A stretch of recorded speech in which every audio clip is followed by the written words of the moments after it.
Muy buenos días. Good morning, everyone, and be welcome to the academic meetings. We be a network to exchange of experiences about mining issues in the region. So we want to greet all the persons right here online through the YouTube UNODC in the South Can. So we remind you that we have simultaneous interpretation service for English and Portuguese for those that are right here who requires a simultaneous interpretation system, please raise your hand if you need a device for the translation. Besides that, we invite you to silence your phones in order to start the journey. So we want to greet the persons in the table right here, the persons, the representative of the agent office for the South Cans, and Mr. Leonardo Correa, regional coordinator in the analysis, monitoring, and innovation from the UNODC for the Andean region and the South Cans, and Mrs. Sandra Moreno, program officer from the anti-narcotics section and the application of the law from the Embassy of the United States. To start the event, I will invite Oliver Design from the USA on the UNODC for the Andean region, so he will be giving some words.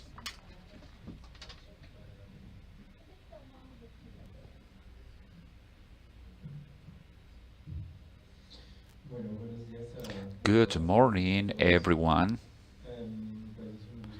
So for me, it's a privilege or it's a pleasure to be right here today, especially because special greetings to Sandra from the United States Embassy. Is a very important partner for us in illegal mining issues for many years. And also my colleague Leonardo Correa, that everyone knows in here. He's the chief of the investigation. I mean, everybody everybody believes that it's kind of funny it is, but he's the chief of scientific investigation and monitoring in our office from some years ago.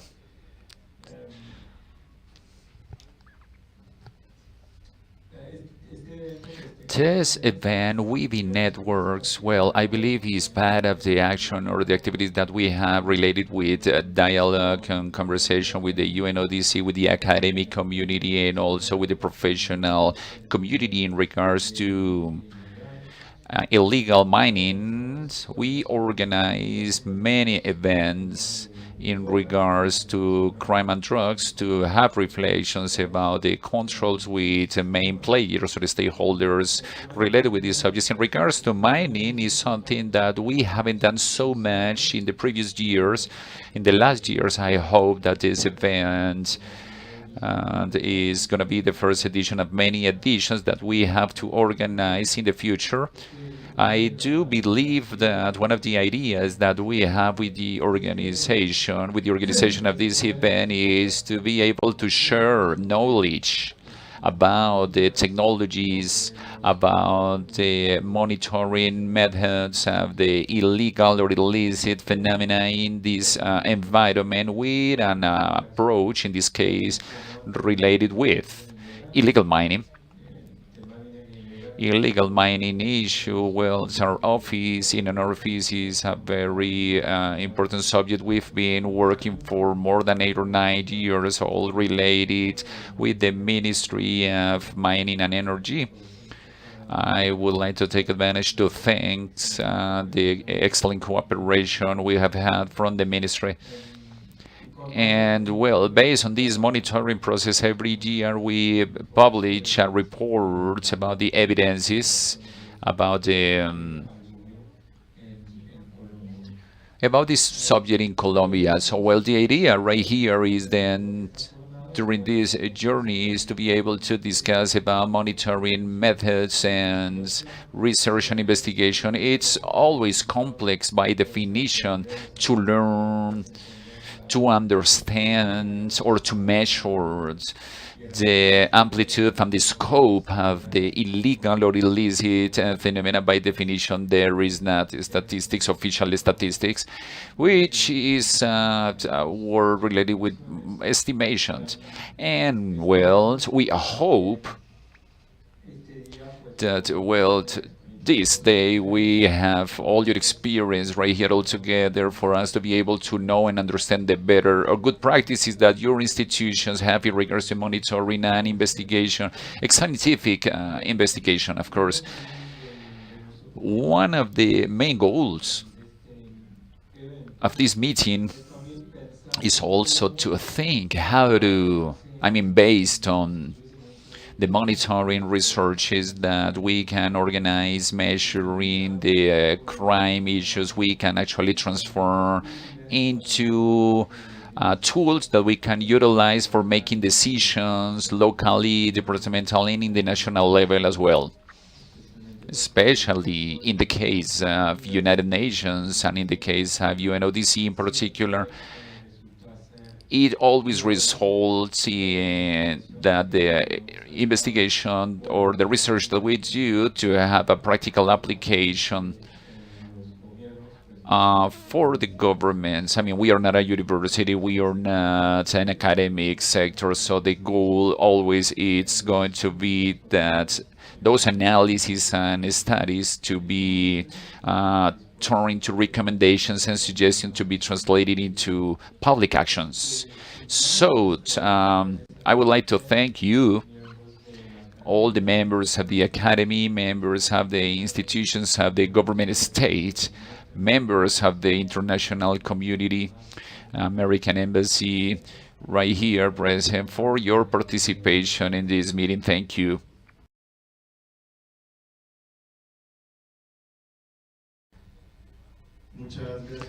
Thank you very much. Now we are going to invite Leonardo Correa, Regional Coordinator of the Analysis, Monitoring and Innovation at the UNODC.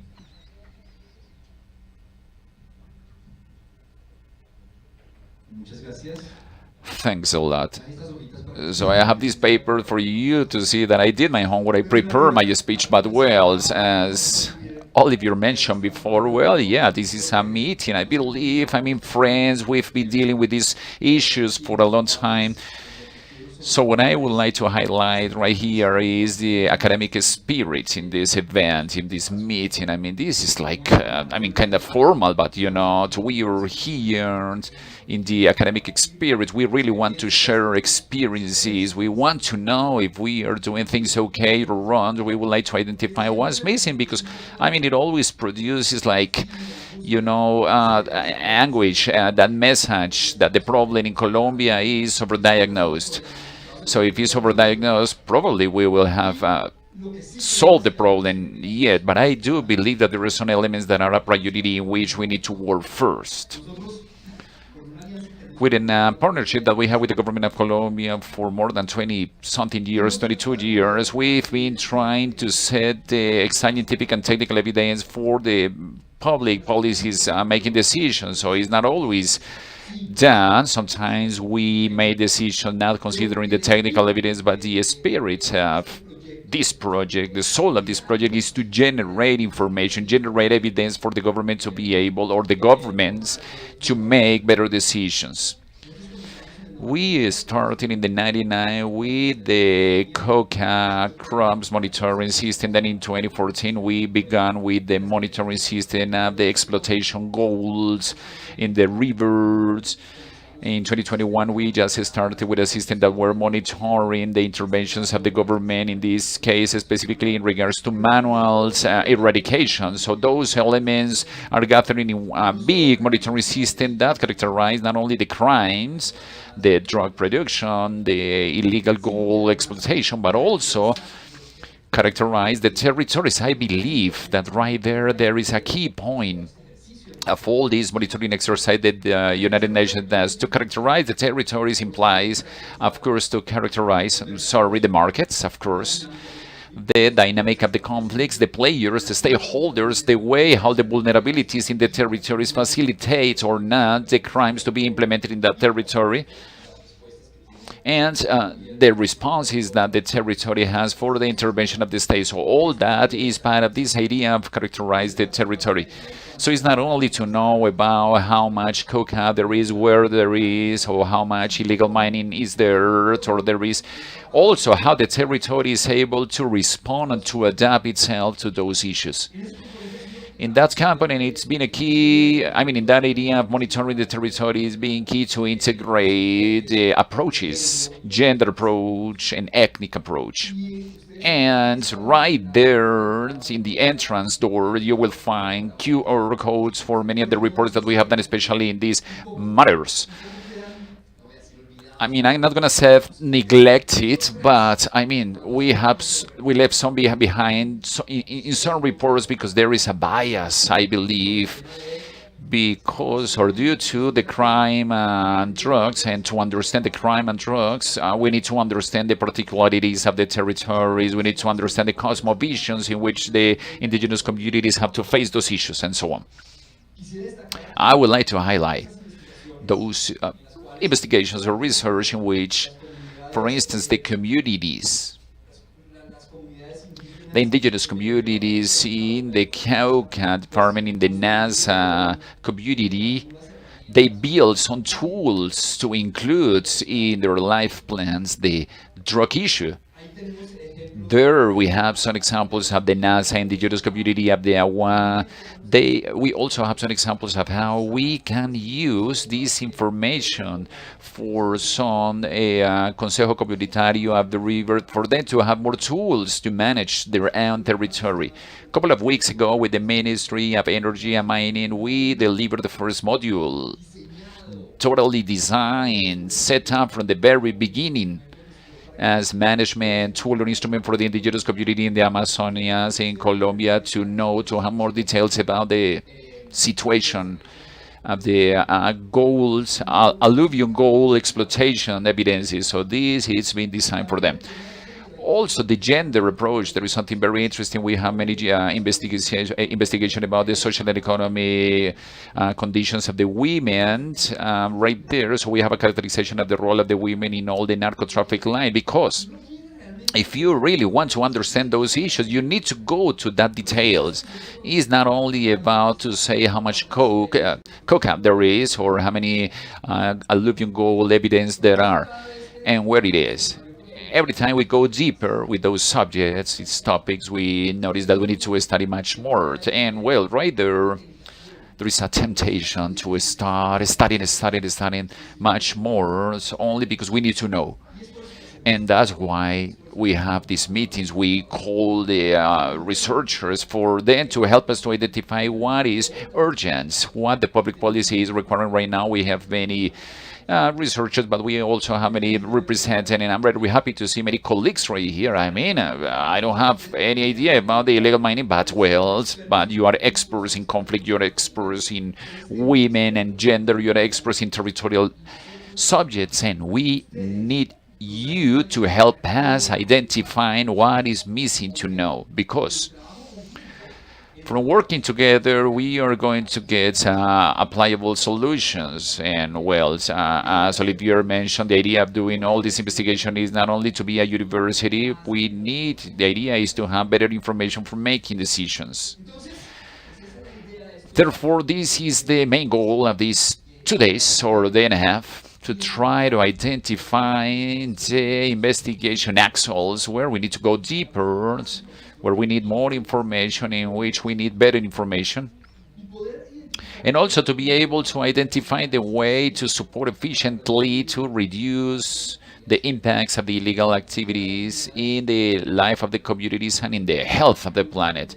I mean, so warmly welcome. Thank you to all the people we've been dealing, and I really invite you to enjoy.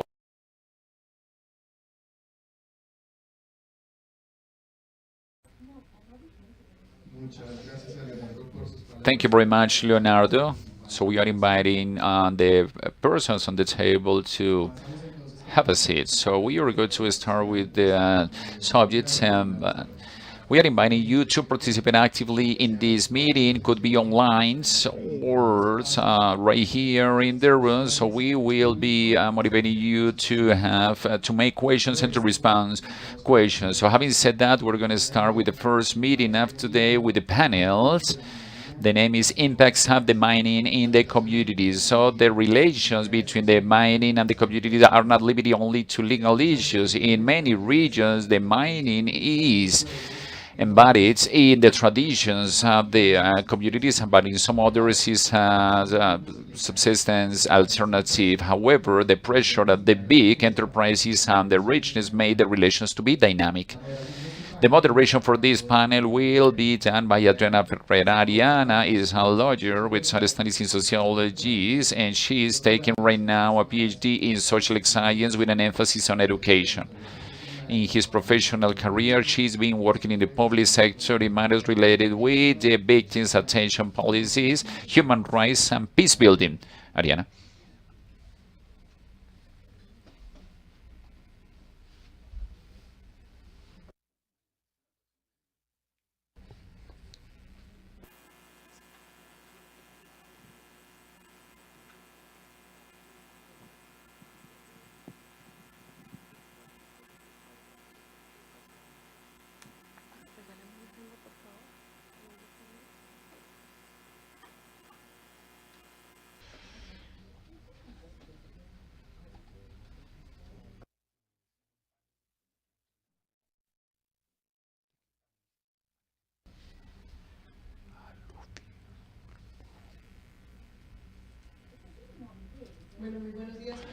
Good morning, everyone, and well, I really want to welcome you to this panel about the importance of thinking about what are the effects that have in the community development of the illegal economies, the way these transform life to every single level, personal, community level, regional in this territory. So I hope this panel to go deeper to understand these type of impacts. And I would like to invite right now Mr. Harold Cardona.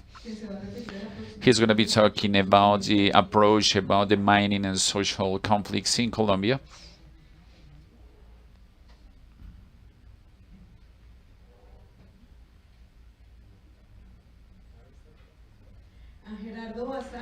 Mr. Gerardo from the Consejo Comunitario from the Waikiki River Community Council.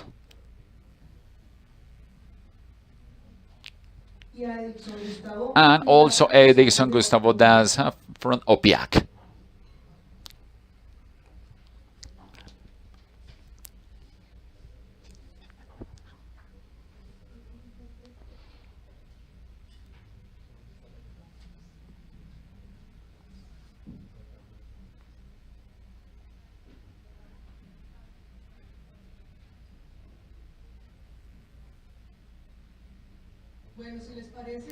If you like, all right, so welcome everyone and thank you very much for your willingness to present these important experiences. If you like, we can start on this agenda, Harold.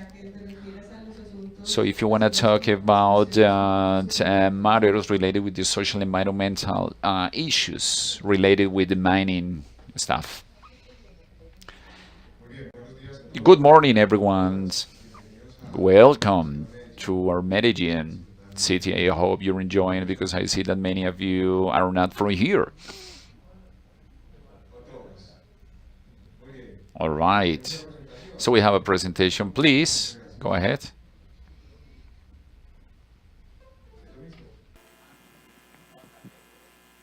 De Pereira, el eje cafetero, por supuesto.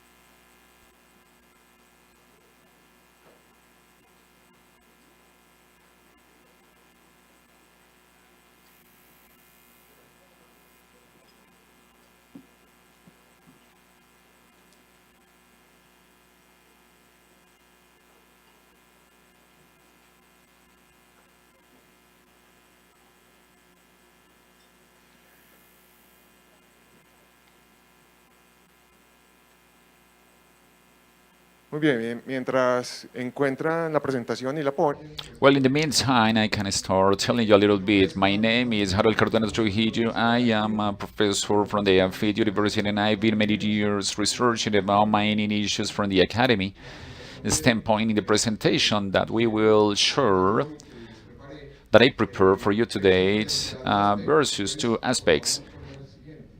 So can you show the next slide, please?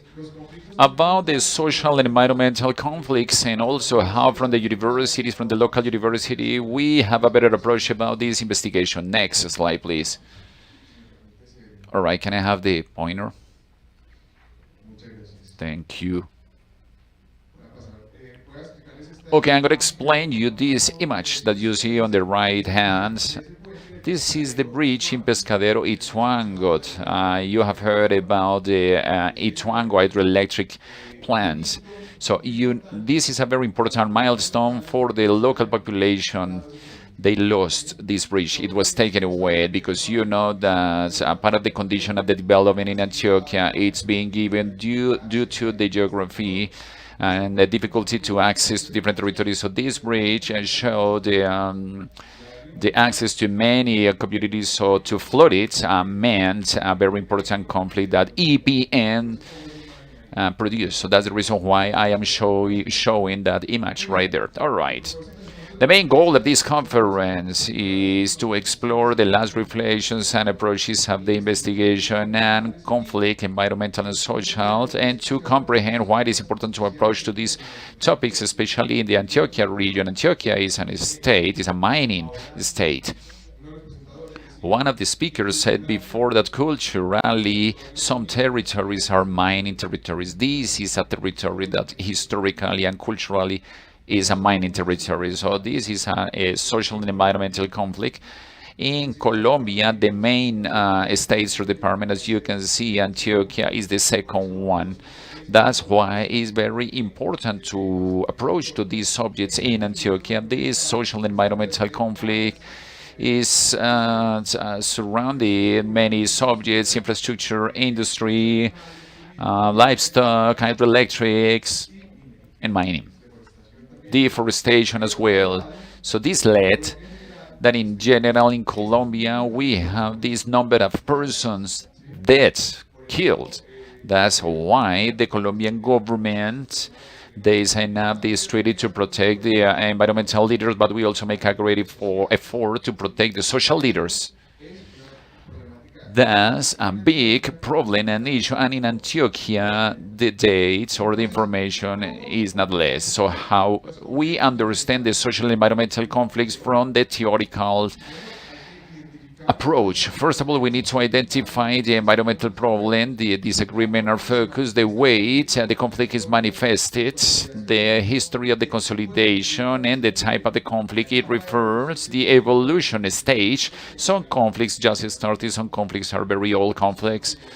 For those that are familiarized with the pasivos ambientales, we have very old conflicts in Colombia. And the stage of evolution and the analysis of players. What are the players or the stakeholders and what is the role of each one? And right there, I would like to talk of something in particular. We need to understand that the territories, or at least we understand that the territories are a permanent construction.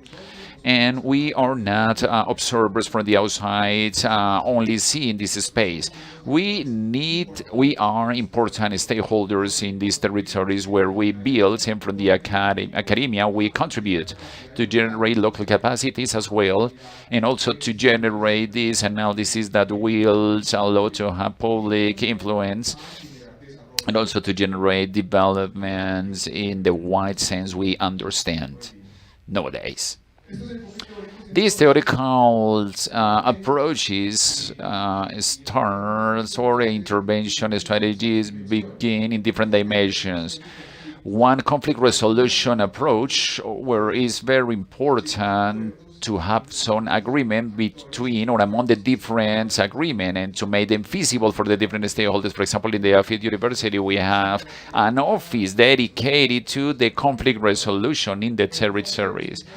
Environmental justice approach is very important to reduce the impact for the vulnerable communities, to guarantee the participation of these players, the sustainable development approach, where it's very important to integrate the economical development as well by respecting the social and environmental conditions and social conditions. At least in Antioquia universities, we are very interested in understanding the new position of the government towards the environmental reservoir areas and mining areas, and for us it means a big study area to know the implications that these environmental and mining reservoir areas have. The ecological approach, which talks about the restoration and preservation of the ecosystems, the public participation approach, guaranteeing the participation of the different actors in the territories and how they have some advocacy in the decisions,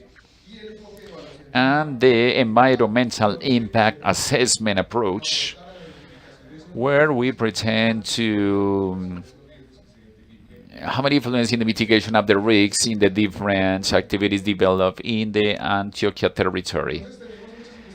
Then we have so many investigations. We have learned for many years that the knowledge in the investigation is not built by itself from only one individual or one university. It has got to be built collectively. So we cooperate with many local, national, and international universities in order to approach the study of this subject in the territory. For instance, we have conflicts generated by human displacement, armed conflict, macro economical projects, extractivists, conflicts, development plans, cosmovisions, and natural resources.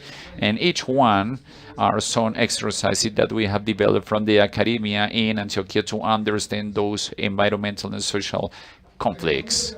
We have many tools. I am not going to read them all one by one, but we have achieved to contribute to the public policies development, not only theoretical development, but in experience, which led us to support the ministry, the analysis, the small mining process. Nowadays, we have in the universities right here in Medellin research understanding that is a pioneer in regards to sterilize it in order to generate alternatives to the Portland cement. This is an investigation that Ministry of Science is developing, and is something that we hope to make it for the communities, for the end. I mean, to create asphalt for their roads and lives, and for building their houses, and for many benefits. We also do analysis and the territorial ordinance construction, the assessment of the development, also those environmental social lines and environmental lines that the different projects for the intervention in the projects need to build. So we have different ways to contribute and to study those environmental and social conflicts. So right here we have some tools, for instance. This is from the CIAT in regards to the recognition of those conflicts. I'm going very fast. Thank you very much.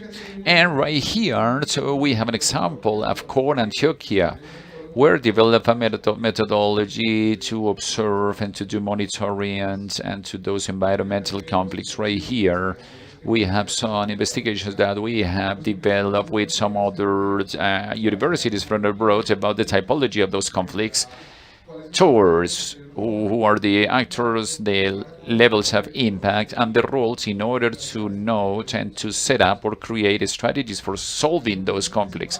Main conclusions is that these conflicts, they have different stakeholders and players.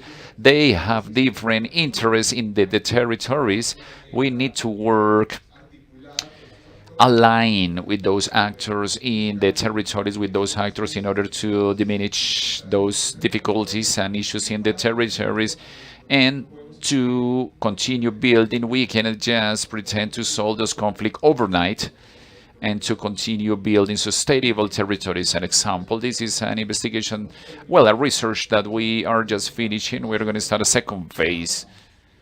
We made 920 surveys in mining territories, trying to know about who made the decisions at homes in those houses. So this question has a lot of incidence in regards to the well-being, food educations, emancipation of the youngsters, health, and this questionnaire was launched in mining areas in Ethiopia with some questions, with some very particular questions, and this was the approach was for nuclear families, parents, sons, brothers, sisters. I mean, these samples or these was operated by the Danny report, where it showed that the families in Colombia, 80% are mononuclear families. It means there is only one, or father or mother, usually is a mother, and the sons or the daughter. So this sampling right here has that bias that there were only nuclear families. So what were the main results? The one that made the decisions are the women in the territory, implied many impacts to the well-being of the sons and daughters. And the educations in those territories where mining is done formally, because this questionnaire was applied only in the legal mining or formal mining territories, it has a lot of implications to be close to mining territories. Then we continue with the studies. I will be here today and tomorrow. We will be able to talk with some of you, and thank you very much for listening. I would like to ask you a couple of things. The first is about this last comment that you made about the differences or the effects on the education of children, the fact that they are in mining zones. Can you elaborate a little bit about that? And maybe you can come back to the map you showed before, because I think it is very important so that we can identify the geographical characterization about the differentiation elements according to the variables you mentioned. That one. Thank you. Thank you. The implication of the fact that women are making decisions within their homes, not only economical decisions, but also about food and nutrition, it is very important for us to know who makes the choices, because according to some theories, depending on the person who gets the money, for example, the man who goes to the mine, is the one who takes decision. When a man does it, it has some implications on on if people are able to access education or the kind of food they get, the nutrition they get. We have several hypotheses. One of them is that the miners, when they are working away from the towns, people get away from their homes for several days, and the ones who are in charge of their homes is their women. This makes them responsible of education, not only going to schools but also home education. We still have to research more, because we want to know what is the level of education they have, because it also influences how they educate their children. In this tool, what we list is the conflicts, the main conflicts with different origins, not only mining origin conflicts. The colors show the origin of those social environmental issues. So that is the tool I know. I hope I answered your question. Thank you very much. Well, here we have a presentation that allows us to see an experience of an academy approach to these issues of impact and communities of mining. Now we're going to listen to Gerardo Bazan, who is a social leader from Guapi with a wide experience in community work in his own community, and also being helped by his formation to his territory. Good morning, everyone. As I am Gerardo Bazán, I come from Guapi. I'm part of a Consejo Comunitario, community council, the one from Rio Guacuí. The community councils start with Law 17 of 1993 in a process which belongs to the 55th article of Constitution of 1991, which that r- that regularize the law 70 so that we could made a community council. We are an organization, an ethnic territorial organization.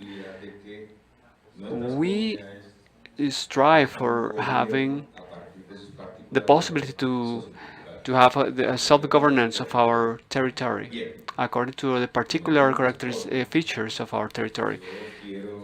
Since time is short, I want to mention the following. To keep this conversation in context, we are in the Pacific and we come from a process that started with slavery in Colombia. Many slaves were introduced to the Pacific for mining work. That's why we we feel that mining is part of our tradition. That's the way we feel it. Guapi is located in the Cauca Pacific coast. These days we have been having a discussion about Gorgona, which belongs to Guapi. Gorgona is an island. We are next to that territory. We have been making some suggestions that we expect to be important in the previous consultation process that is going to be held. As part of the Pacific and the shore of Cauca, for a long time we have developed mining, traditional mining. And I am going to refer specifically to this kind of mining because despite the technological advances and other kinds of mining in these municipalities in Guapi and in the community councils, there's still a group of people who resist the new practices. And I hope that we can talk about that in these minutes I have left. In that tradition, our ancestors, our fathers, and ourselves, to be able to develop mining as such, we do it by using basic tools like a basin and different basic tools that allows in a very traditional and rudimentary way to dig the land so that we can have land, earth, wash it and get gold. So we can do it in the river, along the river, in a shore, or people also traditionally makes little ponds so that they can get water and they can wash off dirt. From that kind of mining, we still find people doing this kind of mining. So what is the problem that we have? As you know, new, new tools, a more advanced set of tools have been replacing this. So we want to say that there is still a group of people who is still interested in this kind of practice. So we want to tell you that we need to move forward in the regulation of chapter of mining resources of the Law 70, because there is stated that communities, that there are some routes for these communities to keep developing this kind of activities. And two, it is important for us to have a modification in this new mining code regarding for to that to those places where you can do these practices are every time farther away. Every time it is harder to reach those places where we can dig. Current regulation and the use of tools does not allow for traditional mining. It doesn't allow the use of machinery. So there are some developments of small pumps and monitors that allow that could be aligned to facilitate, because there are some areas which are definitely very difficult to access and to work in a traditional way. So one proposal is how to be able to incorporate, to allow this equipment which is minimal. There are some monitors and small pumps with which you can provide water for the washing process. That is one of the suggestions that we have. But additionally, we consider that to strengthen this process of traditional mining, it is also important to generate processes that go further away. I'm talking about the possibility to have a comprehensive intervention. Ever since today, there are different processes that are leading to the loss of traditional mining. One, the introduction of advanced equipment. Two, the loss of the elements that are part of our identity. And so our people are starting to adopt new cultural patterns that go against this traditional practice. And there is something much more important, which is how to be able in this process to recover the production cycles that we used to have before. Mining today is being developed from Sunday to Sunday. Before, it used to be a complementary part of the production cycle, so we didn't have a workload, only to generate income from mining. So that indicates that in a complementary way we need to see how to ponder how we recover the production activities which are associated to the production of food. So it is about how to think about this practice which is eco-friendly, which doesn't pollute with great accumulations of contaminating elements of the river, how we can articulate it, creating or reviewing some actions with these groups of people. We know that at first we're not going to be able to make everyone happy, but the people who are developing this traditional practice, we can think on thinking developing some actions towards the creation of these cycles and this comprehensive attention.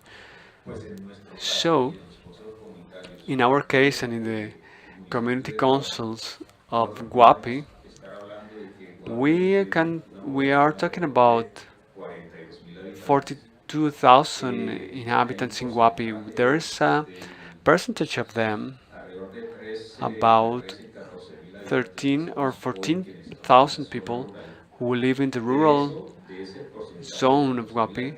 From these 14,000 inhabitants, maybe 600 families who still rely on these traditional mining processes. So we think it is very important for us to think in actions, in comprehensive actions that allow us to strengthen and to guarantee that these practices can still be undergone in this territory. I think that in general, I wanted to tell you this, to tell you that there's still people in the Pacific coast, in Cauca, in Huapi, people who gamble for these natural mining processes and that responds to the sustainable use of natural resources. There is something which is important, and it is that within those production cycle, those traditional production cycles, gold used to be a complementary product in our economy. Normally, a family could have access to fish, also rice and plantain, since a huge part of our alimentation responds to those products. Gold was only to make jewels for jewelry. So our fathers had the possibility to have jewels to inherit to their children. We do not have jewels to inherit because we don't have how to do it. There's no way we can do it. But see that there are some reference to understand, to reorganize, rearrange our cycles, because as we are living today, people just live every day. Our mining is for every day. Traditional mining allows for that. So that's my invitation to think how we can, from this traditional knowledge, because in this type of mining, we know how to be able, for example, in the washing process of gold, we know how to do it in the basing. We use herbs before mercury, instead of mercury, to guarantee that kind of process. I don't know if our invitation is that we can go to the Pacific and to Guapi. Thank you very much, Gerardo. I would also like to ask a couple of questions to you. You talk about the invasion of other tools that threaten, in a way, these traditional practices. I don't know if you can tell us a little bit more about what are the features of that pressure, how these new practices or tools are coming to Guapi, and how they are jeopardizing these traditional practices in Guapi.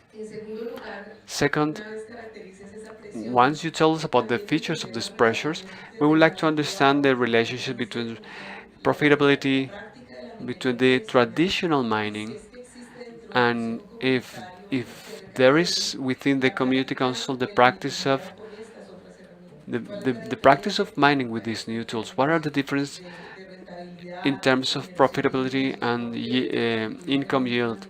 Why this is a threat towards the decision of mining? And third, you have told us about the change of production cycles and the change of the role of mining, or the importance of mining in the income yield. Why has this happened? What are the elements that have generated this change and that has made mining to become the first, the most important income yield? Okay, this is complicated. But okay, I'm not going to tell you about the new tools because everybody knows them. It has to do with machinery, different kinds of equipment, draggers, that are another kind of intervention of the mining zones. I know that in the context of on the development of this meeting, there's going to be a lot of information about that. Traditional mining, and when I talk about the importance, it is because one,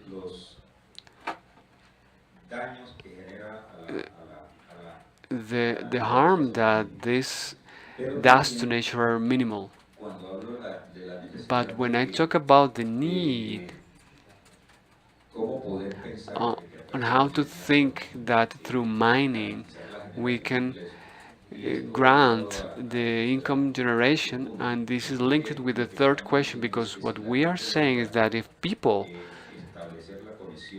is able to connect the production cycles and the traditional mining, we can generate income. If the production cycles allow people to guarantee their food products, you won't believe it you won't believe it. But today in our communities,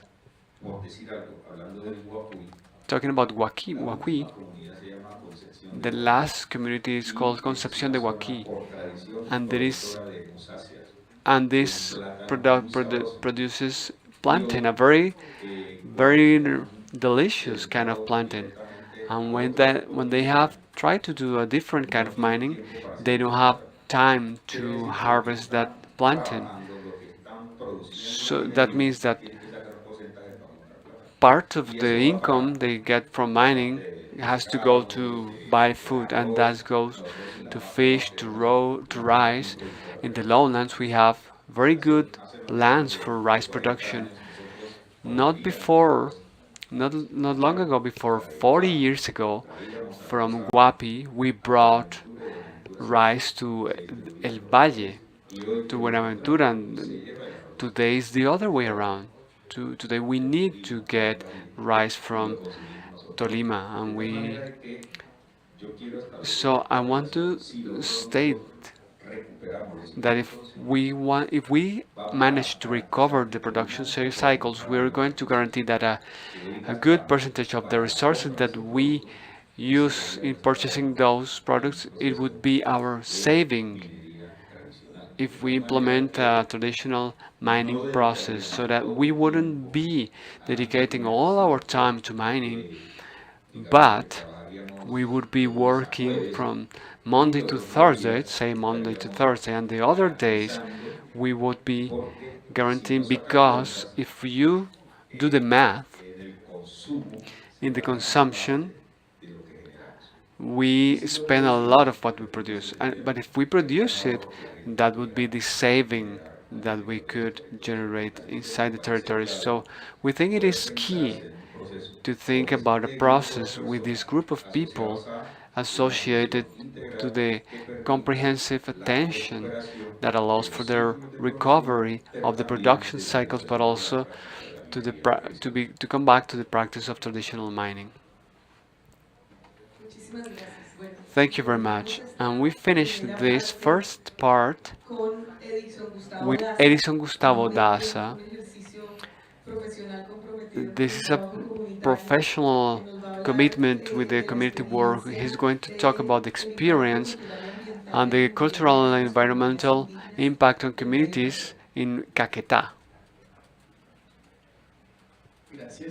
Thank you very much.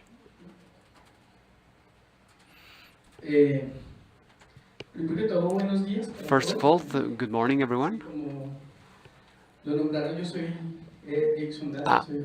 I am a geographer from Universidad Nacional. I have been working over 18 years with Amazon communities, and my reflection in this space is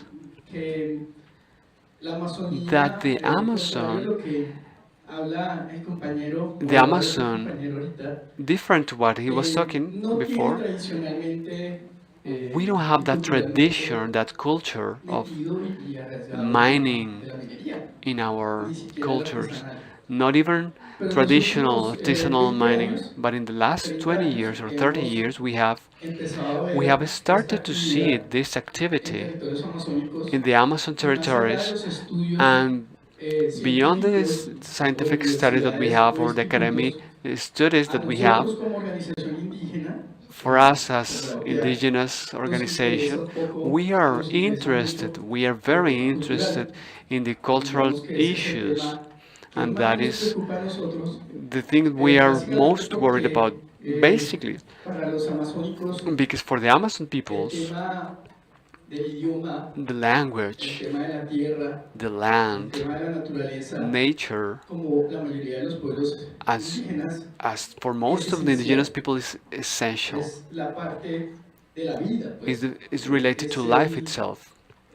la columna vertebral It de is la the supervivencia. the ¿Sí? bone of Y survival. nosotros, como And we, asesores as técnicos de la advisors, OPIAC, the technical advisors of hemos the APIAC, siempre articulado este we have pensamiento con el always tema de thought la about this and conservación. we want to relate this to La conservation conservación topics. no podría darse Conservation en wouldn't be territorios possible amazónicos, in the Amazon en los bosques territories amazónicos, or in si no reservation se territories percibe o si no if it se is conserva not, la cultura. if culture is not Entonces, preserved too. hace unos años, So la a few years organización ago, our organization empieza la construcción de un started sistema de to información build geográfica a genotécnica. geographical information system and GIS. Y más allá de la parte técnica, And beyond de la the parte technicalities, netamente de imagen satelital y todos beyond estos the temas que image muchos from de ustedes satellites, conocen, which all of you know, empezamos a we cuestionarnos started y wondering a about preguntarnos cómo íbamos a how incorporar la parte cultural how we are en going estos to temas. Más incorporate the adelante, cultural issues es in el these topics. pensamiento amazónico It's about the que a veces thought, es muy abstracto, which muy sometimes is very sencillo, abstract, is very pero simple, incorporarlo en but we herramientas needed de sistemas de información to gráfica incorporate it y in de the monitoreo, pues no GIS es tan and fácil, monitoring. ¿cierto? This is not an easy task at Entonces, all.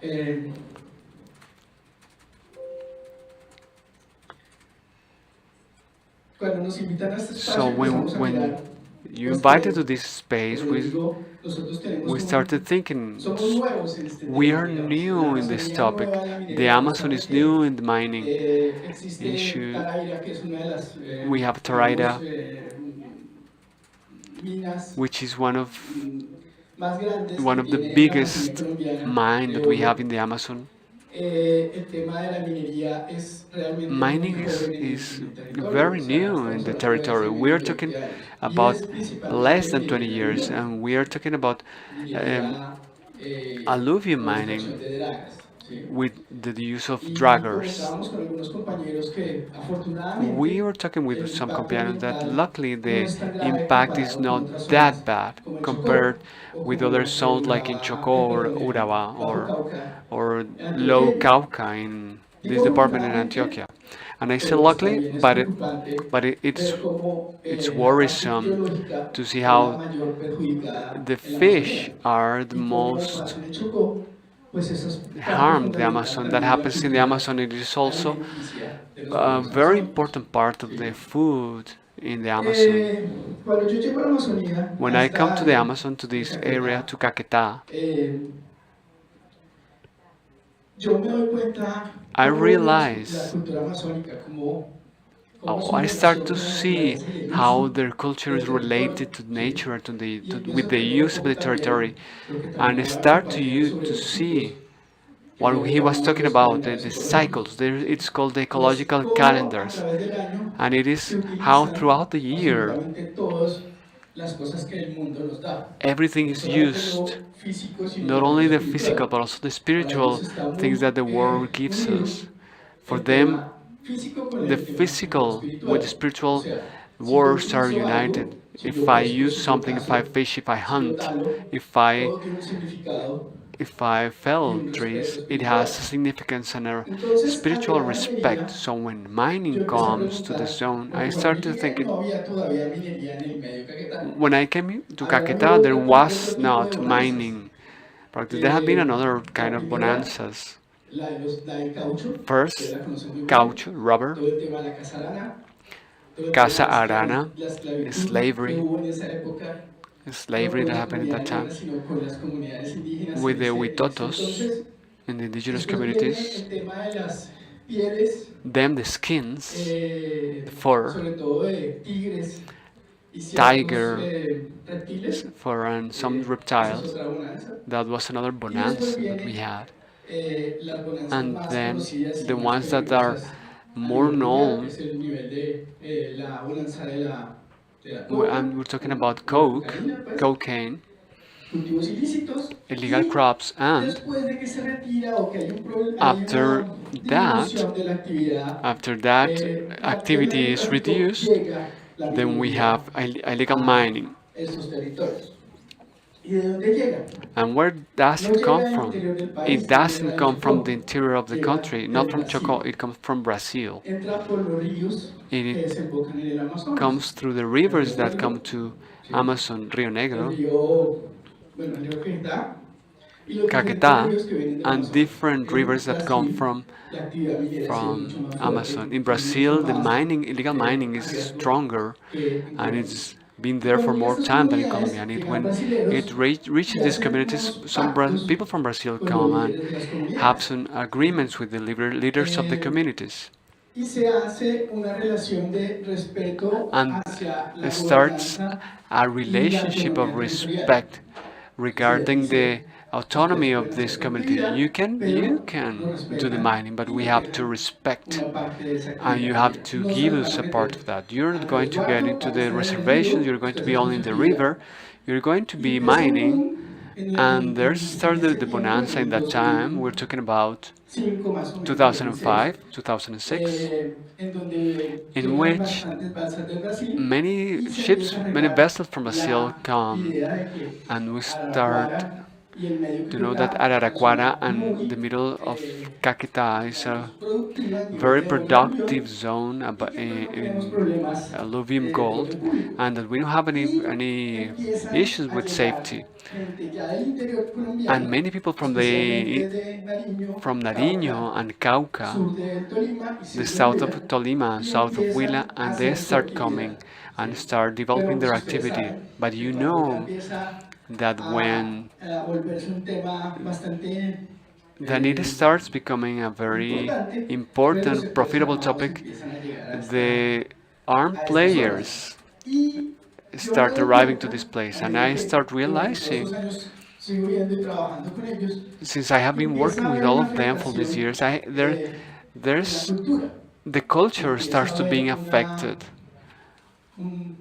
una serie de fenómenos There start to happen muy a lot of especiales. phenomena Las primeras, which are very y special. The más first en one las is, zonas, de and Colombia, maybe it happens es in many other places in el Colombia, is that alcoholismo, we la use prostitución alcohol, y la violencia. prostitution, and violence. Pero eso, enfocado But that desde is el punto de vista de la OPIAC, focused desde from el the punto de vista OPIAC, de from los, our standpoint in OPIAC, autoridades, from the empieza a authorities' socavar muchas standpoint, de it will las start fortalezas undermining los, many of the pensamientos strengths amazónicos. and of the Entonces, los muchachos, Amazon por ejemplo, thought. que For son, example, la generación que tiene que kids, aprenderle al which abuelo are en el supposed to learn campeadero from la the cultura, elder la ones, convivencia, the cómo utilizar culture, el how to use the territorio, el territory, ordenamiento how territorial to relate with the amazónico territory in the tradicional, Amazon, the ¿sí? La traditional lengua ordinance, empieza a the language, desaparecer, it starts es disappearing. donde empiezan a suceder una serie And that's de, when no, una serie de that's cosas when some que hacen things start que nos pongamos en alerta. start ¿Sí? sending alert Y messages digamos, to "Hey, us. algo está pasando, There is ya something no, going eso no on. pasó en las anteriores bonanzas, That didn't happen in the de previous las bonanzas, de not even in la cauchería, the rubber bonanza. pero se empieza a pasar con esta But it esta bonanza starts minera, happening with eh, this mining ilegal. bonanza, illegal mining bonanza. Y empezamos a poner So ojo a estas we actividades started y estas cosas looking y nos empieza a very preocupar closely todo esto que at está these pasando activities socialmente. that starts happening Porque como les at the repito, para social OPIAC level, es muy because for importante OPIAC, it la is very cultura important más that the allá de la culture, globalización y de lo beyond the que sucede globalization and inevitablemente what en los is territorios inevitably going to happen in the Amazon la zones, forma de vida the way of y lo living que ahorita está muy de moda que se llama los and sistemas what de conocimiento. and the knowledge systems Para prevail. nosotros eso es That is importantísimo. very important Y for vamos us. en todos los ámbitos, incluso And ahorita con all lo de la ley in, minera, in all la the consulta previa stances, sobre la ley minera, including the estamos previous haciendo consultation and mucho the énfasis en los mining law, sistemas de we conocimiento, are que es lo que emphasizing garantiza those knowledge system that is going to guarantee the peoples in the Amazon to be differentiated with the other cultures and the other societies in Colombia and in the world. And that is also the scaffolding for this conservation in the Amazon and the environmental bonds and the carbon bonds. So, I don't know how much time I've been talking to you. Let me know, please. So, I want to show you very quickly a bit of a documentary that we realized that we released in 2017, in which we show in a very graphic way and very raw way what happens in the Amazon culture with this mining activity starts to take over. A great leader of us in 2016 died. It's a huge loss for the Amazon leader in the middle of Caquetá. He was a person. He was a very special person, not only from the cultural standpoint, but also from the story of his life. He always worked for the well-being of his people and their communities, of as many of the leaders of this country, and he died because of secondary causes of the illegal mining. So, but it was derived from the mining activity. The places where the state has no presence, the place where it was recorded, it is not an airport, it's just a runway. We don't have time to see it all, but we are going to see. We're going to share with you the link for the movie so that you can see it later. This leader, Daniel Matapi, dies there. Dies also with a scientist, a very important scientist, who worked in Amazon conservation team. He was Roberto Franco. He was an anthropologist who used to work with a very special topic, a very difficult topic, which in this topic is PIAs, the indigenous people who are voluntarily isolated, PIAs. It is a reality that there are some peoples that have not had contact with our society locally, and some which had contact and realized that we are not that good and decided to avoid us. So the researcher, along with the leader, died. He only had one son, and he was not able to inherit that legacy, that technical and scientific legacy. He suffered a social cultural shock. He lives in Bogota. He denies his legacy. He denies the legacy of his dad. In the moment of producing this movie, he wanted to come back. He walks along those places where he used to work. He was born there, and he analyzes what is happening with mining processes and his culture. We're going to see 10 or 15 minutes. We're going to enjoy.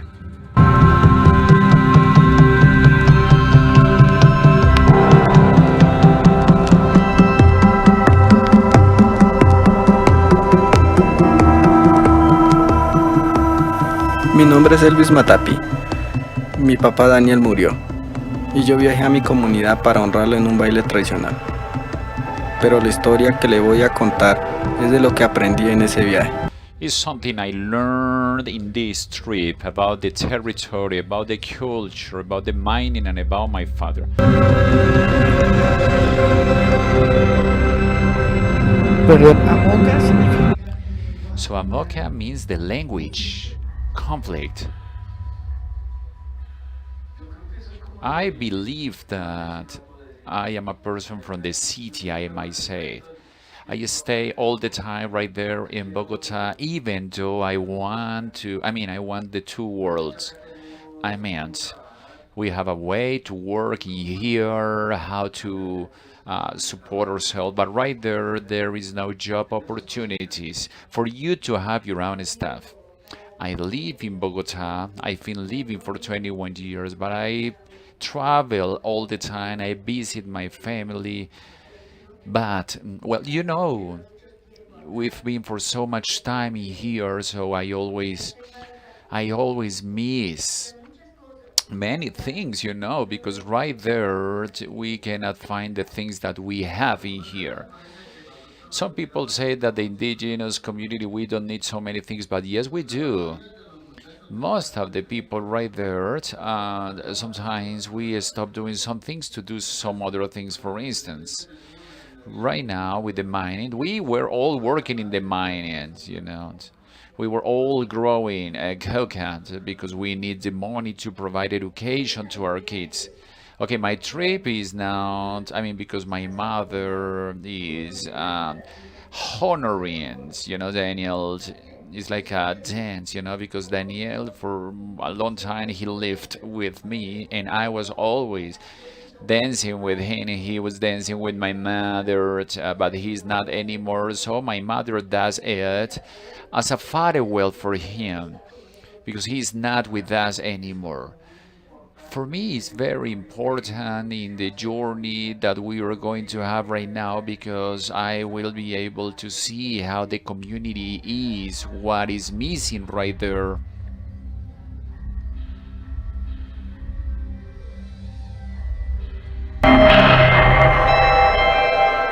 ¿Cuál es el viajecito que hiciste estudiando? De Bogotá. From Bogota to San Jose and from San Jose to Alajuela. Well, the trip is long. It's long. It's been long, because it's a very long trip. It's been like 8 hours so far, and we haven't arrived yet. And the place we are heading, that will be like 20 days, I might say it. 20 days traveling.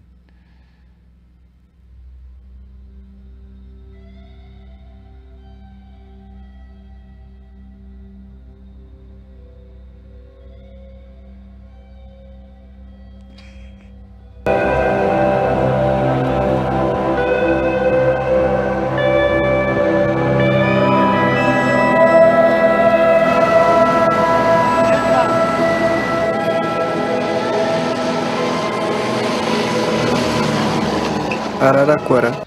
Aranaguara means the nest of the parrot is very important for us because it's the entrance door to this territory. Right here, the Amazonas begins, the lung of the world.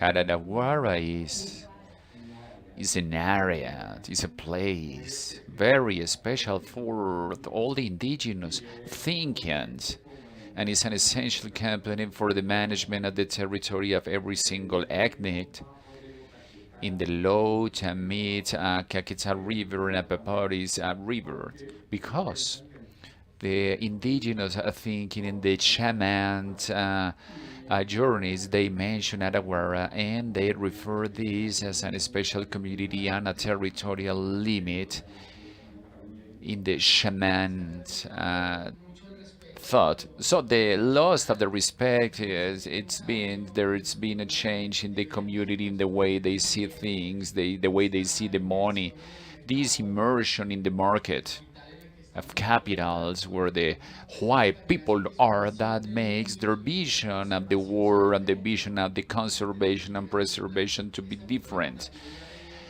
So this had to be cultured as it's being pressured or pushed by different actors and players.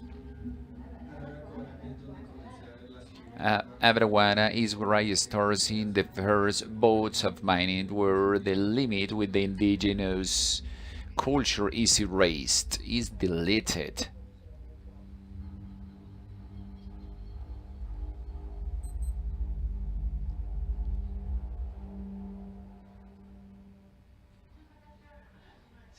Did you were extracting gold? Yes, I have to. Yeah, I have to. Well, when I left this place, my uncles asked me to drag some gold to extract some gold. But well, I am not a lover of extracting gold. So well, I said, let's see what happens. And is there a good gold? Yeah. Well, I learned. I don't know how to say that. To drag to use the hose. Yes, but no.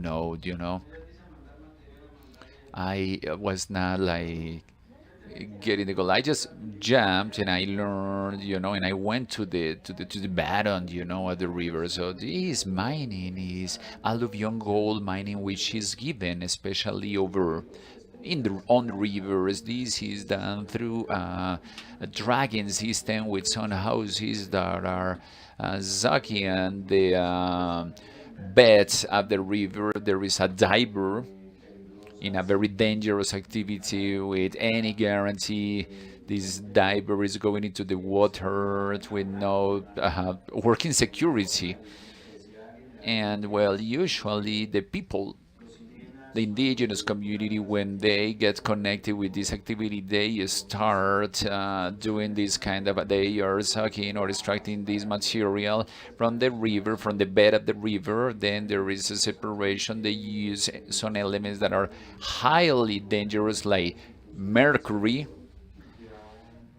And in 1983, there was a strong exploration and exploitation of the gold in the regions, and not only this part in the Caquetá River, but also they found the Brazilian miners. They found in the border in Tagaiga and in Taraira boundary or limits. They found in the Serrania the big presence of gold, and that generate the big bonanza of gold in the region. All right. So, well, this is the appetizer of the movie, of the documentary. As I told you, it was done by then, it was made by then. We were only facilitating the process. But, well, you will be able to watch it complete. Just to finish, to end up, I want to tell you that we are in the implementation and in the construction of a monitoring system, territorial monitoring system. In this territorial monitoring system, okay, in this one, we are, okay, this one, that one is gone. All right, we are, it's a participative monitoring. For us, it's essential to do monitoring firsthand in the territory, but besides, done or elaborated by themselves. So what PIA is doing is training in diverse communities.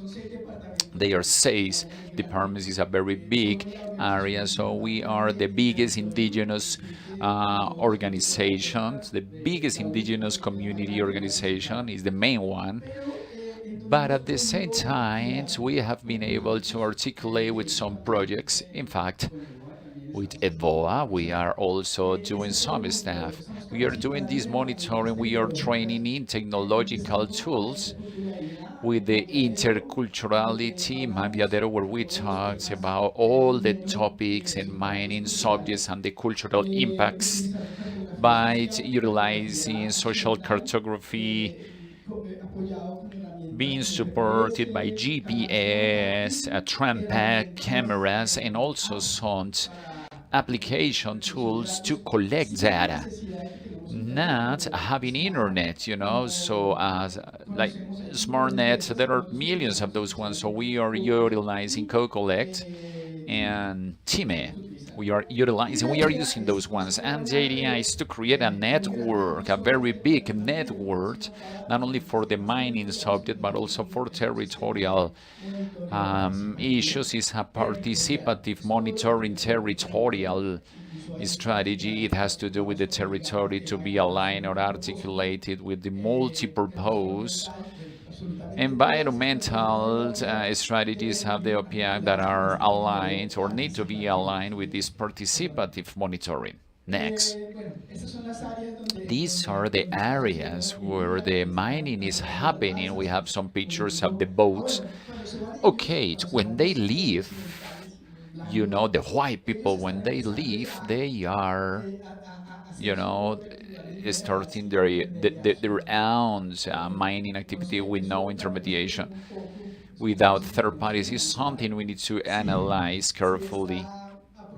If this appropriation of the mining activity, I don't know if I can say it, artisanal activity is good or bad, because we haven't gotten to that point so far. So they are asking for help asesoremos en temas de minería. to get some support. You know, they do not know the mining and the pans, or they know everything, you know, like they only use the draggers machine. So unfortunately, the time is pretty short. And well, thank you very much for listening to me. And well, let me know. I'm going to be around if you want to talk about that activity that for us is a brand new activity. Is the moment to do many things for the impact to be reduced, especially what we are interested in the cultural subject. So thank you very much. We really want to thank you, Edison, for showing us that graphic evidence of those cultural impacts in which you are focused. And well, there is no question about it. They are really an important part of the re-elections we have to do when we talk about the impacts of the mining. So we hope to find the best way for us to access, to complete the and to see the movie. All right. So I believe we're going to have a short break, and then we will be back for the second part of our meeting. Thank you. Thank you very much, Adriana, and also to the speakers. So before the break, we want to let you know we have some announcements. The breakfast and dinners will be taken in Hotel Porton, in the Villacha restaurant, in Poblado, in La Terraza restaurant. The breakfast can be taken at 6 a.m. and the dinner is up to 10 p.m. and the restaurants will be in Cooks, in this hotel in which we are right now. So right now, we're going to have 30 minutes break. So we're inviting you to have a snack outside, and well, we'll be back.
Bueno, regresamos con la segunda. Okay, we're back with the second part of the first section of the panel, impacts of mining the community. So we are inviting okay, the people outside the room, we are inviting you to come in, to have a seat and to continue with this agenda. So before, I want to tell you that outside you will find the QR of the publications developed by the Analysis, Monitoring and Innovations of the UNODC for the Andean region and the South Cone. So we are inviting you to get those QR. Adriana, please.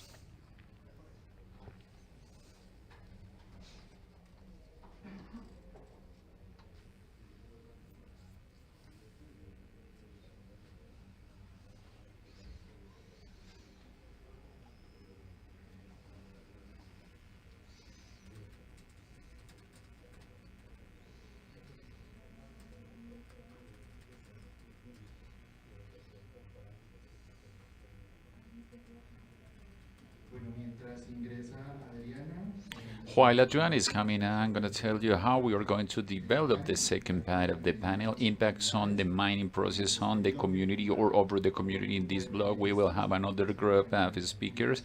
We will have Julian Santana from UNDB, who's going to be talking about the social impacts reduction and environmental impacts from the gold artisanal extractions. Also, we will have Bruno Braz Balcante from Brazil.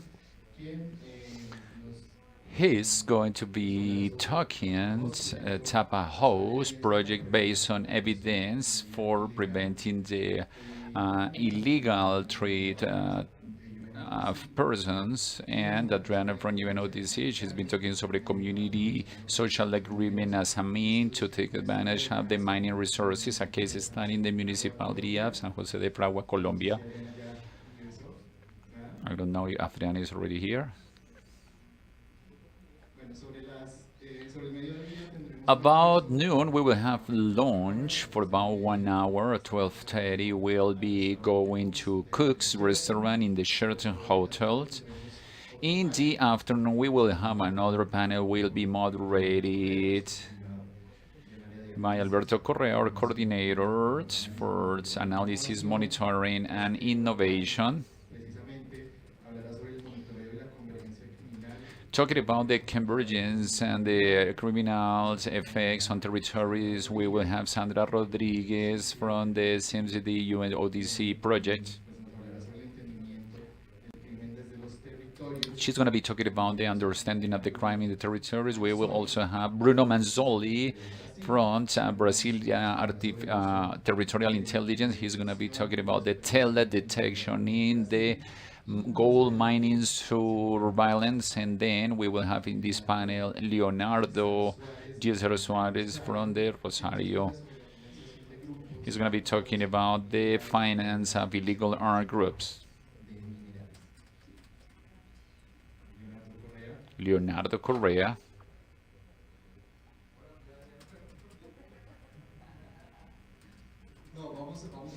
So we are gonna continue because Adriana has an issue. So well, the idea is to continue with this so that we will not have to stop right here having dinner. So I will invite Julian Santana. Thank you, Julian. Bruna Braz. Thank you, Bruna. And Adriana Vargas.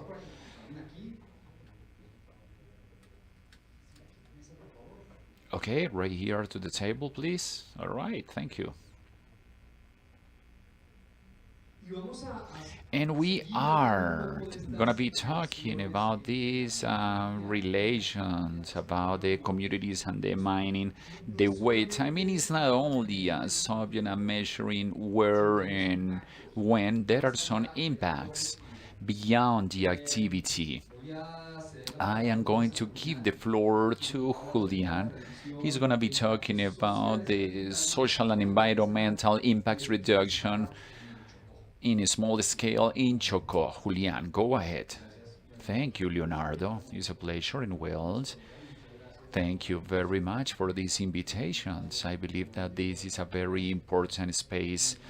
And well, I am very happy to see that there are many sectors connected from the government, international communities. So we have had the possibility to talk with some colleagues and well, some people from the community council, from the Consejo Comunitario, which is very important and it really helps us with the different interventions that the United Nations are making.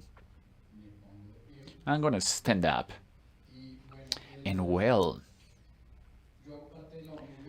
I am part of the UN UDI, which is part of we are the agency focused on the industrial development, and we've been developing some social projects focused on the environment and the mining subject, as I said before. My presentation is a little bit more focused on technical topics, but well, I'm gonna try to do a match because this is a social space for us to advance with these topics to comply with the agenda. We developed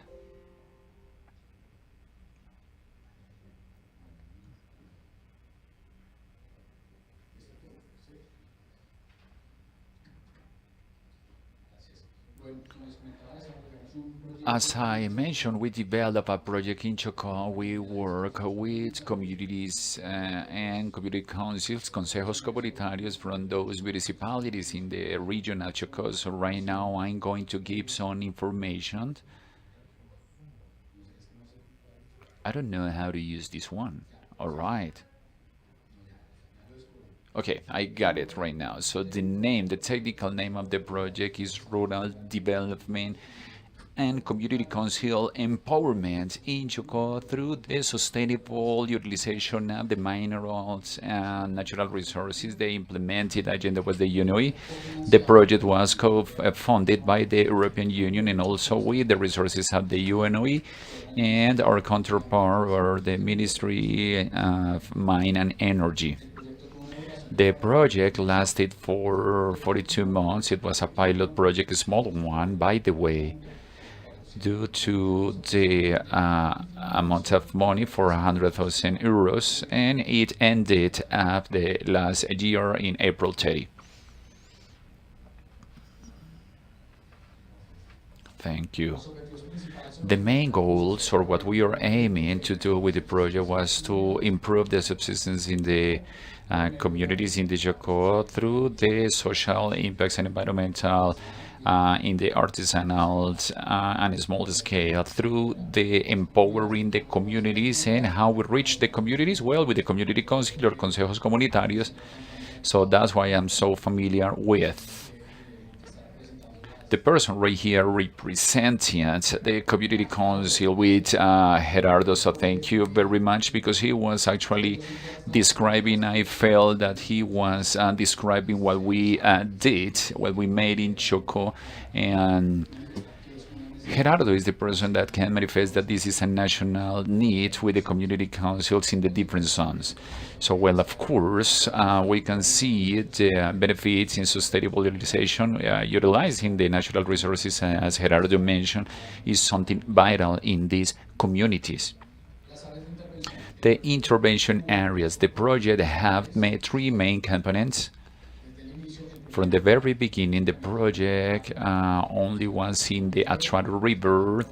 We wanted to manage the empowerment, and we have a component alternative to the mining process to strengthening a typical or autochthonous product for the communities, to have a second or a backup different, something different to the mining. At the very beginning, it was for the mid-Atrato River, and then due to some legal subjects, well, you will understand what it means that we cannot support the mining subject because, well, basically it's illegal, informal, so we have to adjust. And that's why we split it into two municipalities. We developed the component one, which is mining in Panamericana community. They have advanced a little bit in the formalization and legalization at mining, and the component 2 and 3, which was developed in the Medio Atrato, mid-Atrato River. We participated right here with these organizations. So let's take a moment, because sometimes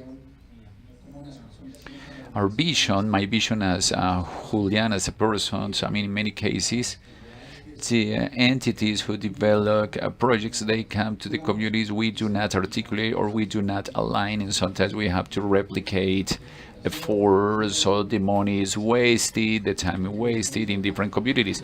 So what we are aiming is the articulation or the alignment with some other projects in the zone. So you can see right here the European Union, the Colombian government, the Artisanal Gold Council. They were hand by hand with the EGNIT subject in the component number 1. We worked with Code Chocó, because one of the main goals was to find the final license. We have to make a study. It was very important to work with them and to be connected to the process, because what happens sometimes is that Code Chocó, they don't know how the process is being, so we connected it. It was very actively participating, and I believe that gives some liability to comply. That was exceptional. We were with Asprodema, they are part of the community council, and we connect the academia with the University of Chocó.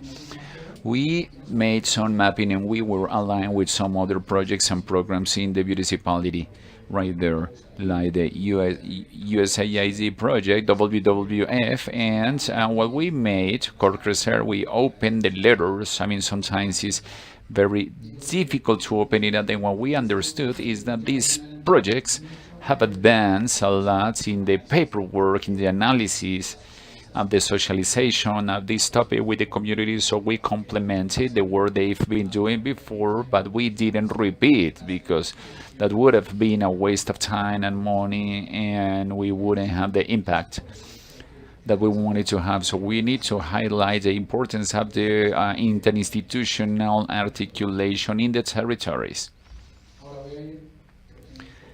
I'm gonna go faster right now in every single component to explain much more in detail. The component number 1, as I said before, we focus on Panamericana, and we were trying to get the community council to be trained in very good practices to work hand by hand. These were some of the outcomes, the elaboration and the eradication of those studies and the impact. We have to restructure, because sometimes we define or we design the projects from Bogota in the office, in the decks. We arrive to the area and we see that the reality is totally different. So we need to adapt, redesign, and readapt the projects to have the better impact with the communities. So it was a very interesting activity. So one of the meetings that I have with the community council in Panamericana, we were going to present the project. We were going to tell them what was the scope and what was the goal, but when we sit down on the table and they say, they make an alert called, and it's what they are proposing.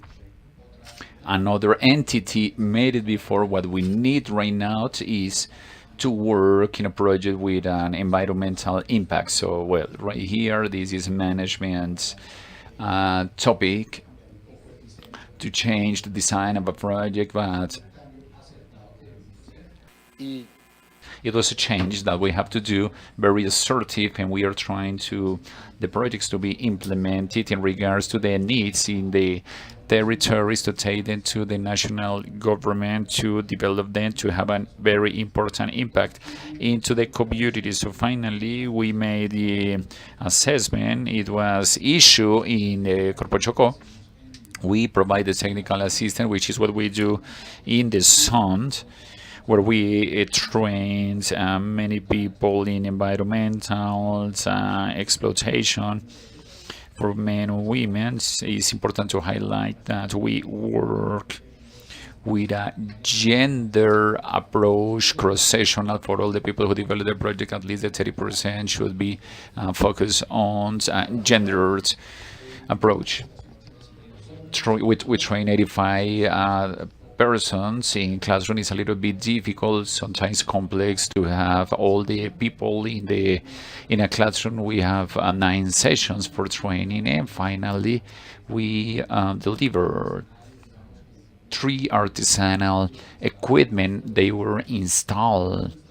I mean, we didn't install them by itself, but we teach them how to operate those devices.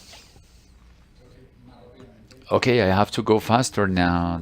So what we made in the environmental impact study, we made all this list of actions, but we were really focused on the influence areas, characterization of the areas, environmental zones. Eventually, I will let you know how we were developing in the elaboration of the environmental impact. We developed a methodology that could seem very simple, but when we landed in the communities and in the field is much more complex.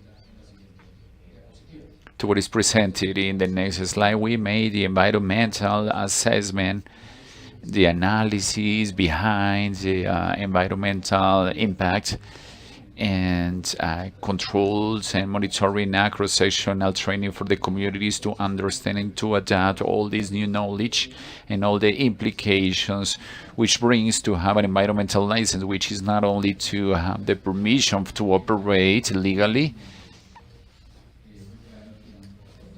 and for them to exploit the gold or to extract gold. There are some responsibilities and social responsibilities as well. The baselines, as I said before, we were supporting ourselves with some other projects. We used the GPS and drones to determine what were the exact influence zones. We have the zonification, environmental zonifications, biotic sensibilization and abiotic sensibilization for the communities to understand that the environmental license could be done. And we defined this into 3 areas. One is the exclusion area, the other one is the intervention with restriction area, and the other one the intervention area. When we talk with the communities, well, the ideal could be to have an intervention in all the place, but in the legal and environmental subject is that we need to leave some excluded area in some other areas with some restriction to comply with all these license subjects.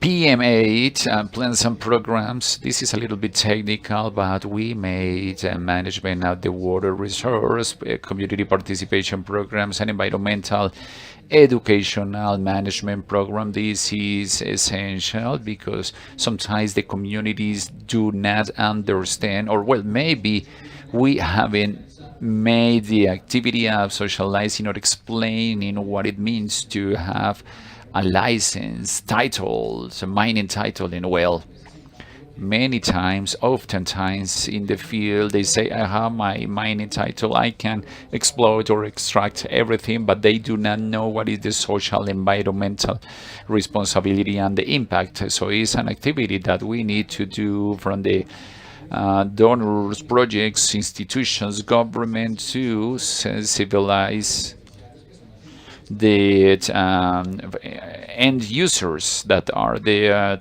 working in this subject.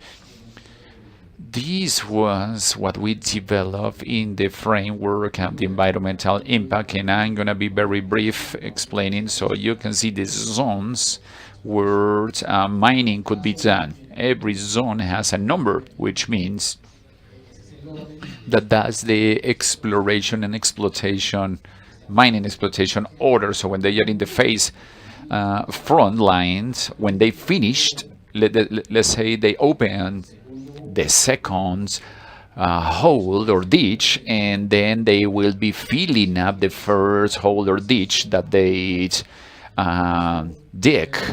So this might make kind of easy, but well, the idea is to organize 1, 2, 3, 4, 5, 6, and they can do this in a sequence. But in the field is very different, because when we arrive there and we say these are the areas that you can exploit, what usually happens is that They do it at the same time, all the zones.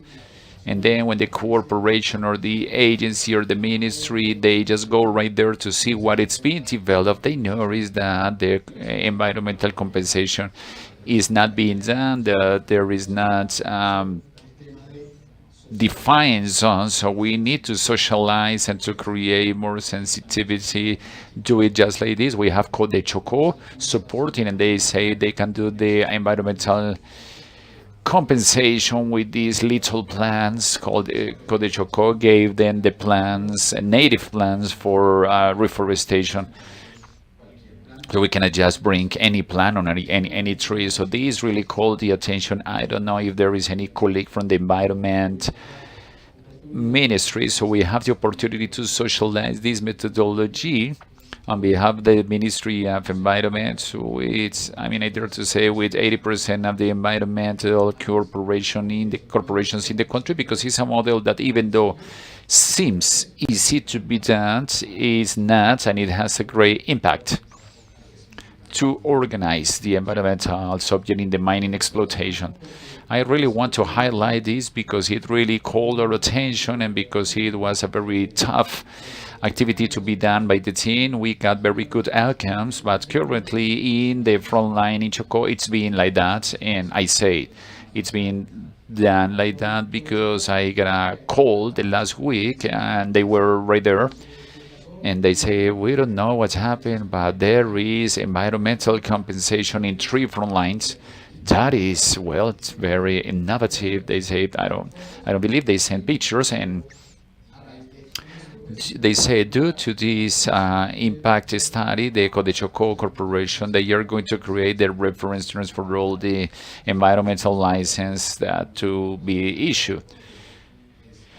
So this is a great achievement because it changed the mindset in the territory of what it is supposed to be done, to show that it could be done, the environmental friendly mining with low impact, well, with a lower impact to the environment. Okay, I just wanted to highlight that. And well, as I said before, we have 9 sessions of training. We were talking about resources, efficiency, environment, and I believe my time is over. So right here, you can see the machines, the tools. Gerardo was mentioning some of the equipment that are used for the artisanal mining. So we deliver 3 small machines. They have a very good impact, so I believe that Gerardo knows them.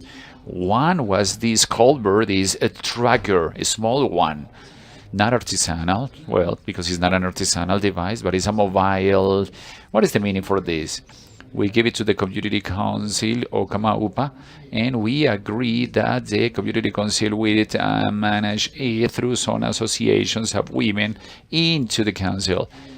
And I believe that every month the association or the women that manage this Colbert, this box, it's very easy to be translated or moved to places, to different places. 2 people can carry it. So we made some testing over 2 weeks. The goal extraction was higher, different to the conventional pan, wooden pan that they use. And of course, the mercury subject, I know what the plants that Gerardo mentioned for the separation of the minerals. And women are experts in doing this separation. So we deliver 2 of them, but it's a mobile device. It could be transported by 2 people. Something very interesting right here is that when we visit the communities, this is about incomes for many communities, or is about to survive, to support themselves. And in those 2 weeks, we were able to extract 500,000 or 700,000 pesos per day. So when we say this to the communities, well, they say, okay, can you please bring 150 machines?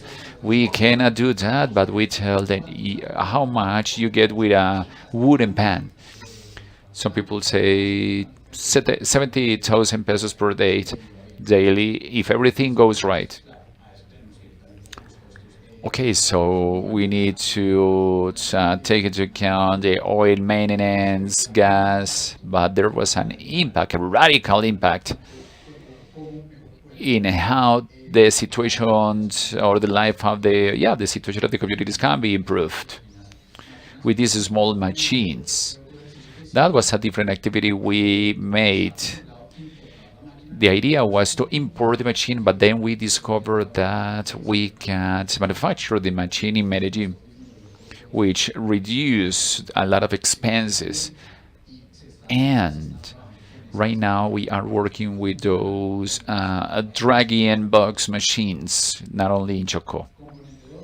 Component number two, which we call it alternatives to the mining process, because the project was aiming to empower the community councils not only to be focused on mining but also to generate some other incomes, additional incomes attached to their social and historical matters. So what we made right here was to support the Chontaduro in the basin of the Bébara River and Berama River. We worked with the communities because, of course, I always said that this project was very small, but many things happens.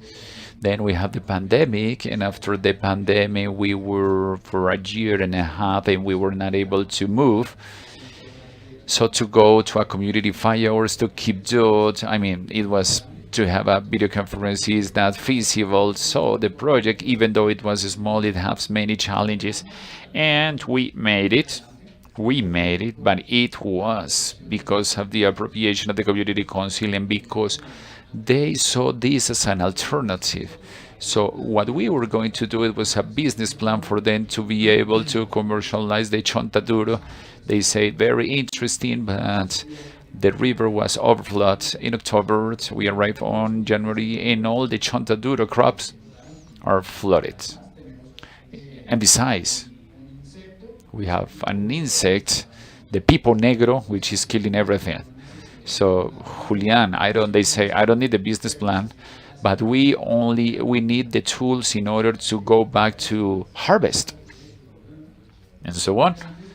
What I said before, and we have to provide the tools, but we told them, all right, we need to do the Chontaduro crop, but environmentally friendly, not with all those insecticides and pesticides and chemicals that they need for the cleaning process. With the Technological University of Chocó, we developed, some chemicals, some pesticides, bioprepared substances.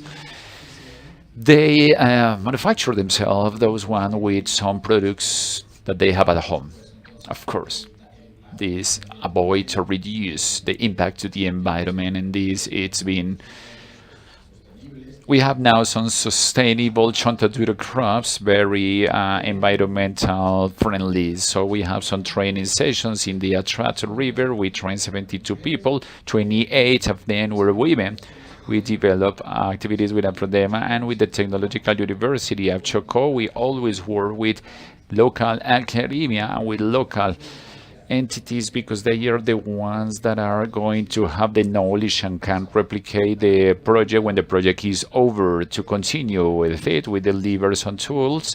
We structure a business plan, which was the core for the commercialization. I believe that we can go pretty fast, because these were the topics.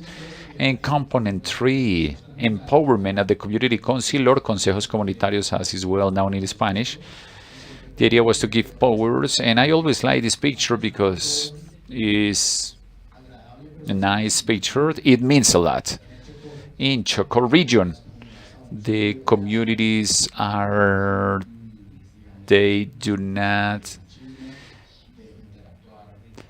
not like to interact, just like in the picture, as you can see, man with man, male with male.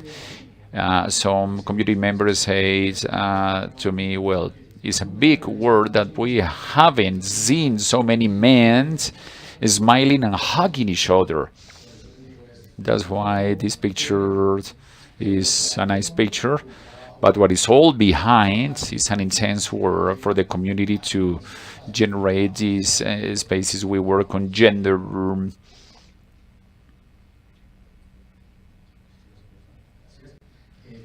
We also have training sessions working with Astrodena as a member of the community council, and we were working on gender approach as well, and also basic tools for management and accounting for the community council to help them to restructure the community council. Many of them are very well structured, but we can always improve some management or accounting subject. Something interesting beside this, we wanted to work with the community council. The community council, the mayores, they like the elderly, they change the boards very often. They say, well, yes, but we need to work with the community council, the small ones. They are the community by itself. That was a suggestion of the community council major. We work with the women and with the community councils, the small ones, to adapt these administrative and management and gender subjects.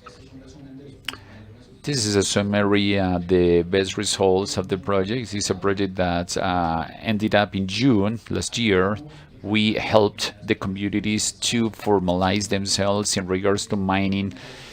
And this is a big gap that there is in the country, not only in Chocó, but also in some other communities. We supported those communities being very realistic in landing. I mean, to compete in the economical subjects of the gold is very difficult, especially with a crop, with the Chontaduro. I mean, Chontaduro is a very good crop if it's well commercialized, but to compete with the numbers against the gold mining is very complex. And the empowerment of the community council, consejos comunitarios, which is very important. They have a lot to do, and there's a lot to do. So this is a brief summary, and I'm going to stop right there. Thank you very much, Julian. We are in a panel which is going to allow us, or is allowing us, to know many experiences of the work that the UN has been doing to develop, to build capacities which are so important for the communities to face the complexities that implies the meaning and the practice of mining. And as Julian said, and also to foster some complementary activities that can render these practices more sustainable. This experience is very important in regards of public policies. These efforts to generate capacities to build knowledge with the communities must be taken by the government, not only in mining affairs, but also in productive activities in general in the country to improve the conditions in which people develop them. Now we're going to listen to Bruna. She's going to present a new element.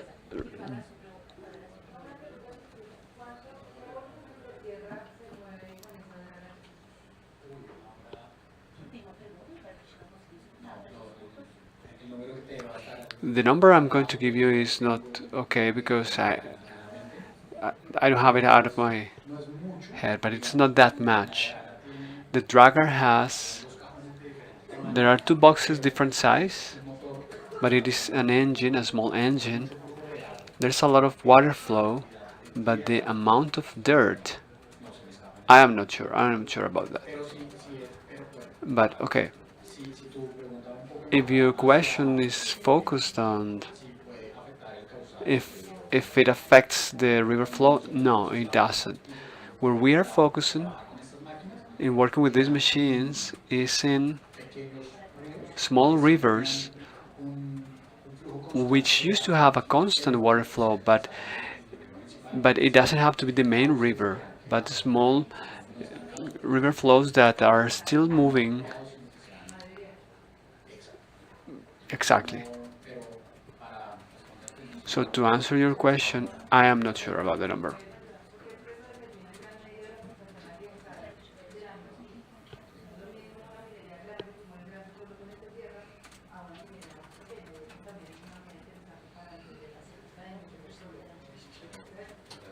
I owe you that answer.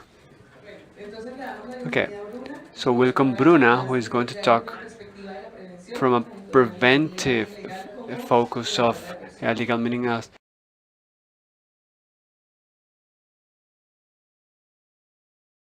So I'm sorry, I'm going to speak in Portuguese. My Spanish is not that good as to do all the presentation. Yes, that is important.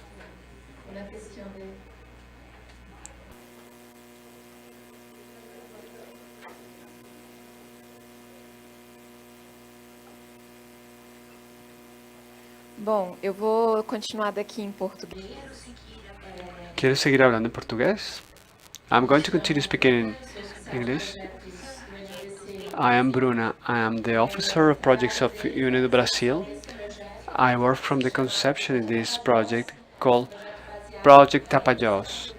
This is a project based on the prevalence to diminish or reduce the human trafficking of the slavery and the gold mining in Para Brasil, which is part of the Amazon in Brazil.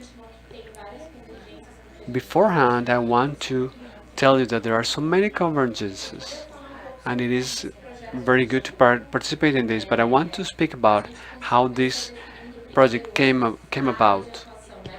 We started defining the area, delimiting the zone. It is a project that needed a delimitation, a regional delimitation, a specific one. We reached this region, this orange region, which is called Tapajós region. This is a river that crosses the Amazon. It joins the Amazon River, which comes from the Amazon, but specifically in this basin is in Pará, in the southeast region of Brazil. This is a difficult access zone, but when we started, there was some data about the delimitation of some parts in Brazil, but specifically in this zone, the factors of vulnerability made us think that there was a prevalence of work, of slavery work, and possible convergences with crimes like human trafficking, sexual exploitation, drug traffic, and also criminal organizations. And there is a movement that start to happen in the north in Brazil, in the Amazon. We have developed this project thinking about two stages. The first one, in which we are focused in 2 years to produce information, and the second one in which we're thinking about interventions based in evidence, and the evidence is collected in the first 2 years. We have finished the first stage, the research stage. I'm going to show you the main findings, and I'm going to talk about the interventions, which has been divided into 3 objectives. The first one, the prosecution of the players, so that we can have some more efficient justice system regarding this illegal mining, the protection of victims of this human trafficking, and also the victims of mercury intoxication. And the fourth one, which is a prevention objective, I'm going to talk about the communication of changes in behavior, and also the implementation of sustainable developments. What were the first stages, the first studies of the first stage? The first one about the prevalence of the forced labor in mining. In Brazil, we have a differentiation of mining and illegal mining. We talk about garimpo, which are the illegal miners, illegal mining.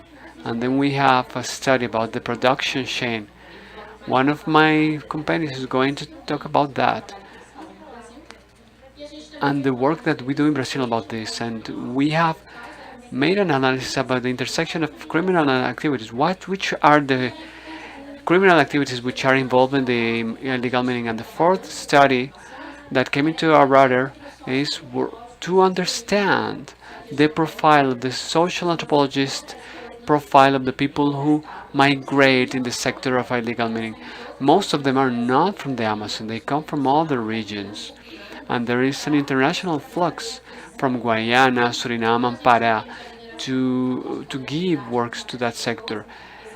As we understand this as a vulnerable factor for the human trafficker, there are some specialized networks for the transportation and collection of people who are going to be labor in the mines. These people are not only in Tapajós. According to the change of the profile of the region, these regions have more intervention by the police. These people end up being displaced to the illegal mining regions. I'm going to talk about the productive change, but I'm not going to take a long time working with the specifications because Bruno is going to talk about the approach, the methodology.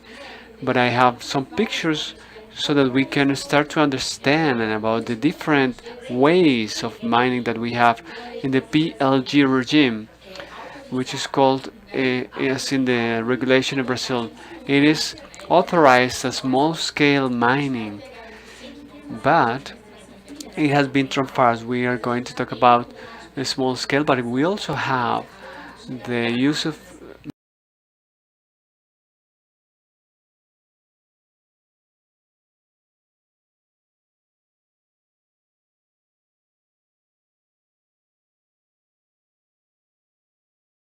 it is very difficult to talk about artisanal or small scale mining when we have that many machines that seem like a big scale, like a enterprise, like a company.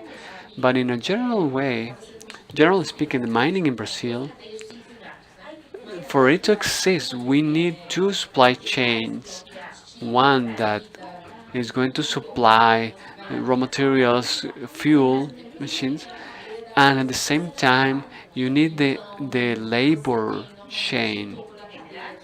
So we have the tip of the chain, which is the landowner of the land mining, the owner of the mining, and the owner of the land is going to be probably the owner of the mining. So he's going to be the one in charge and goes to command the other people.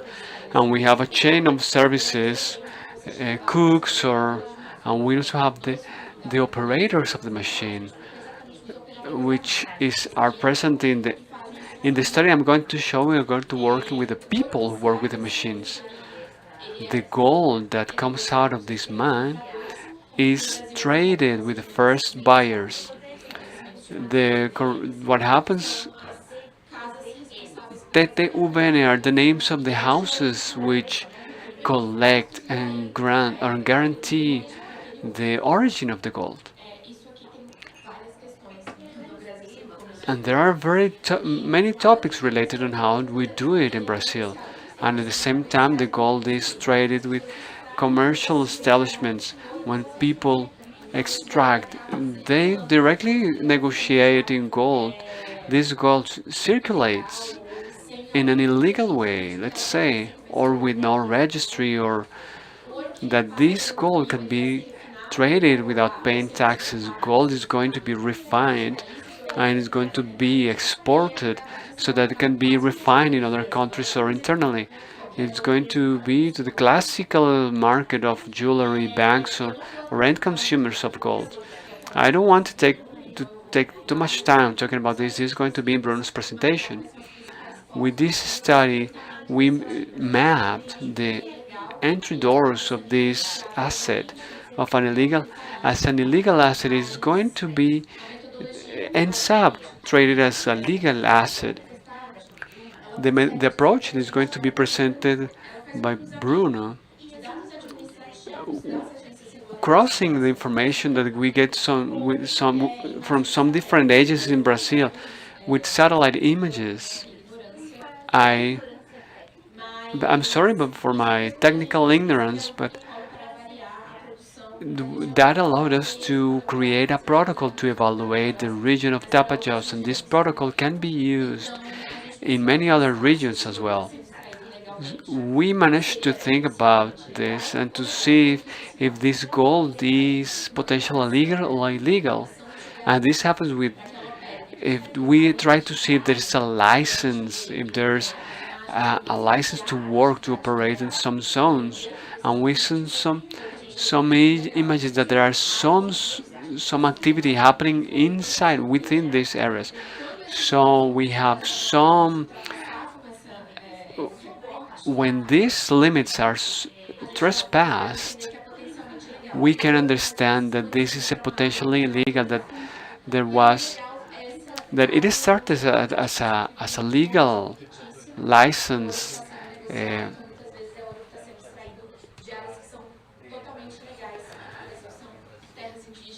which are sometimes not preserved as in some areas. So we have something different.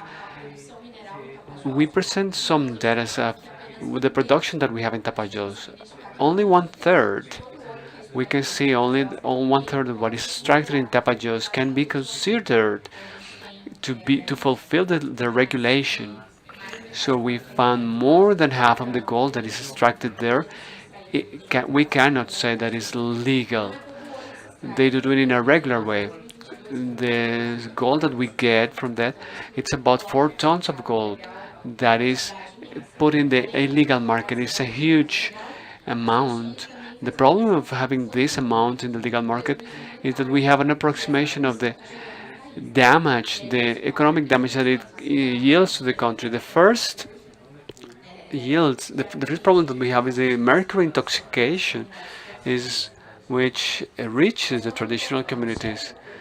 Talking a bit about the main product, which is the prevalence of slavery, we have to establish a complex operation to establish that work. So we started saying that we were going to use primary data, which is, in our investigation in 3 months in Brazil, we cover 3 regions, and we found a prevalence which is valid for the middle of Tapajos and Lago Tapaos, not for the low river. So it's 24 researchers. We did over 900 surveys for miners that required for the red to be very clear because of the dangers that we can find there because of the type of research we were undergoing. For that, the instrument was divided in 2 stages, and 2 main parameters were used to measure the traffic of people and slavery. The first parameter was the question.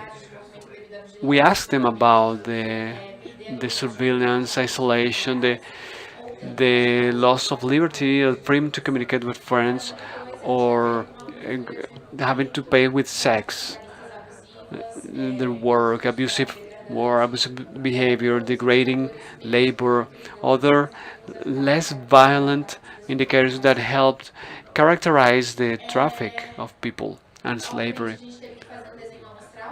We had to develop a sample design so that the statistic would be representative. In other cases, we use the Ideas Plus approach, which allows to improve the sampling because it helps every interviewer to indicate a new indicator, but that mechanism allowed us to reduce. That made the sample to be damaged. So we did that as we hadn't done this research. That is, we had to exclude some seeds that are not fertilized. Some people who were not interviewed because there was no link. So the starting point, which are the people who started first, is all about how these networks are connected, about the results of this work. We understood that the profile of our sample is man, and despite having a percentage of women who work in the extraction of gold, we also saw that in the regions that we checked, most of the age was about 43 years old, but most of them got it 20 years ago. And they did it for a long time. 67% were non-white people. That is a very specific date information, and people who didn't have access to education. The the work that they did is they work from 12 and a half hours a day, 6.5 days. Basically, they were working all the time. So about the prevalence that we have, when we consider the parameters 1 and 2, 40% of our sample and about the same rate of the general population can be considered victim of human trafficking for slavery labor, for forced labor. So most of people who work in Tapajos are victims of this forced labor. When we talk about this, about parameter 1, we talk about more violent behaviors. About 27% can be considered about that, and 28% about the second parameter, which have more degrading practices. Among the most common violations that we find is 34% is people who have different to what we said before. It's an they were told something different to what we were actually going to do. 40% said that they were charged some money, and we see this in our legislation, like uh, a recruitment by debt. Based on that, they force people to stay working because they can never pay that debt. About 25% of that sample said that they were surveilled with guns and different weapons. We had an approximation of the indicators because indicators are referred to international standards by the Brazilian legislation. About the same percentage of our sample could be potential victims of forced labor, according to the Brazilian legislation that affirms the quality of the approach that we used and we in the national indicators as well. Talking a little bit about the convergence of crimes, that is one of the crimes that when we talk about mining, we never think about the workers. We think about people of criminals, but our study tried to approach this as people who are also victims of crimes. So we started to understand what all the crimes, what is that other network of crimes around the miner. The most common crimes are environmental crimes in mining, which affect the conversation units in Brazil. At the same time, the responsible institutions have very limited capacity and are not allowed to combat the environmental crime. And it is something very difficult to be effective, especially in those zones in Brazil. Another very prevalent crime in Brazil is the sexual exploitation of women and girls. There are some specialized networks in the traffic of women so that they can sexually exploited in mining regions, and it is a crime which is very prevalent in the regions. As soon as mining comes to the region, you can see how this culture of women exploitation is seen. The slavery, labor, forced labor, and prostitution is something that we can see, and we have decided how to. It has to be monitored with more rigor. There is a low capacity to increase the surveillance. The competent institutions to do this and to help this victim don't have the condition to have actuations or interventions in the Brazilian Amazon. There are some prevalence of the violent killings in any other region. It doesn't happen as much as in the mining zones. In 2022, it has an increase in 0.6% in these zones. It moved to a rate of 18.9%, which shows that it's also very dangerous to go in these regions. There's of course the drug traffic, and different to what happens in other countries in which the criminal organizations have used the miner to launder the money, to exploit, and to have other incomes. And drug traffic uses the same mining routes to traffic drugs. So we have some airplane runway, marine fluxes. They have is what they have, but in Brazil something interesting happens. The main organization like Comando Rojo and PCC, it started to happen to occur in the southeast of the country, and but they are now using the north. Comando Rojo is the main one, which was born in Rio de Janeiro, but they started, but they are very big in the Amazon now. We have been studying them. We don't have all the, we don't, there is evidence that they have some supply chains, some supply routes, which are the same that for the mining. So what can we do with all this information?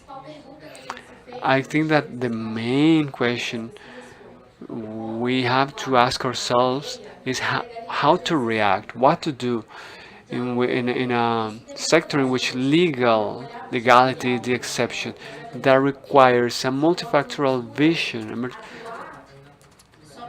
We are in a standpoint in which we cannot address only as a problem of human trafficking. We need to think about this as a whole.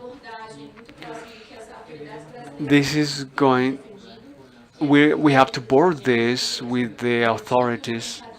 We have to guarantee that the end buyers of the gold are also responsible for the origin of the gold, and that they also try to act as that they can guarantee that their companies have also a human rights view. But that is not that simple. That is not easy to do. What we want to do with the federal police is to establish that the gold that comes from the indigenous zones to be called a conflict mineral. They can do it. They have the way to identify the origin of the gold. They have to be able to identify the gold comes from the indigenous zones, so that in that way we could make a regulation so that we can classify the gold as if it is a conflict or not. We have worked along with the institutions, the justice system of Brazil, to approach this problem, to understand how this traffic of human beings flows. There are some cases in the Ministry of Justice in which they have seen this, they have approached this in a very successful way to identify how this phenomenon occurs. We have promoted, when we talk about the chain of gold, and when we talk about the responsibility of different institutions, and different institutions, when they are invited and they have debates on what are the priority actions, they have traded information which has been very useful, not only in the gold traffic problem, but also in the mercury traffic, how we can control mercury traffic, and so that we can support some actions to put in check the mercury traffic with the federal police. That has been very interesting. So there is a culture, a very strong culture of gold in Brazil. The price is very high, so it is very attractive. So we have seen that it is necessary to demystify these beliefs that we have, like for example the easy money, and that kind of activity can be much better than others. And we have the alternative development that we have been working in communities which are in the rivers, which are very affected by the mining industry. We have been trying to implement supply chains for different crops which are environmentally friendly, and offering them a different occupation that is less aggressive than gold mining. But there's a change ahead. I hope to be able to show you the results of this project, and I am here for you to exchange experience.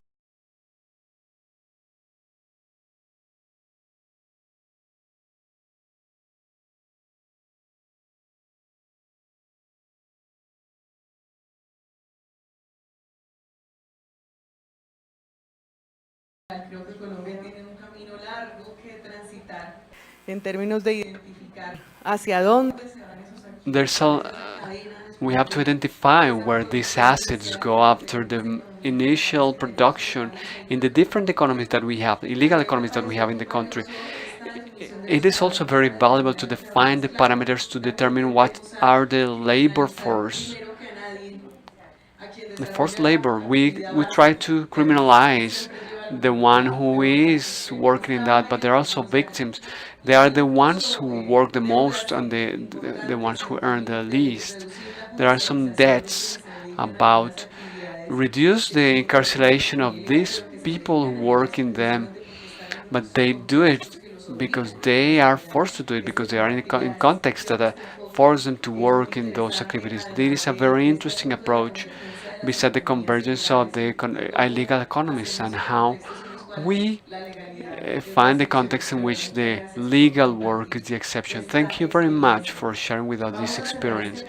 We're going to close this panel with Adriana Maria Vargas, also about experience of accompaniment by UN, which refers to the initiatives, the community initiatives and the social agreements, and how these social agreements can contribute to a better use of the resources.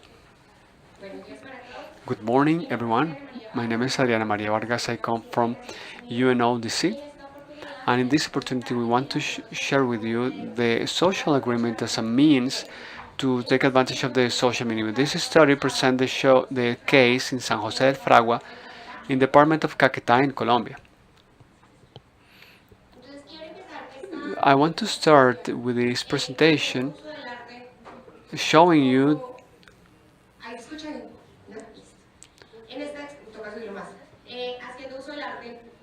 I want to show this image. This flag was painted by José Antonio Caro, in which the gold, the yellow stripe, which represents gold and riches in Colombia, it's changed to black and yellow. Why is happening this? In Colombia, this mining activity has been developed, but has had a lot of difficulties.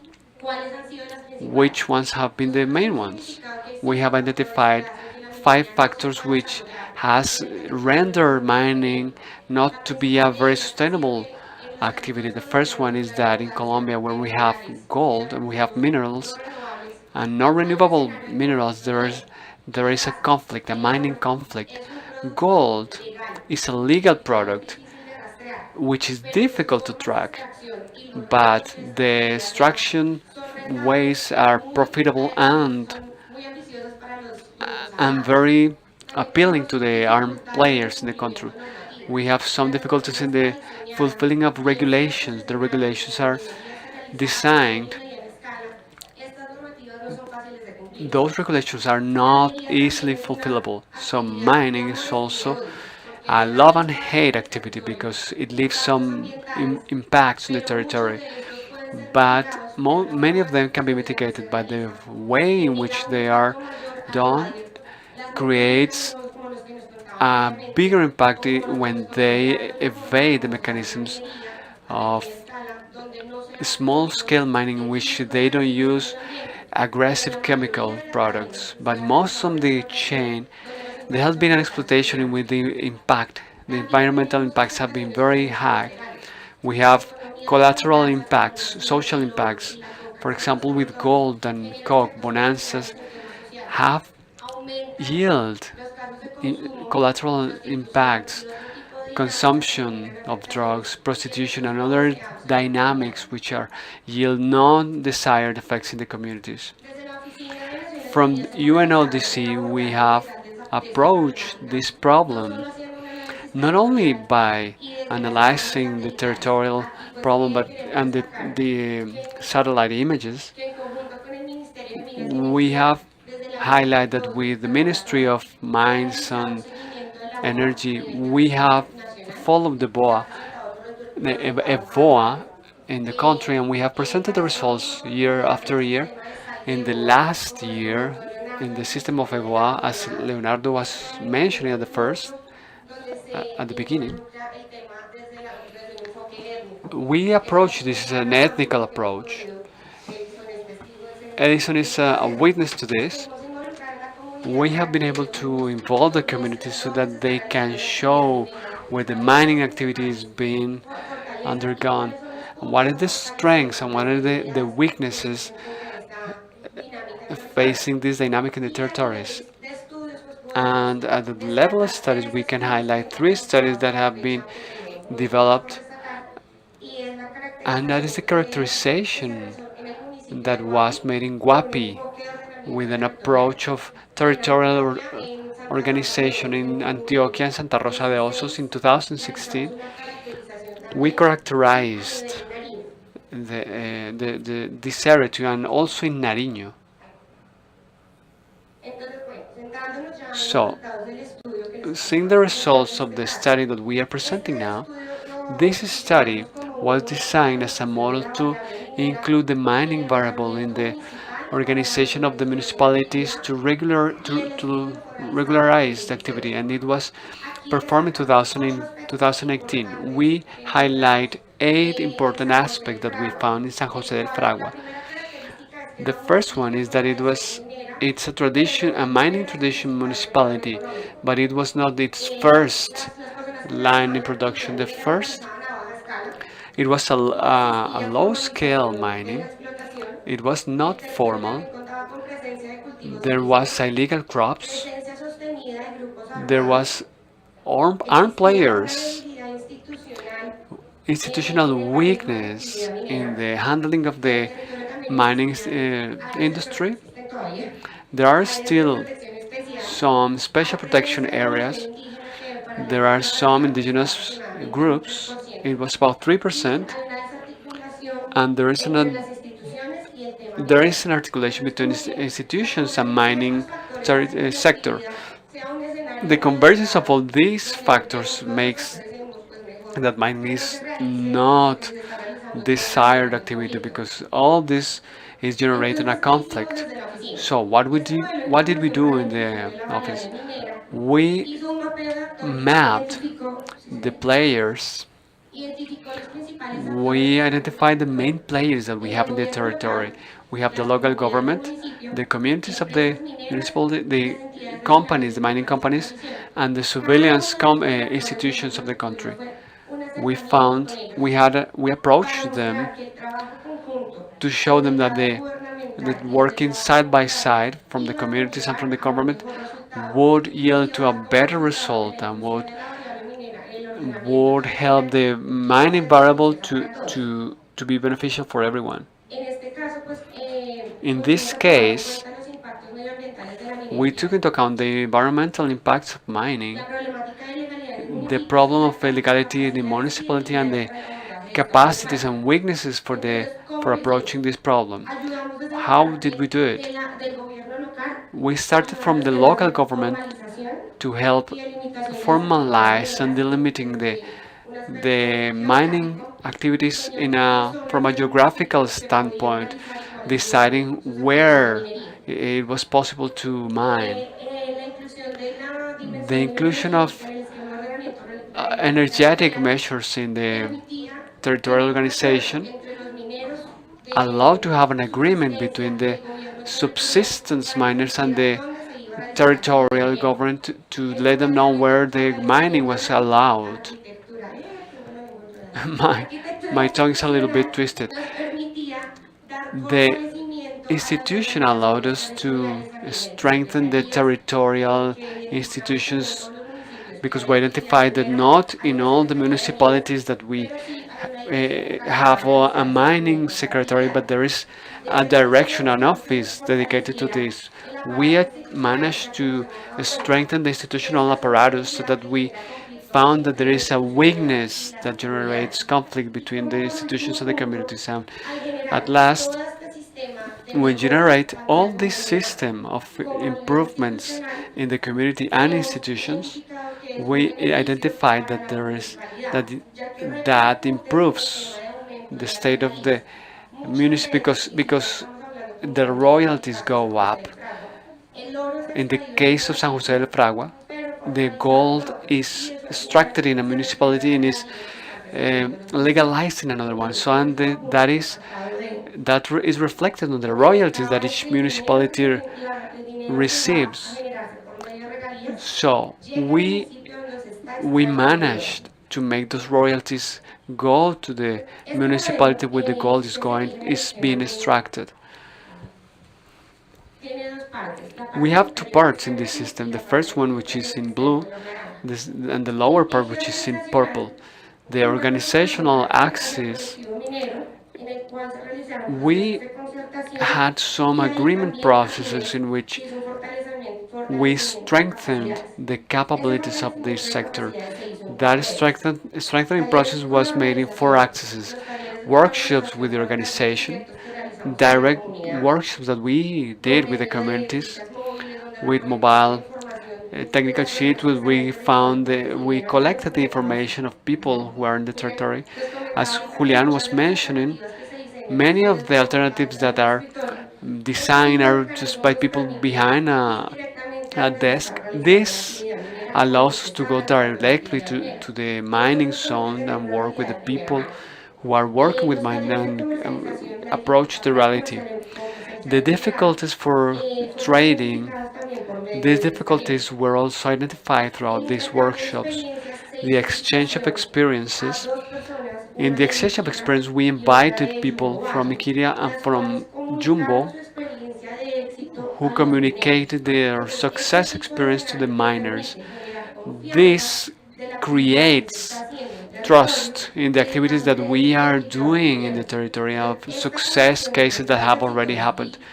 So this convergence between the success cases generates trust and increases the credibility of the process that we are creating. At last, there was another workshop. This capabilities strengthening process has been also accompanied by collecting information from the from the miners in the zone. We have some surveys to know about their homes of the miners. In Guapi, for example, we had a similar approach regarding the coke crops. People at first don't like to do this kind of service, but at the end, they are performed by people from the community, and that also increases the trust of the people. Finally, when they see the results of how they are characterized, what are their activities, and where all this information is going, this process of collecting information start to have more credibility and they end up being accepted by communities.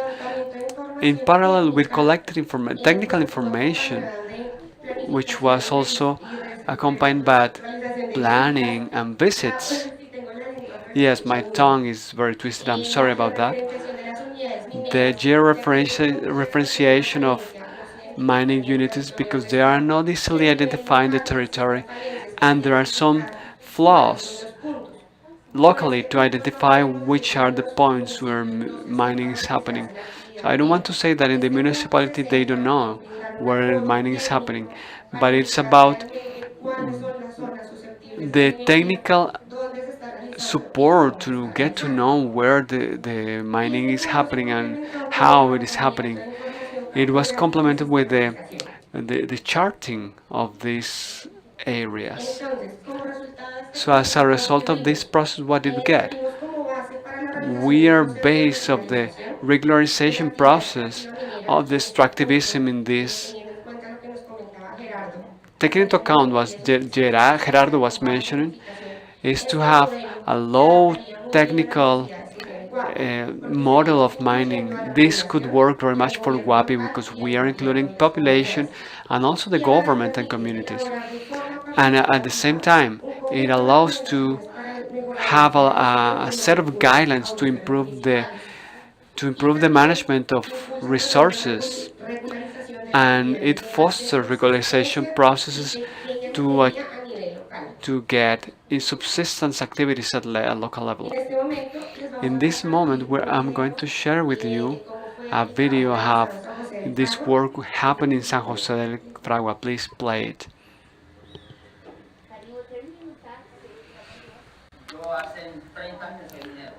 I've been a miner for 30 years, and we are being prosecuted by the police. All the time they would burn our equipment. If they took you, you would go to jail. Not only did they burn your equipment, but they can take you.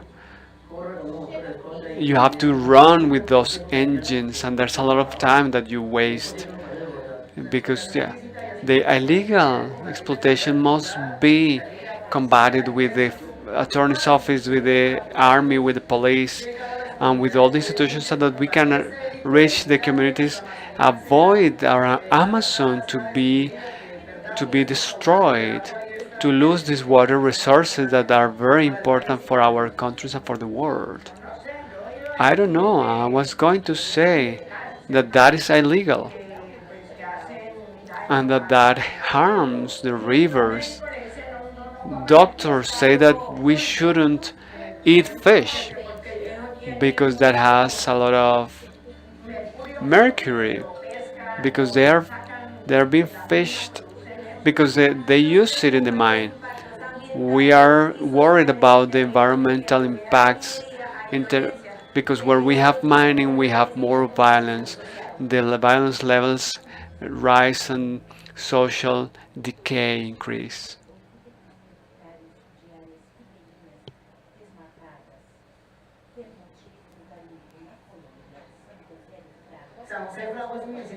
San Jose del Fragua is a very big municipality, and there are some places where the state just doesn't get. They don't trust in our institutions. So, thanks to that first articulation, we achieved that the community lost their fear. We achieved the trust between institutions and communities that they could go up to the Ministry of Mines, and the ministry would articulate with the UN so that we can be trained, orientated, and teach them how to practice mining, a sustainable mining and a legal mining. We have to learn to start moving in the benefit of all the mining community. That's what we are trying to do in this moment. That is a very good experience because an employee came here and told us that we are working well, that we are very well organized, so that we can get the title, the licenses. If it's about precaution and we're going to be with the process, we're supporting the productive process. We're going to be trained incentive because if it's possible to get the gold but also transform it, it's going to be more profitable for them. We like to have rules which can be a support to organize the activity. We need to monitor to mitigate the impacts. I see at San Jose del Fragua now with a more conscious future. In the future, we have to be more aware of nature. The more we destroy the mountains, we're going to remain without water at the end. The artisanal, we don't work with mercury here. Mercury is bad for fish, for water. It pollutes the water resources. We have to be aware of and to practice sustainable mining, to have the commitments and move to the legal mining so that the police are not going to prosecute it, but instead to help us to do our job.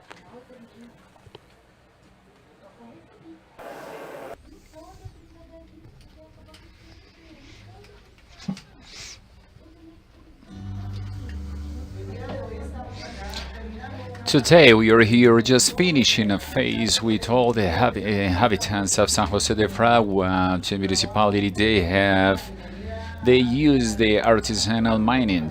For us, it's a big achievement to be here and to do so what we said we were going to do, you know. If we are very well organized, everything works. I'm really happy to see that, very happy paying attention to the training to do things well done.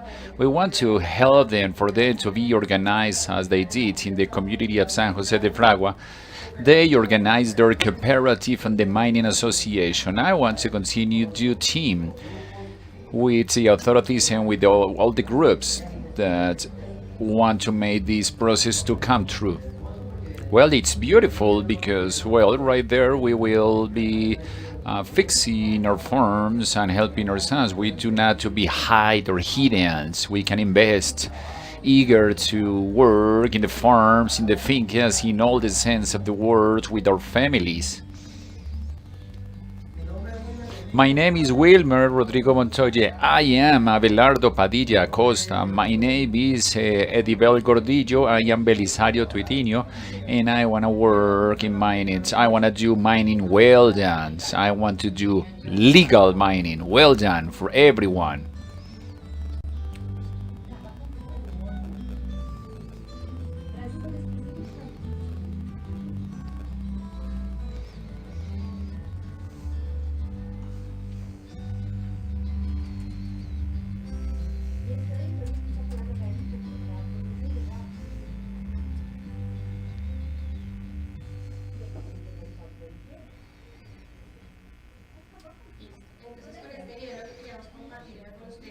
With this video, we wanted to share the experience that we have in San Jose de Fragua. We wanted to show you that through these processes, we can help the community and we can reduce the stigma that it's being generated in regards that the mining is a criminal activity. There's ways to help the legalization to do sustainable mining, to be an engine of the development and for the development to generate fewer environmental impacts. Thank you.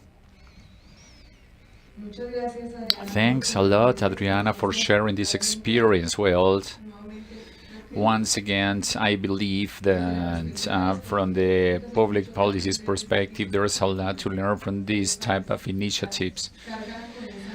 This country has this strategy. I mean, not only this country, but in general, in Latin America, where there is a biggest natural richness, there is death, persecution, war. And these type of initiatives that allow to build with the communities to take advantage of those resources for developing sustainably development for the communities are very valuable. So well, the idea is to start our discussion panels. I mean, the initial agenda said that we were going to have 1 hour for that, but we only have 30 minutes if we want to have lunch sharp at 12:30. It's up to you. So well, the idea is to open this space for you to participate. I know that some of you want to have an intervention, to ask questions, and to share the experiences. So the floor is yours.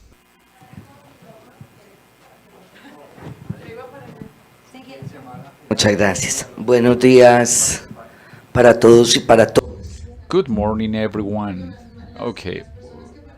The people who participated in the previous panel, please come here so that if there's questions, they will be able to answer.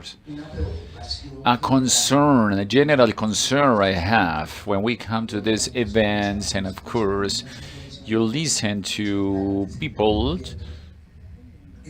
is that it seems that every one of us, including myself, I'm not going to stay aside, we are seeing all the time the phenomenon, the mining, the illegal mining in Colombia is a phenomenon that goes beyond the mining by itself. And it's created, grows, and is reproduced by some social realities that are part of the mining exercise. Colombia is a country divided into regions. Colombia is one of the most diverse countries in the world. It's not the same to talk about Antioquia, Chocó, Amazonas, or Cauca. Culturally different realities, economical realities, they are totally different, and sometimes we want to do public policies that cover the whole territory as only one reality. Right there, we are mistaken. And we are wrong because the public policies that applies in the Bajo Cauca Antioqueño does not work at all in Nariño and Cauca.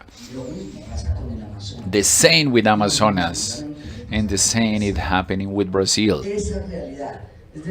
That reality, to understand that the mining process is only mining, is not the problem, is not the problem.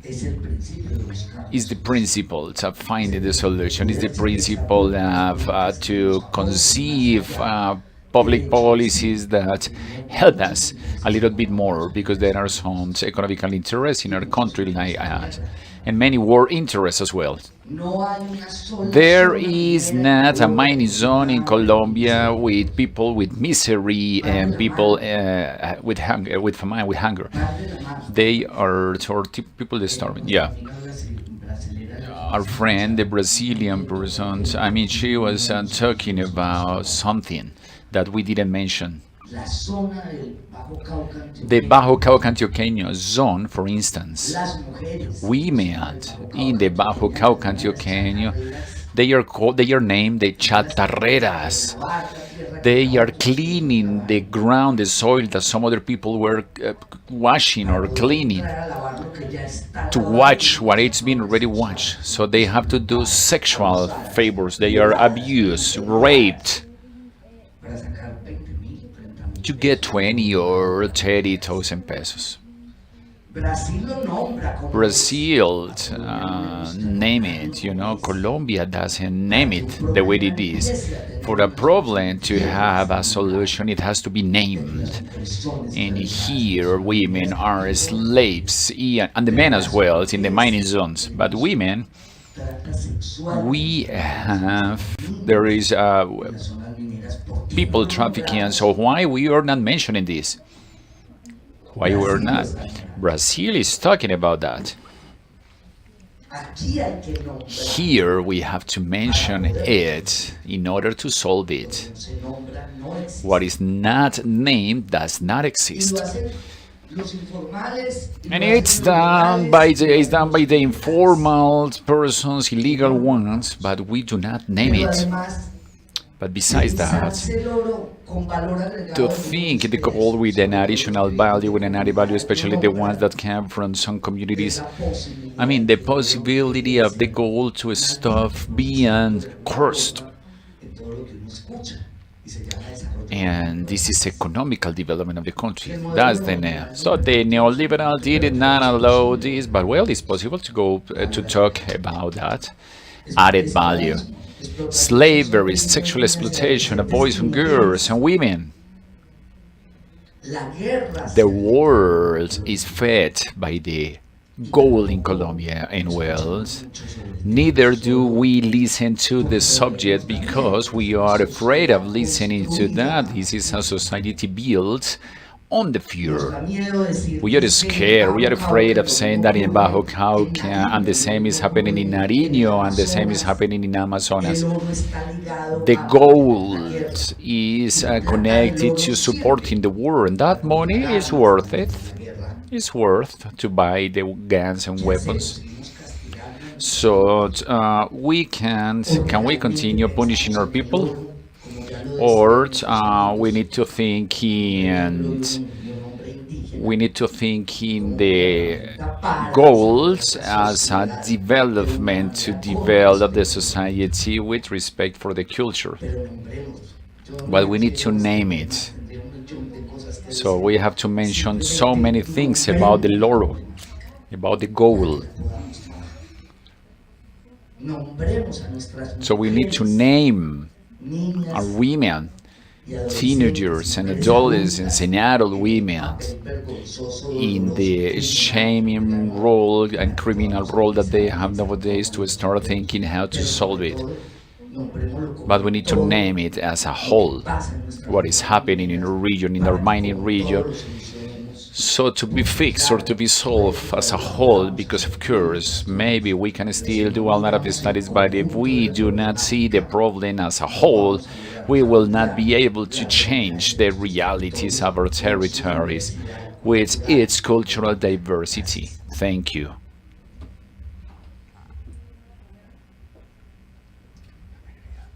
No. Una pregunta para Ana. Bueno, dos. A question, well, two, actually. In the video at the end, there is like a pattern in the changing the pattern of relationship of the for law enforcement. So I believe that this is extended also to the goals and also to the code. So how is that possible that the public, the law enforcement can change the relationship? By essence, there is a commodity that is criminalized, is illegal, and they pursue it. So how they will be not pursuing to establishing that in carrying relationships within. And second, they talked about for the project we have 72 families that were formalized in those activities. So what characteristics, I mean, what anthropological profile these 72 families have? So this model could be achieved in cases where the mining, when people, foreigners, right, or it has to be native people from the territory that have a connection with the territory. So I have those dubs. Can you hear me? Well, in the first case, when we presented, all right, when I presented the mapping, stakeholders or players mapping, the first actor we identified is the law enforcement, because that's the mission, that's the target. They have to do these type of activities like the one that you are mentioning. However, by doing all this work, we understand that the zone could be delimited. So like when we got permission by your father to go to a party up to midnight, but if you go over the midnight, there will be some repercussions. So with this model, we wanted to design in what areas could mining be done, and it was work to be done with the law enforcement, and it's been useful for them to be close to the community. Their response is very close to the next questions. They know who were the ones making the mining activity. We didn't have any scenario with many foreigners, and they were doing like these mining activities, as Bruna mentioned.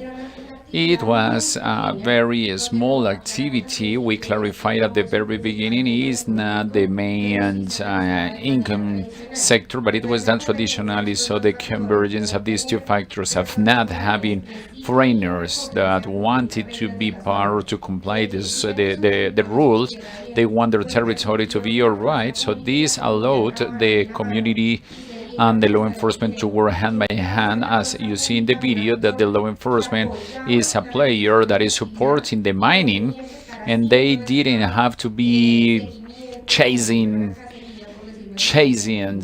you know, with this, with what that was successful in that moment.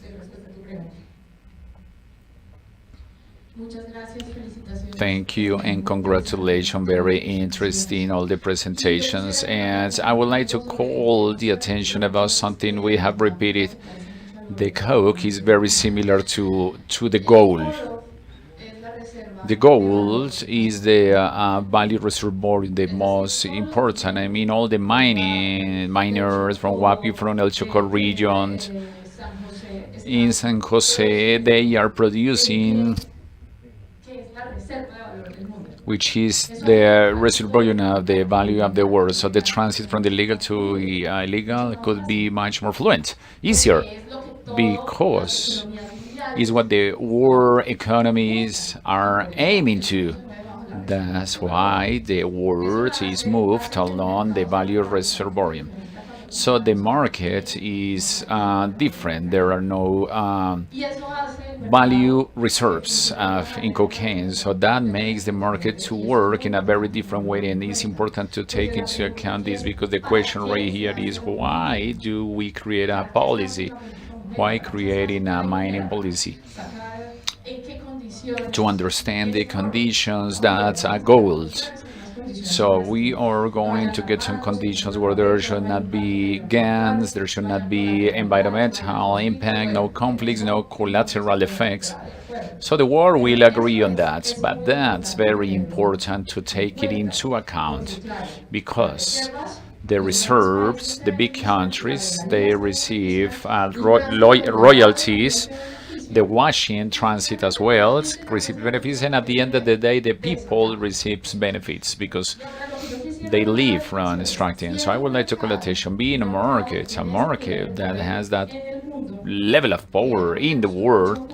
I really like it how you mentioned what it's like to be a miner from your multiple places and territories, excluded territories, ethnically differentiated in terms of exploitation. That is very powerful, because sometimes we believe that one thing are the miners, that they want to survive, and another thing is that we don't know what is happening right there, but they get to England.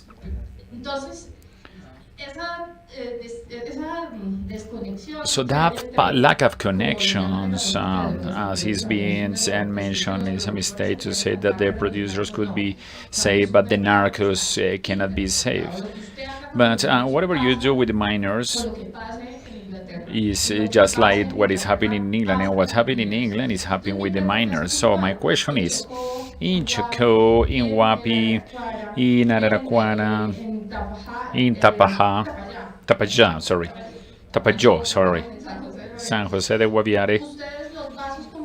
So you have a communication between the market, and where do you see this communication in the coca?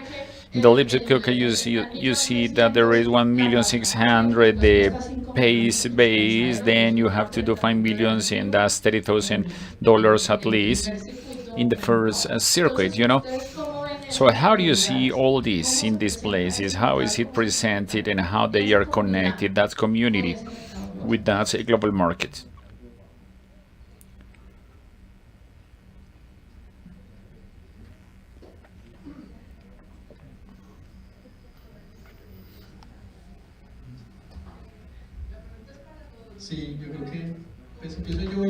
Well, I'm going to start, and, well, yes. If you ask me, how is it connected? Well, there is no connection, at least in regards to the Amazonic plain. Initially, it's an activity that comes from some zones, different to that culturally, and culturally is subjects with curses, with the creators kept the tear of the sun because his sadness, because his anguish, because it's an issue, it's a problem for the Amazonic cultures. And in several spaces they have expressed this lack of agreement in extracting that is prohibited. So there is not a connection in the markets. The connection is only in what my partner mentioned, in the activity, due to lack of state or government, and by the economical dynamics. So, well, at the end of the day, they are involved, they become diverse slaves, diverse and slaves. Yes, I do not believe they are slaves, because there is some autonomy, indigenous autonomy in those territories, and unfortunately in those Amazonic territories, especially in the low part of the Amazon. These actors, these miners have respected the autonomy, and they have made some agreements with the authorities. But there is a social problem and cultural problem. So the loss of cultural identity, the loss of the customs, the Amazonic traditions is happening, the displacement for the activity, and also because there is a violent pressure for the ones working on the boats, but also because the market makes them not to be connected the territory. So when they receive some money, they see the necessity of leaving the place. They want to go to Florencia region, wherever they can find this that is very attractive, like alcohol and, well, some other things. There is a big problem with the women. Women are, I mean, besides being exploited, sexually exploited, they are getting married with the minors that are coming from some other areas, and they are leaving after the mining season is over. So it's not constant. There is there is a time for exploitation which is very strong, but it's dragging mining, so it's over. It's over. So they start moving. I mean, these little floating towns, they are moving along the river, and obviously many women and many youngsters are leaving to different places. And some others are going to the cities after only to have the bus ticket, because they are not planning to go back. So there is a problem right there. The truth, cultural identity, the language is being lost. After being on growers towns where the main diet is fish, plantain and cassava. The transformation of the cassava, for instance, is the essential diet for the people, the faina, and some other things. All right, this is what they are buying, and they are not buying anymore among relatives. So they are losing this cooperation culture, the social culture. In the past, I used to grow farina, and I used to give it to my relatives, to my friends. Or I was doing the mambe, the traditional utilization of the mambe, which is very, very respectful, and the tobacco. And well, this is something very sacred to offer the mambe, the coconut, and to shirt. I mean, it's being lost. In Bogota, I don't know, in Medellin, there is a boom of people that are chewing coca lips. You can find a pound of coca lips. When I arrived to Amazonas in '99, it was a sin to talk about the mambe, the coca lips. So that was, I mean, if you do it, they say you will die. So all these dynamics, I mean, to the Amazonic towns, the ones that were for a long time, right then we work in the social subjects. For us, the social subject is connected to the environmental subject. I mean, if we continue just like that, we are going, the Amazonia is going to be a desert, because there will be some towns over there will be living in the capital cities, or they're going to be in the hands of other people. Okay, if there is not a direct connection, they didn't know how much a gold gram costs, so they use the exchange, and whatever the commercial person or the business person says, I'm going to give you 50,000 pesos. Well, he was selling maybe this and that. So that was a matter that the transformation of this is even worse. All the added value subjects is not part of the culture. Different to the indigenous communities. They have historically a process with the gold, which has been different for them, is a curse. for them is something prohibited. So at least in these zones.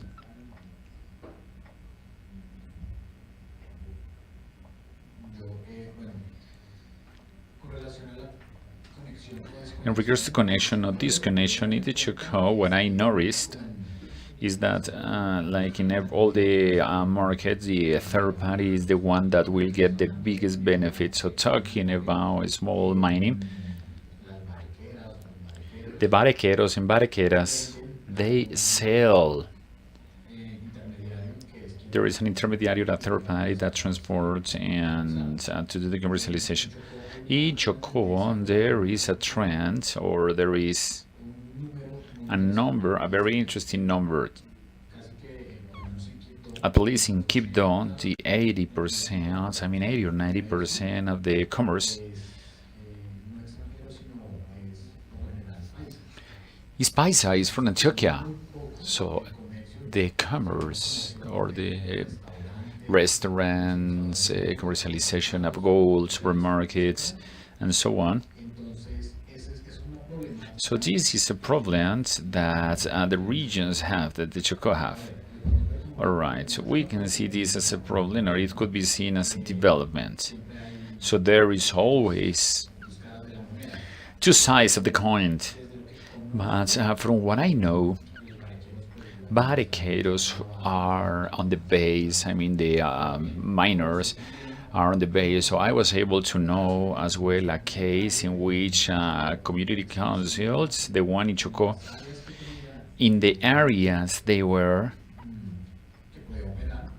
where they can operate, they allowed to barricados or miners to work. They were a mid-size mining process, and they buy a better price than the commercialization agencies, and they were commercializing directly with no intermediary, exporting. So I know that they export to Canada, to United Kingdom. So I believe that models would be better for benefit the communities, because through the community councils we will be discussing some other regulation subjects as how the negotiations are going to be done. But to answer to your questions, I believe that that is the connection and the disconnection that there is, at least in the Chocó region, as far as I know.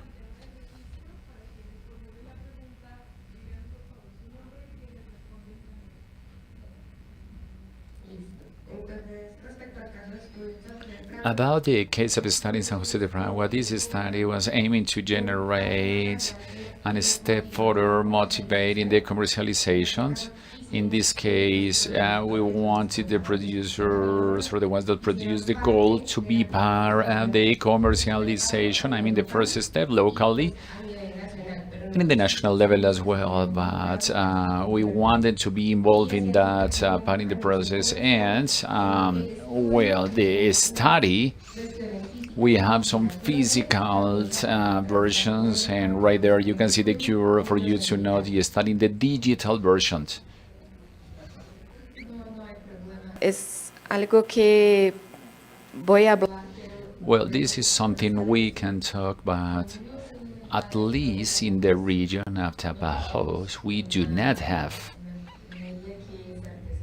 artisanal mining. Does that not exist anymore? So I believe that we are talking about mining in different dimensions, because what I feel is like when you talk about mining and indigenous communities,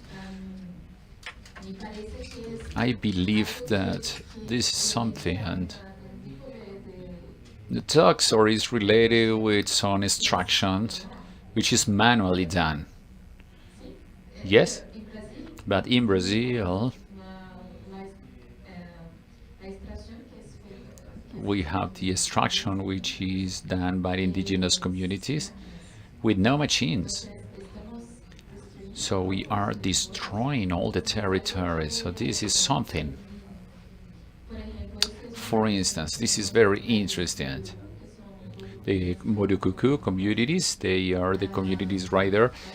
Women, they do not want to do exploitation because the garimbo will finish, the exploitation will finish with leave the kids, is destroying, left behind is destroying the men, but men, they want to, because they want to make money. So I do not get to, I mean, in the region I work, I cannot identify this relation with the community, with the mining activity. This is something that is lost through the time. So this is something that, I mean, in Brazil, in the case of Brazil, is very different to the Colombian case. In my case, we have that activity with the 5 community councils, and I believe that was done in 2019, in which we were able to do mappings, especially how was the situation in Huapi. Towards the question of the connection, I would like to identify the moments. One thing is to talk about traditional mining into a context where we develop some practices, not using machines, machinery, but especially when we have a tradition associated to the family concept. Mining is associated, was associated to family, how the family was doing the mining job, where everyone was participating. And as you know, we also come from a very extensive families. With the extensive family, for example, in only one house, there could be 10 or 12 persons in the same house. That is the extensive family. That somehow it allows to make profitable, so that, I mean, in some moment they have guaranteed the other activities or the other products. So that's why we were talking about the cycle I'm talking about. There was a cycle process. There was a multi-activity, and precisely this permits the gold production not to be only for commercialized. To be commercialized, okay, well, to be commercialized, but also it allowed to accumulate gold. In the past, our people, they can have golds in their boxes, in their locks, and they were using all these securely. Nobody have. It's not possible now to do that because there is another logic now. And the other moment I want to highlight is that about the connection is that nowadays, from the chains of logic and situations, our peoples are much more connected with the world commerce, with all the elements in the society, losing all these particularities, and well, our people are much more connected to have gold, silver, gold, money. So they are different contexts. The connection is in other terms. From these type of situations, we are trying to advance, to move along, to have a characterization of what persons are developing this type of traditional practices. From that, we can think in the necessity of to advance in generating organizational processes, so that, I mean, we know your exercise that was done in the Chocó regions. There was a whole project associated to the green gold, that production, green gold,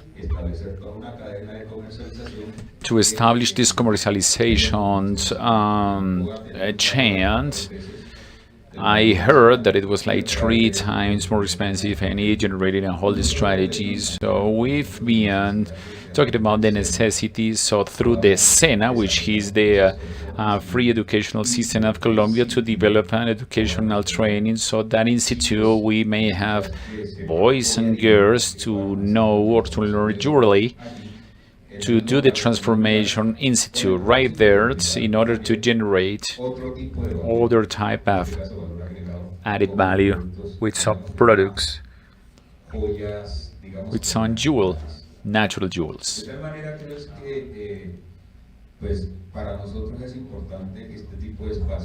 For us, it's very important these meetings, and somehow we are trying to solve the problems into our communities, but we require the support of the national and international context for us to strengthen in these processes that are still resistant to the great world commerce, the predator commerce of these areas that for us are part of our identity and is integral part of our territories as well.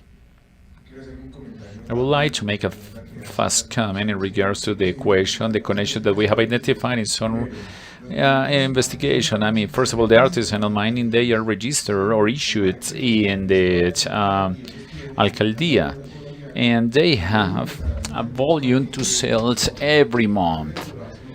So they make it official.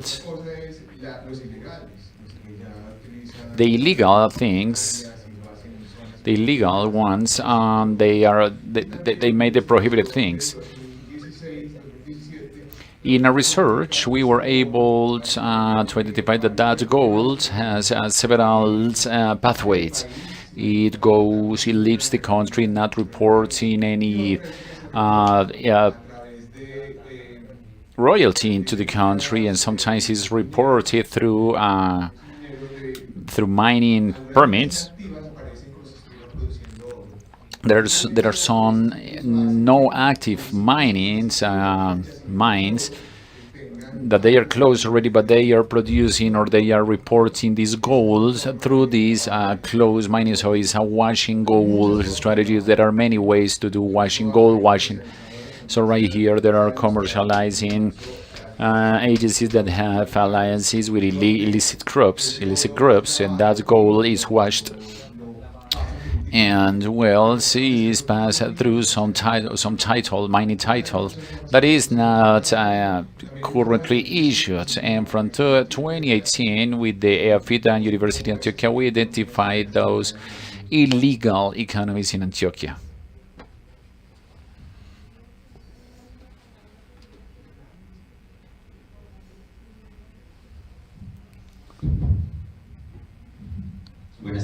Good afternoon. Jorge Ortega from the Mining National Agency. I only wanted to highlight an aspect. The mining process in all the phases is a process that requires the monetary, I'm talking about the small mining for many years. And usually we see that the interventions that are done by the international donors or grants, essentially from other entities, they are very specific. The case of San Jose de Fraguas, I don't know if you know what is the reality to date. Otherwise, it would be interesting for you to note, because there is a specific aspect right there, and almost 80% of the formalizations requests, they failed, because the easiest is to do what is always being done by the persons and by the entities that want to support the mining subject. They can start the formalization process. But once they start the formalization process, there will be some phases where the miners will be totally alone, and at the end of the day, they will fail the formalization processes. We have identified two aspects. the reasons why the formalization will not end well, or because the minors are alone. So the first one is the working plans. I mean, if we do not solve the subject of the working plans, the minor will not pass this formalization process. At least in what has to do with the special reserve areas. The other big percentage is the environmental. I mean, all the studies that we have heard this morning, I believe that the one that is closer to an integral in the long term is what Julian mentions. I mean, we need to attack all the areas. I repeat, I mean, we have a resolution where we declare that a special area, and then we have all the process, because they are totally alone. So there was an intervention of auto legals with some communities right there. And even though it hasn't been approved, because it's the most important work, because right there the mining activity will be just an instructions work, and it will become an entrepreneurial mining activity. And those programs are not well done.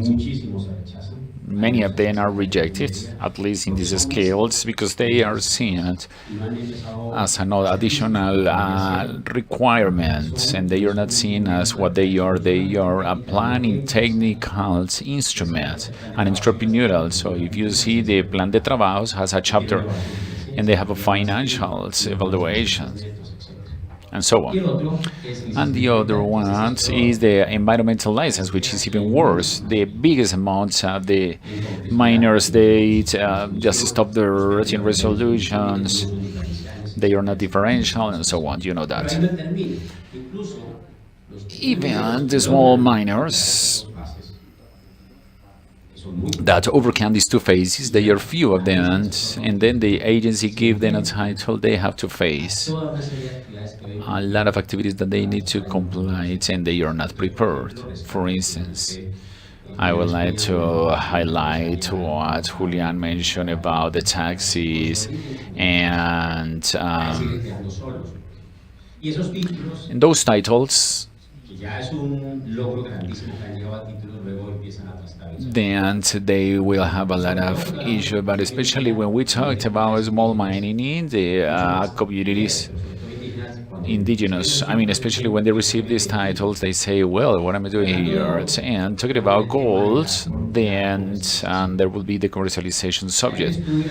There is a study of the Republic Bank. At least there are 4 intermediaries in the commercialization. The one that extracts the gold from the rivers, he sells to the local buyer. He sells to the buyers in the vereda, in the municipality. Then they sell to one that is in the city, and they go to a city, to Medellin, and they sell to not to an international commercializer, and they finally sell to the international commercializer, and they export the gold. With these 4 intermediaries, there should be 35% of the international price.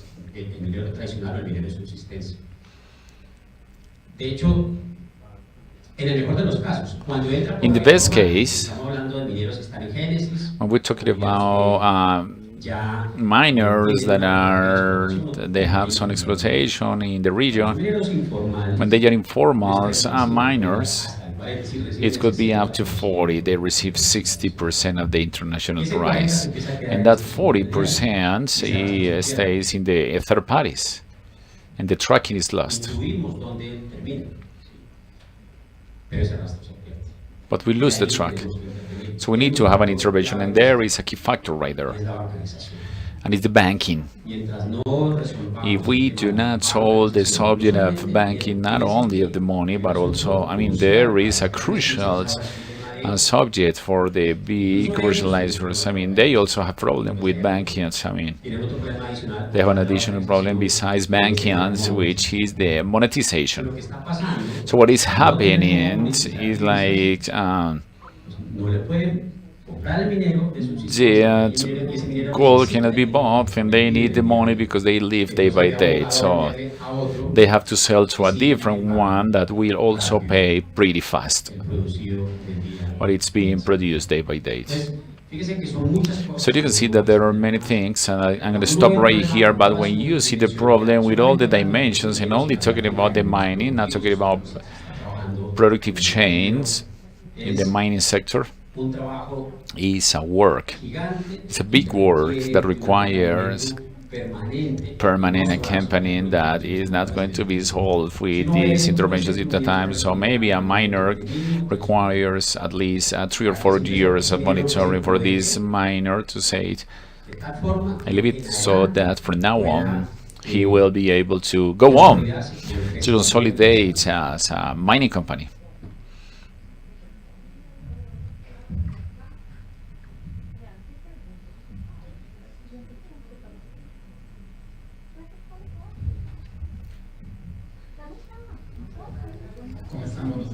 How are you? My name is Marcelo Ballesteros from Bolivia, political minister. I want to comment about the commercialization, of the importance of the commercialization. Evidently, the discourse or the speech and the speakers, it's been always about the production of the environmental care, but I believe that in all the productive chains of the gold, especially in the mining, in the illegal mining, and in the MAPES, the commercialization subject, just like my country, is very important. So we have seen many aspects. I mean, we need to consider in all this equation. So we have discussed right here in South America, we need to take care of the environment, we need to change the technology, we need to do formalizations. However, we haven't seen from the commercialization standpoint. Okay, I also want to highlight that the commissions for the commercialization, the conditions, it changed everything, because our behavior depends on our decision and in our conditions. So that's why the miners or the connections for commercialization start in our indigenous communities, in our towns, in our populations, in our communities. And unfortunately, this is not controlled on behalf of the states and also by the miners. So, well, there will be some commercialized entities, and what the study makes is correct. It could be they can arrive to legal commercializers or illegal, maybe they do some laundry, money laundry, but well, who's permitting this? To do the exportation of the gold? Unfortunately, the countries, the foreigner countries, for instance, the regulation for selling the gold in some other countries, we identified that Qatar and India are the countries that they do not ask for some requirements for exporting. So, I mean, it's not the same to do a negotiation on the importation of gold with countries like United States or Switzerland or England, because they have some requirements that you need to comply. However, there are some other countries that actually foster the illegal business because their work is not the gold, is by definition. I mean, in South America, we only sand and the metallic, they do the refinance. We have the metal exported with purity up to 90%, so the extra income that they have is the fining with some other elements that are part of the gold, palladium, silver, platinum. So I believe that among all the chain, productive chain, the commercialization subject is something else that we want to have into the equations. We need to work on that, because in that point we can demand the traceability. And yes, of course, we need to take into account the countries, essentially, that there are countries fostering the illegal market in our continent. Thank you.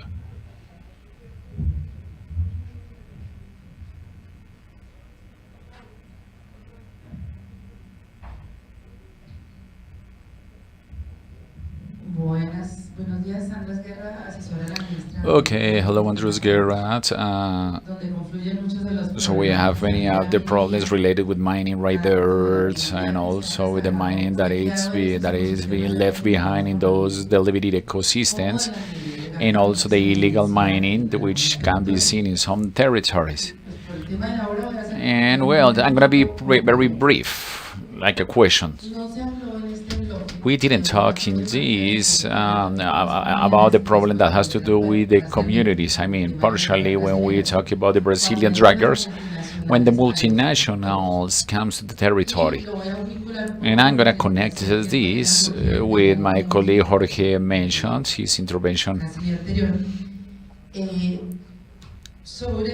about what sometimes happens after formalizing titles for local communities for artisanal mining. So what it's been seen in many territories is that by different reasons, the small miners, at the end of the day, they are giving or delivering their titles and selling their lands, because mining is a right that is given, but the soil could be, the owner could be whoever, so I could have a land, I could be the owner, and under the soil there would be mining. So when they deliver the lands and their titles to these international mining companies enter into the territory, Santurban, the basin, the water is coming, that comes to Florida Blanca, Girón, and Bucaramanga, the Sorata Basin.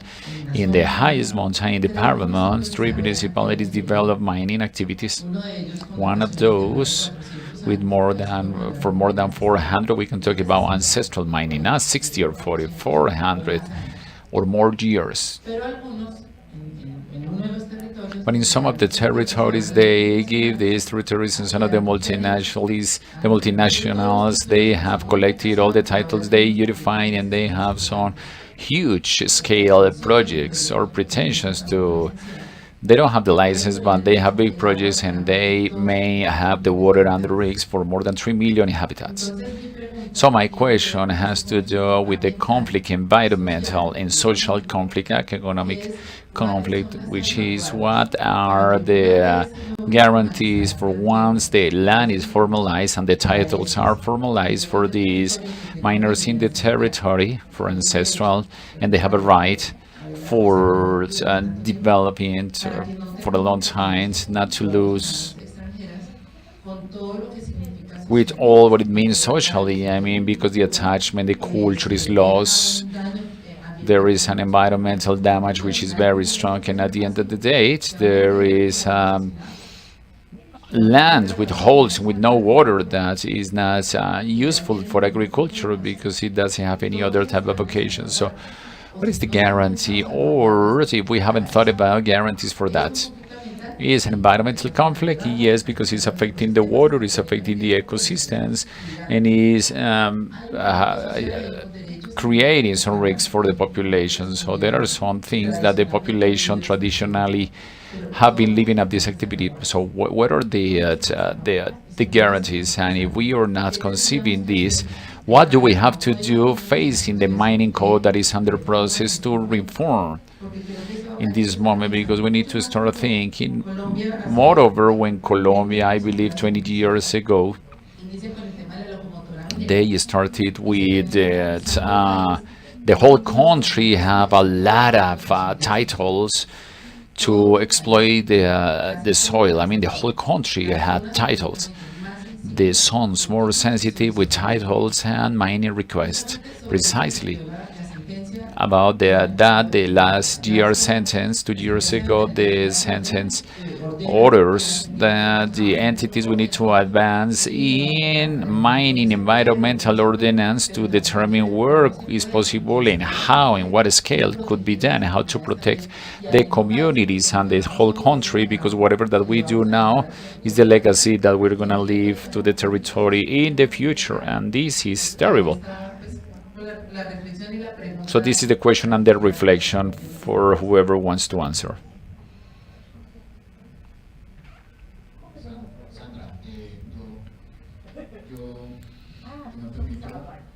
Well, I will not give a whole answer because it's a very complex panorama.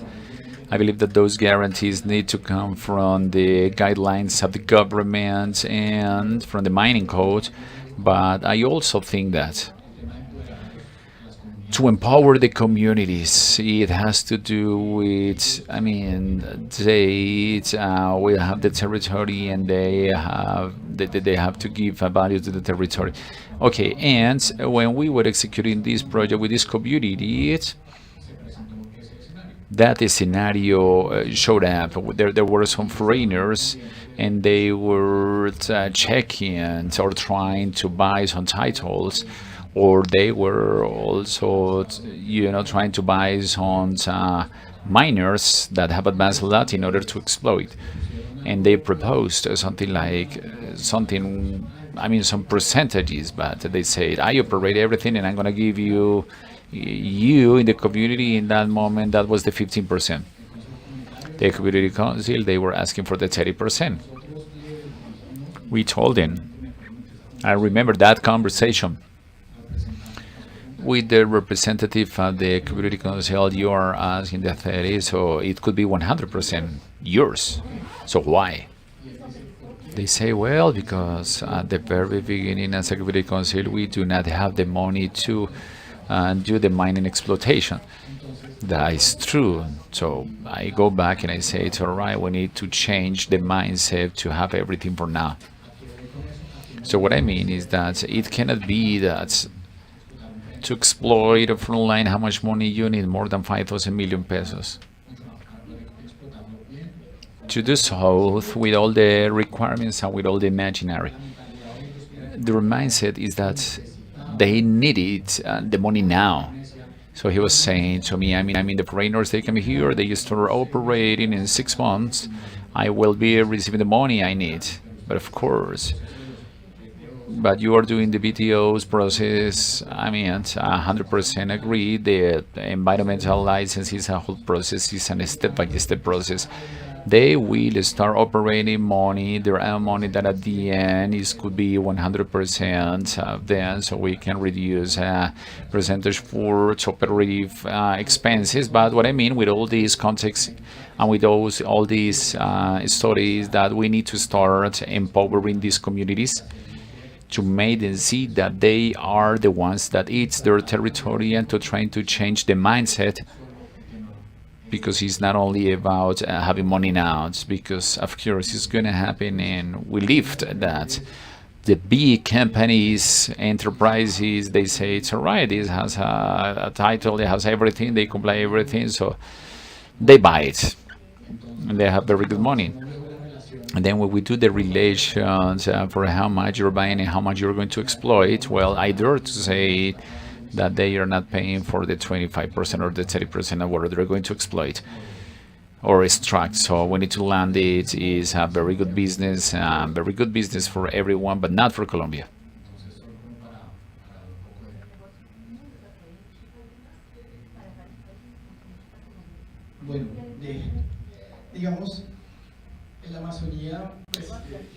Amazon's hand in the OPIAC subject we have.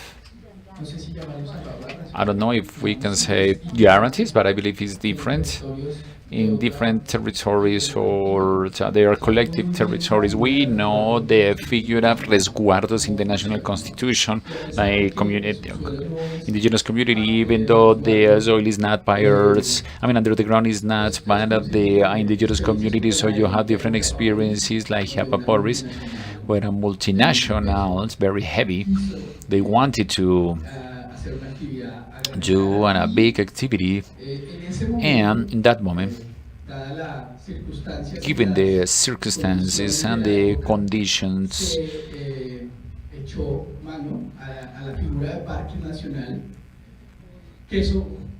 they use the figure of national park, which is also under discussion. There is an OPIAC discussion right there to understand if it was good or bad.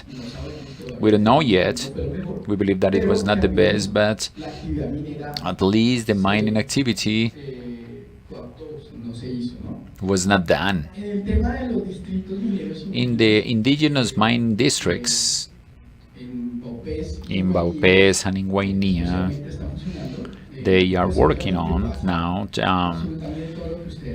All that you mentioned is happening. And the OPIAC, in that sense, it's really, really willing to learn from you. You are the ones who know how to manage all this topic, because unfortunately or fortunately we are not experts in that matter. We were not part of the first part when the mining code was developed. We didn't do any kind of advocacy right there. But in this one, yes, we do. In this one, we are doing the previous consultation for the territories. And something that is happening right now, thanks to Catastro Multipropósito, is territories and indigenous territorialities. The decree hasn't been signed up of Catastrophe Multipropósito, but we were able in this previous consultation to go beyond the formalized territories, to go beyond the resguardo or the indigenous community, which has been always a limited and subject for the cultural struggle for the indigenous communities. And we are speaking with the same language with the government about the territorialities, including 16 territorialities, the instance to the indigenous community or resguardo. So it means that whenever we do the multi-purpose catastro, it's not going to be only to those indigenous communities, but also to the territorialities. They will have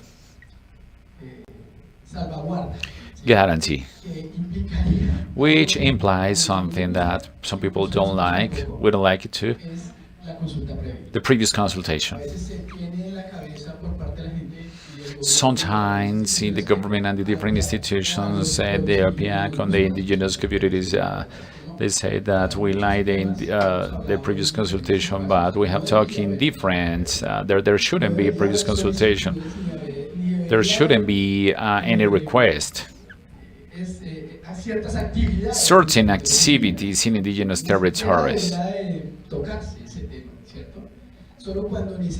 Only when we need and we see it, the previous consultation is going to be demanded, and the indigenous leaders, they have expressed that in several spaces. Okay, so yeah, there are different zones guarantees when it's a resguardo or indigenous community, and with this catastrophe proposed, there will be more guarantees. But still, yet we feel in those indigenous communities, mining indigenous communities, we feel very weak in many subjects, in technical subjects as well. We have lunch at 1, so we're gonna answer the last question, and then we have all the afternoon to continue discussing.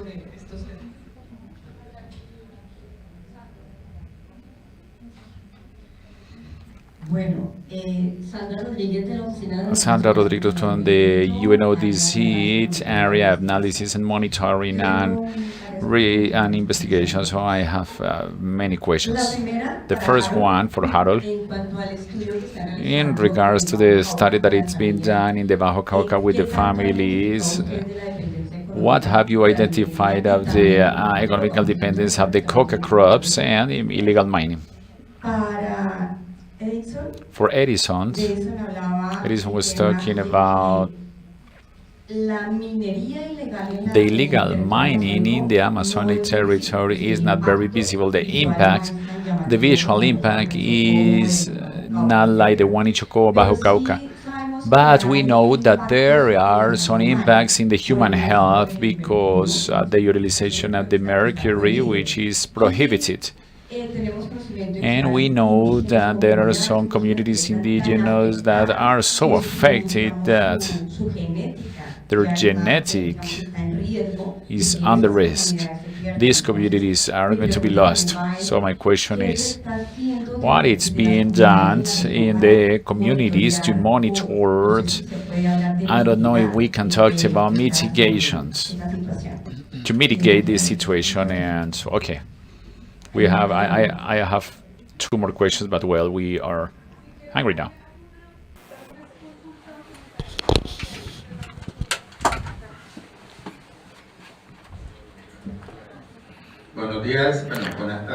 Good afternoon. My name is José Rael Nuriego Negret from Córdoba University. Since 2014, we started researching mining in the university, legal, informal, and legal mining.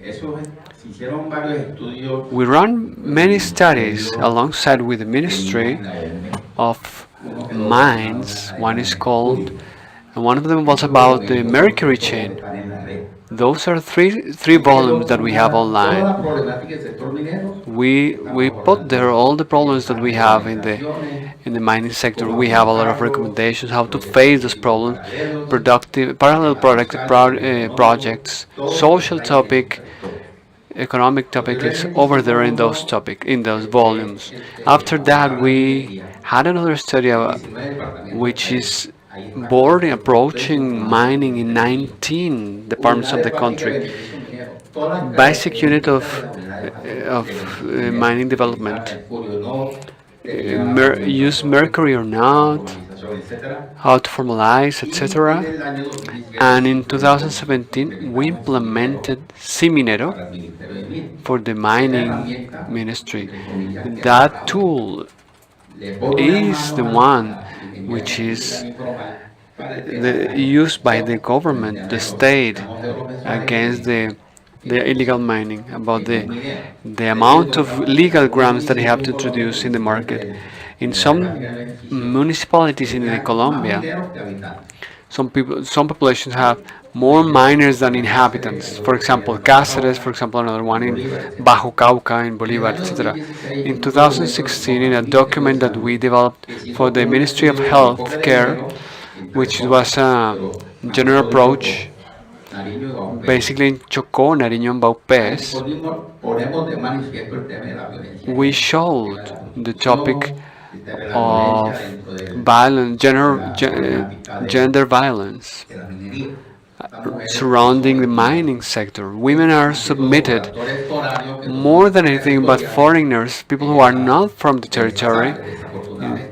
That's how unluckily it happens. For example, in Chocó, you find a lot of people from Córdoba working in mining in Chocó.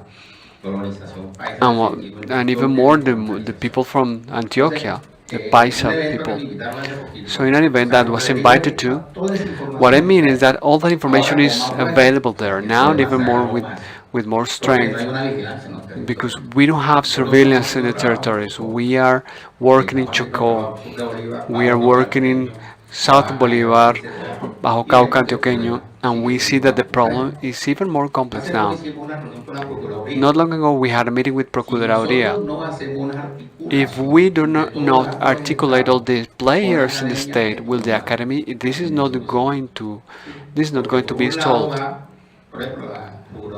Because on one hand, we have the Procuraduría with some tools, but they go alone. They have to be supported by the academy, who has a lot of information. So this scenario is where we can find these problems and decide how to face this. We have the mining problem, but we generate a lot of environmental passives that create a new problem which becomes a public healthcare problem. Maybe the mercury problem is can be ended, but we have also arsenic, cadmium, and plumbous, and lead, and they are also happening. In recent studies that we run in 849 sentence 622 in Rio Atrato, we have many people that we monitor, that we found. We monitor the health, and we can see that there's a lot of people who are also with problems caused by mercury, despite they are not using that much amount of mercury. But we also have plumbous, lead, and arsenic. It comes from the features of the soil. We have the same problem in Cauca River. In a project, we are working with EPM, and the ones that are not in the mining sector are the more affected by the mining sector. So this has to be a comprehensive approach. We need to prosecute surveillance, monitoring, and healthcare. To finish, in 2015, we presented to the Ministry of Mines and Energy a tool on how to formalize the mining activities in the different territories in Colombia. With experts, because we do have the teams of experts, we had a project for 3 years, but it was not possible because administratively, the periods are only for 1 year. So it was about taking all the different kinds of minerals that we have in the soils in Colombia and how to tackle this, because it is not the same for cyanide with material from the south of Bolivar than with the material from Cauca, because it has more arsenic and another chemicals. So it was a solution we proposed, but we are almost 10 years from that and we still have the same problem. Thank you very much.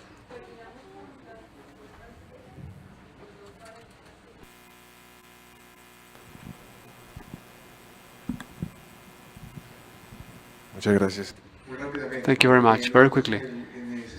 In the study that we are developing, we chose some towns which are close, nearby the mining zone, and in which their main activity is mining. Still, we don't have clear what other kinds of financiation they have. Maybe it's coke. We are trying to understand what other proxies they could have, and we want to change that, but we still have not figured it out.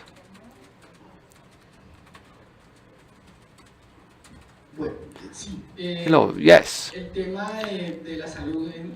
About healthcare and what we have seen and the genetic problems that we have is true. In some communities below Araraquara, we have seen children with different syndromes, cognitive syndromes, but also physical, maybe affects their members.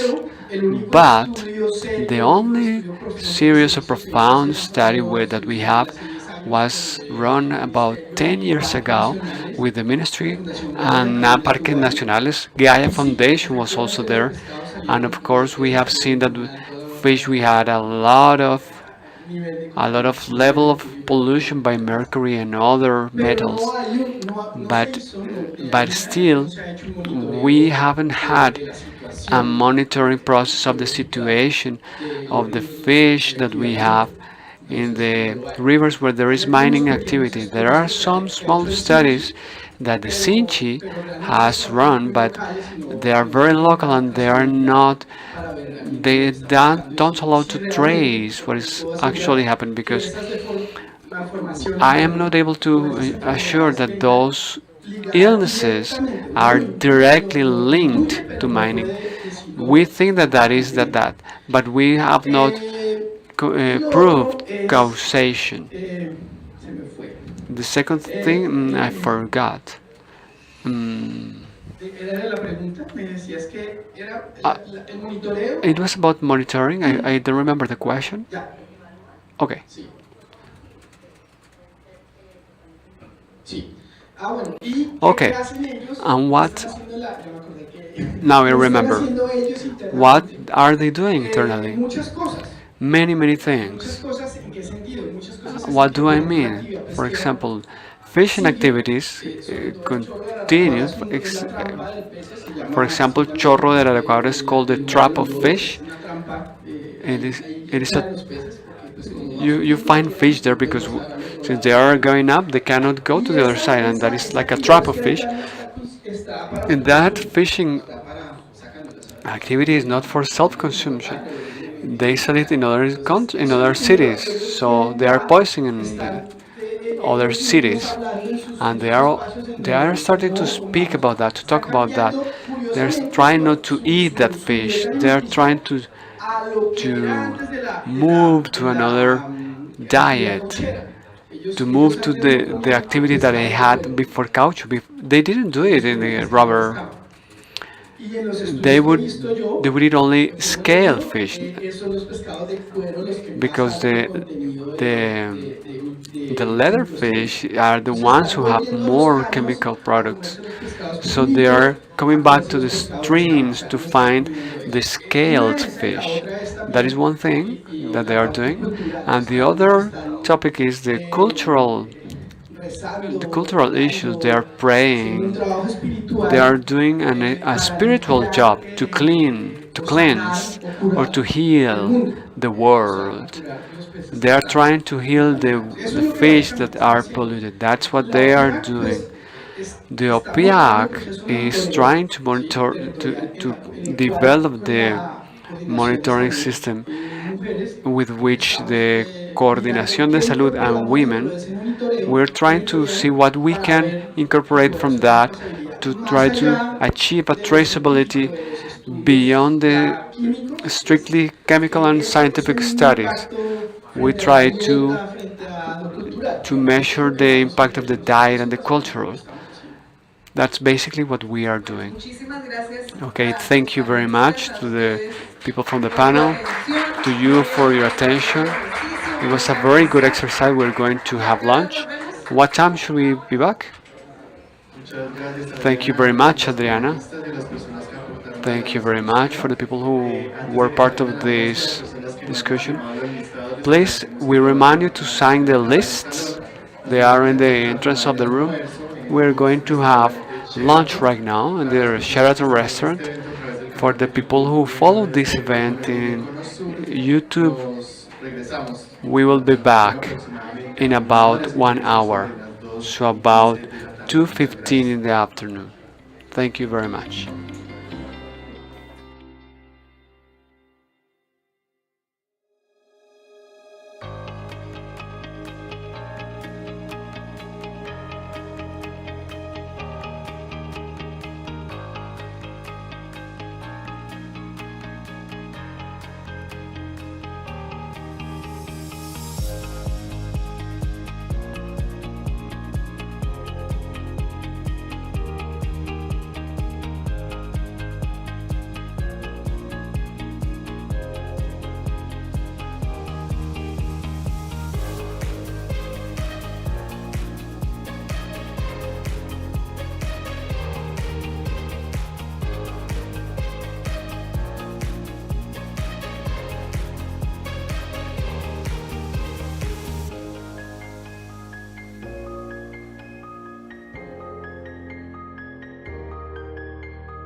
Bienvenidos y bienvenidas nuevamente Welcome again to this Tejiendo Redes, intercambio de meeting, experiencias sobre Weaving desarrollo Networks, exchange of experience about mining issues. ilegales como la minería ilegal Some solo son illegal posibles activities are only territorio para ello. possible if they are Coerción, created, intimidación, if las we have restricciones de los mercados, la coaction, corruption, van creando among que other facilitan conditions que that estas actividades facilitate ilegales these conditions to arise. 101 municipios que tienen evidencia Out of the 101 municipalities that have alluvial gold, 76% of them have coke crops.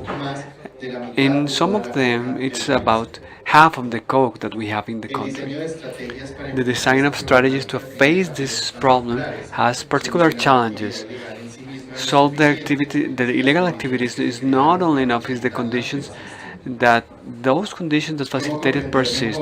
How can we understand better this reality? We invite Leonardo Correa, who is already on the table, who is going to be the moderator for this second session in this new panel called Monitoring Criminal Convergence in the Affected Territories, in the mining affected territories. He is the coordinator of the analysis and monitoring of the UNODC. Go ahead, Leonardo. Thank you very much. Welcome, colleagues. I hope you enjoyed your lunch. It was good. A special greeting to the people who are with us in our channels. And I would like to start the second part of the second panel, pondering about something we talked about in the morning. We saw how mining affects people in different ways, different profiles of people. But today we're going to talk about how mining affects territories. It doesn't happen in the void, but the territory also suffers some transformations that first allow for the illegal activity to happen, but second, facilitate that other activities also are performed. We don't want to see the territory as just as something in the perspective of the illegal, but we want to see how when some illegal activity comes to a territory, that facilitates that other illegal activities happen. And this is important because sometimes we think that solving one illegality problem, we solve all the problems of the territory, but that's what our colleague was mentioning in the introduction of this panel. We were given the example in some discussions. For example, if today we found a solution, if we could eliminate all the coke fields in Colombia, would it be solved? If we eliminated all the drugs in the territory, should we be solving all the problems of the territory? I would like to ponder on that, the relationship between territory and the illegal activities. Not only one of them, but taking a look at all the activities that are possible in the territory. So that's why I'm going to invite Sandra Rodriguez, Bruno Mansoli, and Leonardo Guisa. They are going to help me answer this question.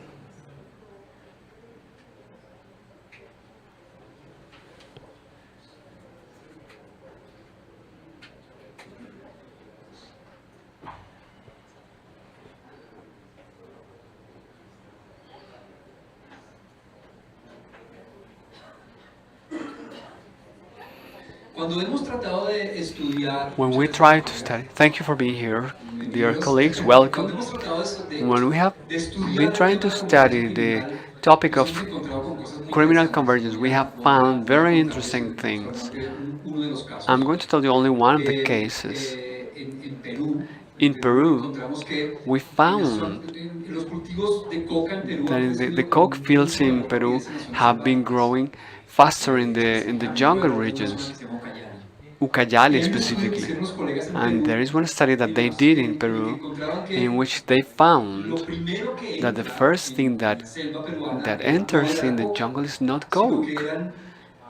It is the roads the roads that they used to get timber, illegal timber. After getting that timber and the roads, then coke was next. Then laboratories, and after laboratories, the traffic of chemical substances that needed to go to the laboratories. And after that, after the laboratories were implemented, they found illegal airport runways, and that started to happen a lot of things, not only timber, not only felling trees, but also timber traffic, traffic, and some other crimes associated with deforestation. I'm going to ask Sandra to help us with her presentation, which is called Monitoring of Identifying of Actions in the Territory.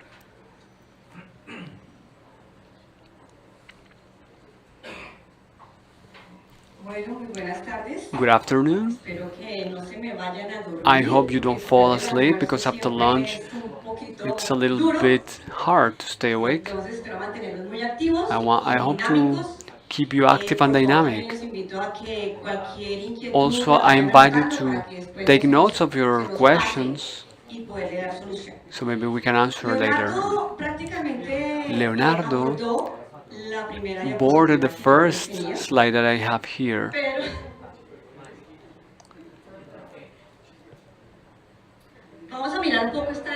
Take a look at this slide. Leonardo mentioned very well about convergence, because actually when we start investigating a phenomenon from our different disciplines, we have been very individualistic, and we don't notice that in the same territory there are other situations, other conditions, and other activities that create also a chain. That was what Leonardo was mentioning. In this slide, you see a territory, but we also see that here we can have different crime activities or illegal activities. We can have coke, plantations, drug traffic, illegal mining, deforestation. We had a case in our office. We have more experience working in coke plantations. You know that sometimes we are evaluating that the indicator of the success of our policy is about the area. So if there's more area cultivated, so it's worse. But if that area came down, it was something positive because the strategies, the policies are working, and there are fewer lands in which coke is being cultivated. That happens to us. We had the area lowered, and it was seen as something very positive. But when we went to see other activities, illegal mining, we found that it had increased. So we saw that there was some migration from one illegal activity to another one. And what happened? There are armed players in the territory. What they do is to create a financing chain of dividing their efforts into those activities. It doesn't have to be the first one, mining or coke, but once you get an illegal activity in a territory and finds the conditions to establish itself and linger in that territory, then there is the entry to many other illegal activities. Guns, traffic, smuggling, timber, and here's where we start seeing that this is a network that we start to understand like an focus in territory, nor individualistic. Let's see one case. We have Colombia, for example. We have many models, many research models, in which we have been starting to identify what we have had. information that are you can look up. Some of them are public, and that give you an idea of what is happening. For example, Coke crops. We know that we have 230,000 hectares, and I'm going to talk about mainly about this department where we are in Antioquia. We know that Antioquia has 7% of those hectares, which is about 16,000 hectares. We know that it's about 29 municipalities that have this kind of crops, and we know that it's been decreasing in this indicator, the area of coca crops. We also know that in the central region, Antioquia also is part of the central region. In 2022, the central region had 90% of the coke production. But I'm going to emphasize something in how we get that information. We also know that we have some very good numbers in this region. What else do we know from this? Let's see illegal mining. In 2022, we used to have over 94,000 hectares of EVOA. EVOA is evidence of exploitation of alluvium gold. EVOA. EVOA. We know that from out of that, 73% is illegal, doesn't have the licenses to exploit. But if we focus in Antioquia, we know that it's 35,000 in Antioquia. It takes the second place, and about 50% of it is illegal mining. You can see there that 47% has the licenses for exploration and for exploitation, and some of them are in transit to be illegal. What else do we know from this region? We see that the production, we're not talking about everything that is produced, but the production which is reported to the national agency has been increasing. But when we give a closer look, we see that almost 50%, 47% is reported as subsistence mining, like living income mining. How is it possible that almost 50% of the production of the department can be only for this? Because this sector is the one that has less technological capacities, and they don't have this impact, but they report 50% of the production. What else do we have? The price of gold. Price of gold has been increasing. The last 3 years has increased a lot, and we are reaching some numbers that we never found, and that incentivizes, because the gold is legal. Coke is not, but gold can be easily legalized, and that also creates an incentive to the production of gold. Here is deforestation. The last information comes from the agency, another one from the bank. Here we have the deforestation topic. It's generated by IDEAM. They give us that information, and we see that for the year 2022, 10,290 hectares were cut off.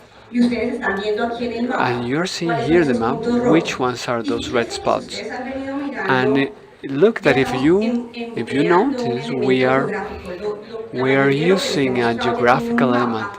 We are seeing maps, coordinates that allow us to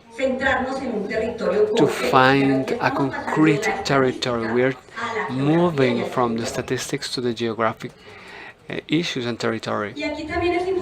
And here, it is important to notice that the information I just showed you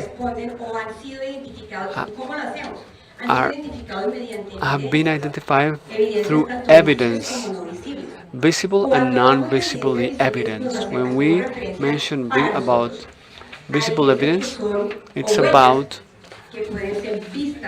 evidence that can be seen with our own eyes and through satellite images. We have a strong component of remote imaging to detect and monitor territories in different activities.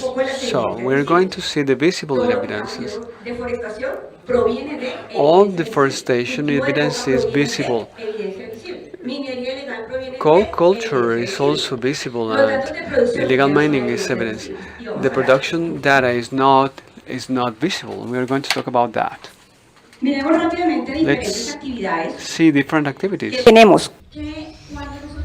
So when we are, I mean, the whole team, the one we are working with, and they want to do a research and an investigation of the different activities, the first thing we have to do is to understand what is the object we want to do monitoring on.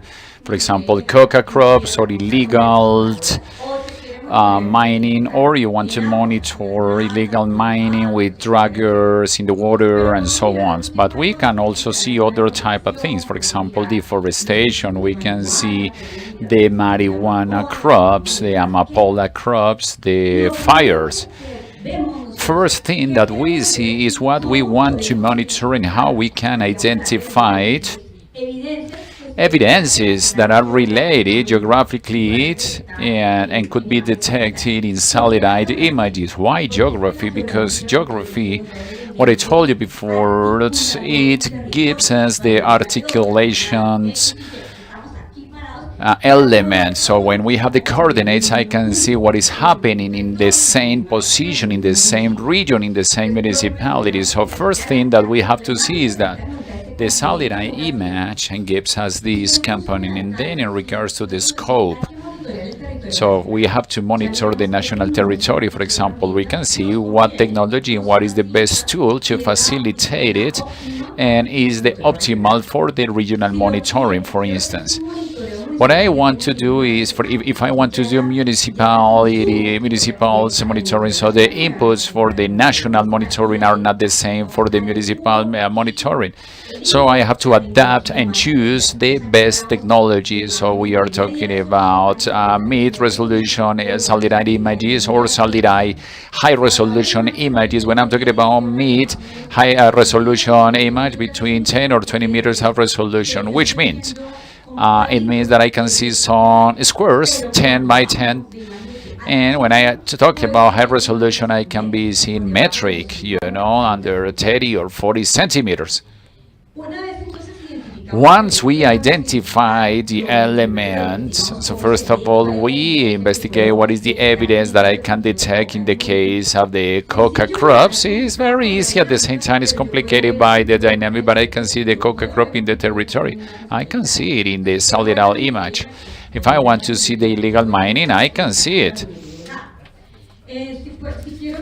If I want to see, for example, biomass index, so how they are responding or the vegetation is responding, so I have to see the technology. I mean, I'm not going to see it only visually, but we utilize other tools or images that are going to help me to identify what I really wish.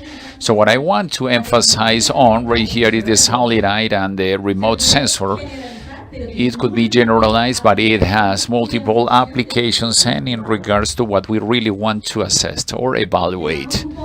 Let's see how the things are seen, because I have told you coca crops, but we are talking about mining. So how we see the mining in a satellite image.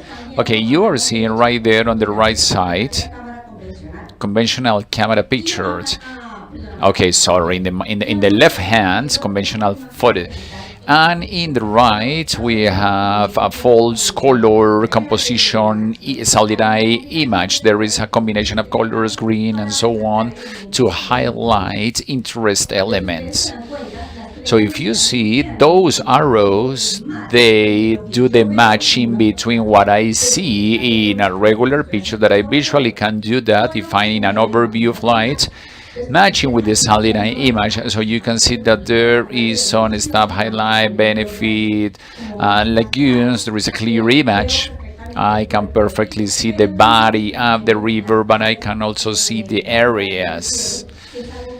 soils, which is something very typical, you know, the coverage of vegetables or the reflectance, benefit lagoons, loss in the water streams. So I can identify all that in the solid eye image.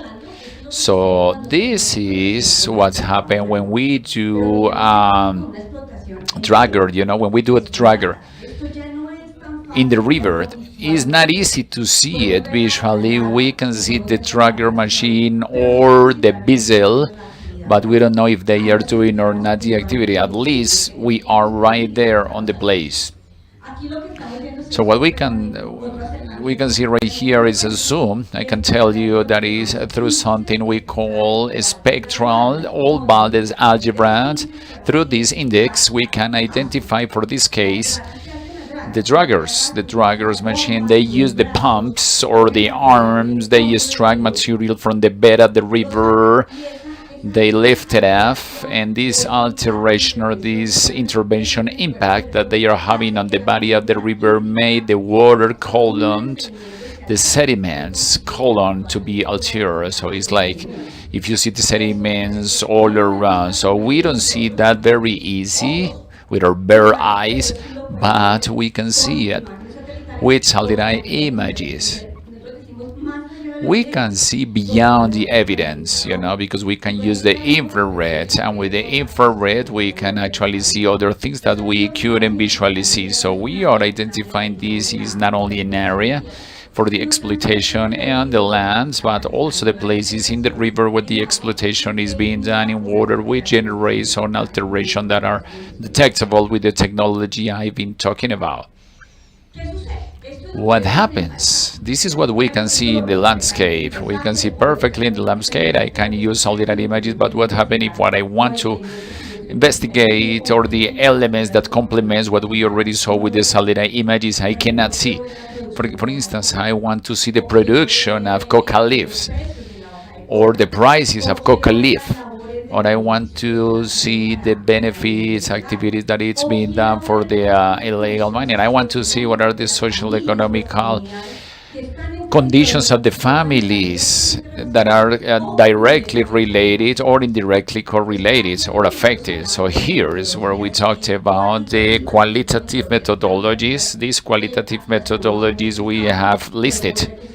We can see that it could be through focus points or surveys. So we are going to obtain some other information which is not numeric, which will allow me to complement and to enrich the information that I have visible here.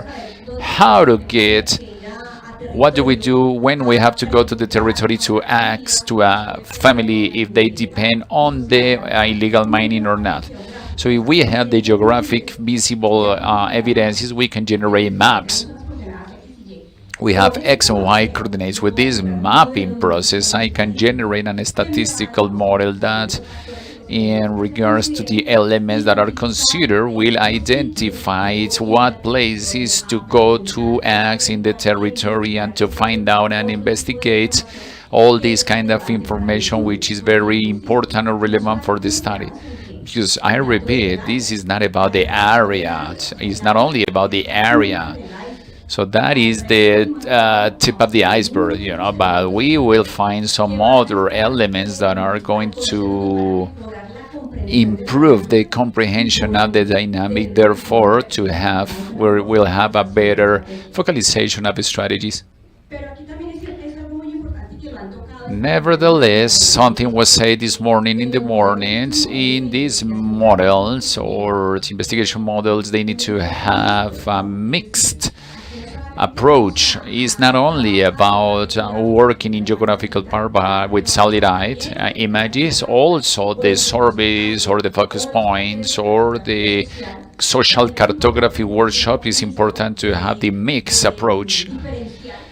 Differentials with multiple agents we work with, multiple interests, and what we pretend right here with this mixed interest is to generate, to obtain in the territory these perceptions and these concepts or ideas that the communities have and the institutions that are in the territory that will allow to strengthen in the communities and to get closer to the communities, and also will allow us to strengthen or to incentivize these community activities for generating strategies for changing and transformation for the territories and the resolution of the problems they've been affected by.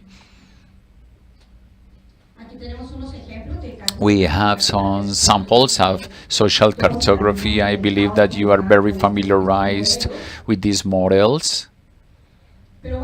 But all right, once it's clear what are the visible evidences and the no visible evidences, the ones that I cannot see, and how to obtain this information and how to take it. Okay, let's see a very practical case. How this criminal convergence or felony or convergence can be seen in the territory. Why is important? Well, Leonardo mentioned at the very beginning, and it was mentioned this morning in several interventions.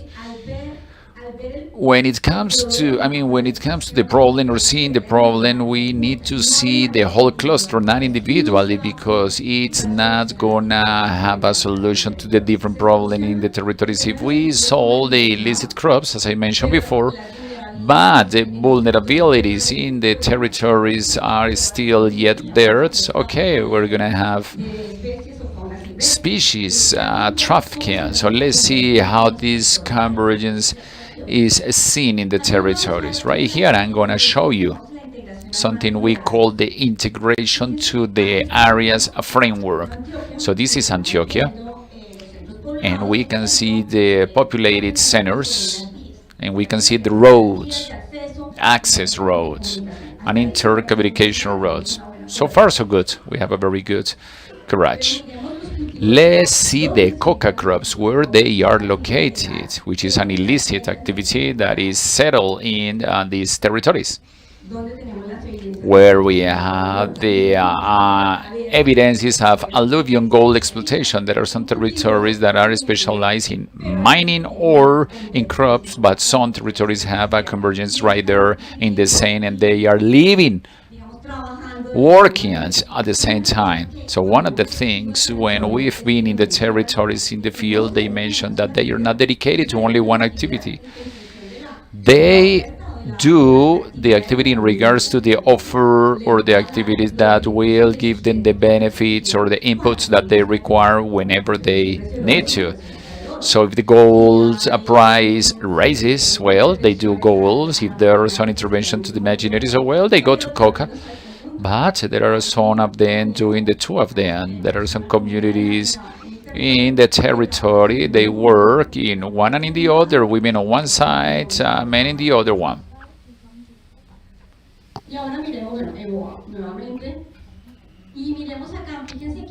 So once again, we can see right there anti-personal mine events. If we start evaluating these events, convergence, it's showing a different panorama, a different landscape. It's saying, all right, these zones, what is happening right here is a trafficking road, or what is happening in those territories. And right here we have the deforestations given by EDM. So we can see, we can identify the amount of grass or vegetables that are being lost for one or the other activities. Vegetation, in this case, deforestation, is really focused. But if we made assumptions, we will see a convergence in those three activities, not taking into account the others.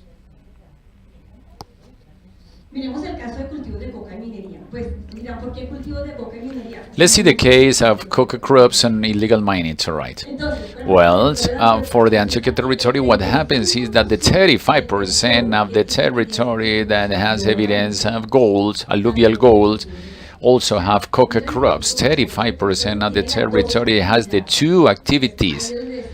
There's, we say, those activities cannot be approached, or there cannot be strategies to disconnect one and the other. We need to generate connecting strategies to tackle the different elements and the different dynamics that could be done and not worked independently. And right here, what it matters is that when we have all these totally integrated in a comprehensive way, we know what elements are happening in a specific territory. We can start planning in regards to the particularities.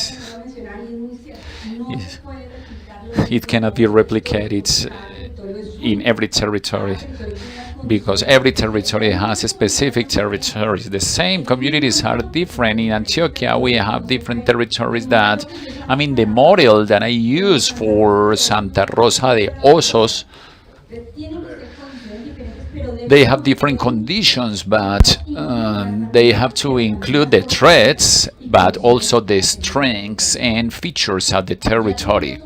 Having all these in the comprehensive framework, we can identify where to do the control, so where we have protected zones that are being affected. Where we have some perks in regards to the monitoring, we can see where to prevent, because the threat is coming closer to these territories that have a high environmental value. We can do control, strengthening in the community, strengthening the alternative development, but really focusing every territory. Finally, what we have at the end, we have institutionally strong capacities in the territories. We also have some threats in the territories. We sometimes talk about the criminal stuff, but we have institutional strengths. And also they have some conditions. They are zones with mining, they are zones with restrictions, and they are free zones. Each one of those elements, when it's integrated and when we understand the different activities, will allow us to identify what to do and how to do it for each one of the territories. I believe I finished. Thanks a lot, Sandra. Okay, I would like to recall some words given by Olivier. Let's think in the data, but let's not think in the data isolated to the public policy. And Sandra has been giving us some examples of origins of how to get the data. All right, so now we can think how do we use this to do public policy. So I'm going to insist a lot in our panel in the data, and I want to invite Bruno, because Bruno is going to be talking a little bit about the teledetections in the gold mining in Brazil, surveillance.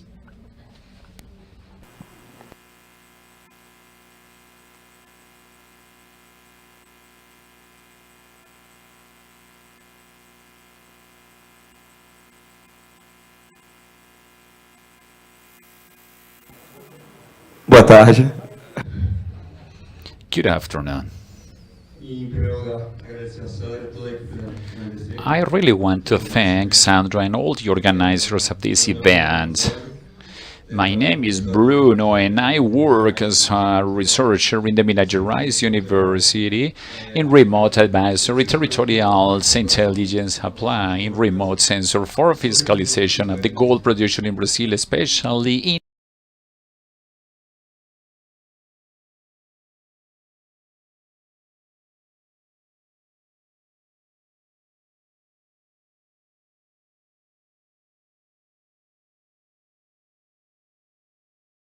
how this methodology is applied and the results and the conclusions. So I have two pictures right here that they were not at the very beginning, but they are really meaningful, and they show the importance of the mining in Brazil. The first picture, the one on the top, is a monument of the mining person in Borista, Roraima, very close to the Noami lands, and Taitaba municipality right there in the second picture, which contains some indigenous lands like Munduruku and Cayapox. They are very important as well. Among these three indigenous lands, they are the most affected by the illegal mining in Brazil. Basically, we have two options to produce gold.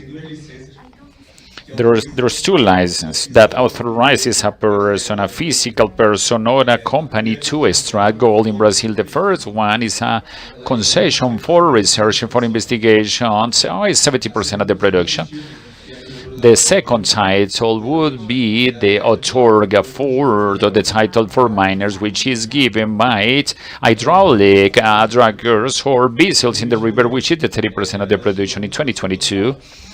The total estimated were 102 tons of gold in 2020, 106, and this right now we can estimate. I mean, we do not have a lot of data, but it's an estimated data due to lack of the convergence of the internal system of the agency, and also due to the precise reports given by the title owners of the processes that involve the mining.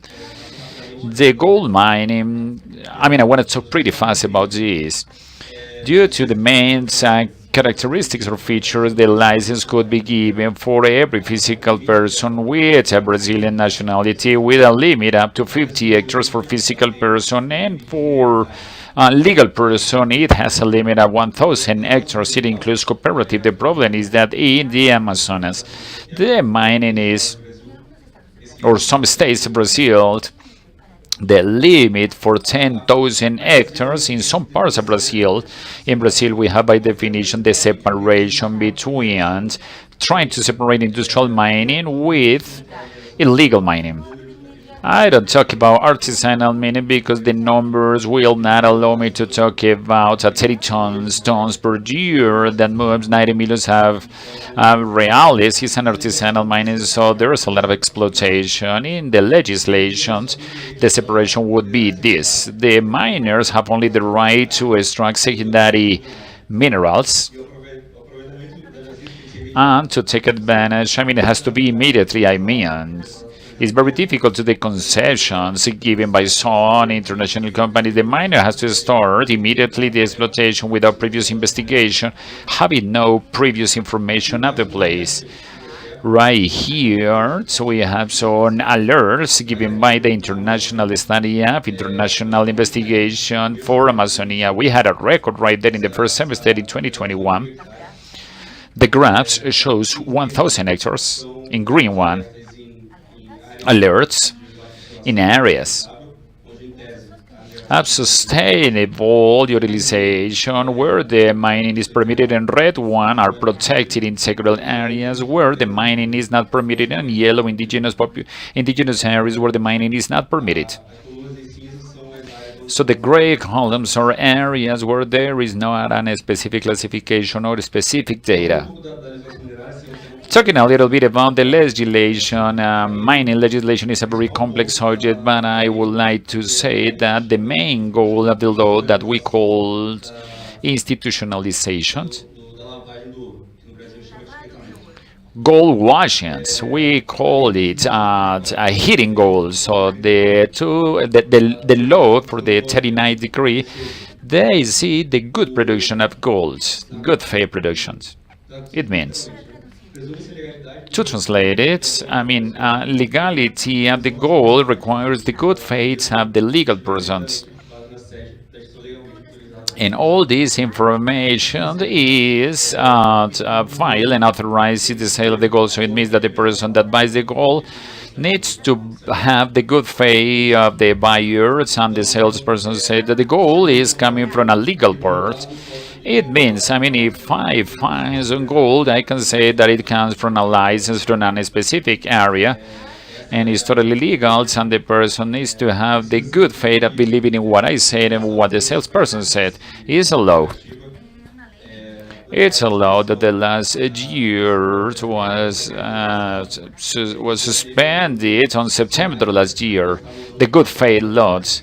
And this is changing a little bit after the creation of this principle. So there were no electronic fiscalization of this. Basically, all the bills and invoices of gold were done by hand.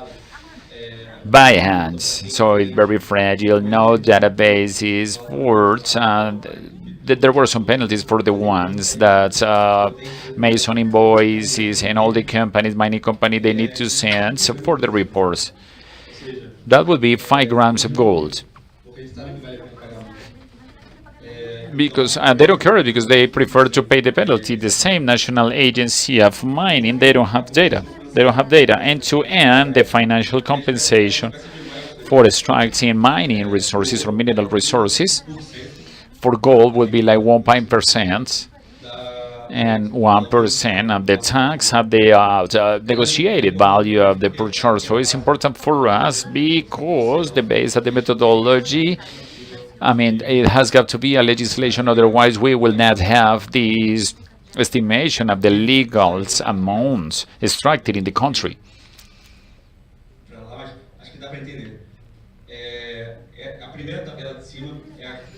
The first chart right there is the data chart of the financial compensation of the mineral exploitation. It's a public chart and it's very easy. It has the mineral process of the origin, the document of the person who bought, the name, process, origin, municipality, amount, and value collected. So this is a declaration in the case of mining, which is given by the first buyer in Brazil.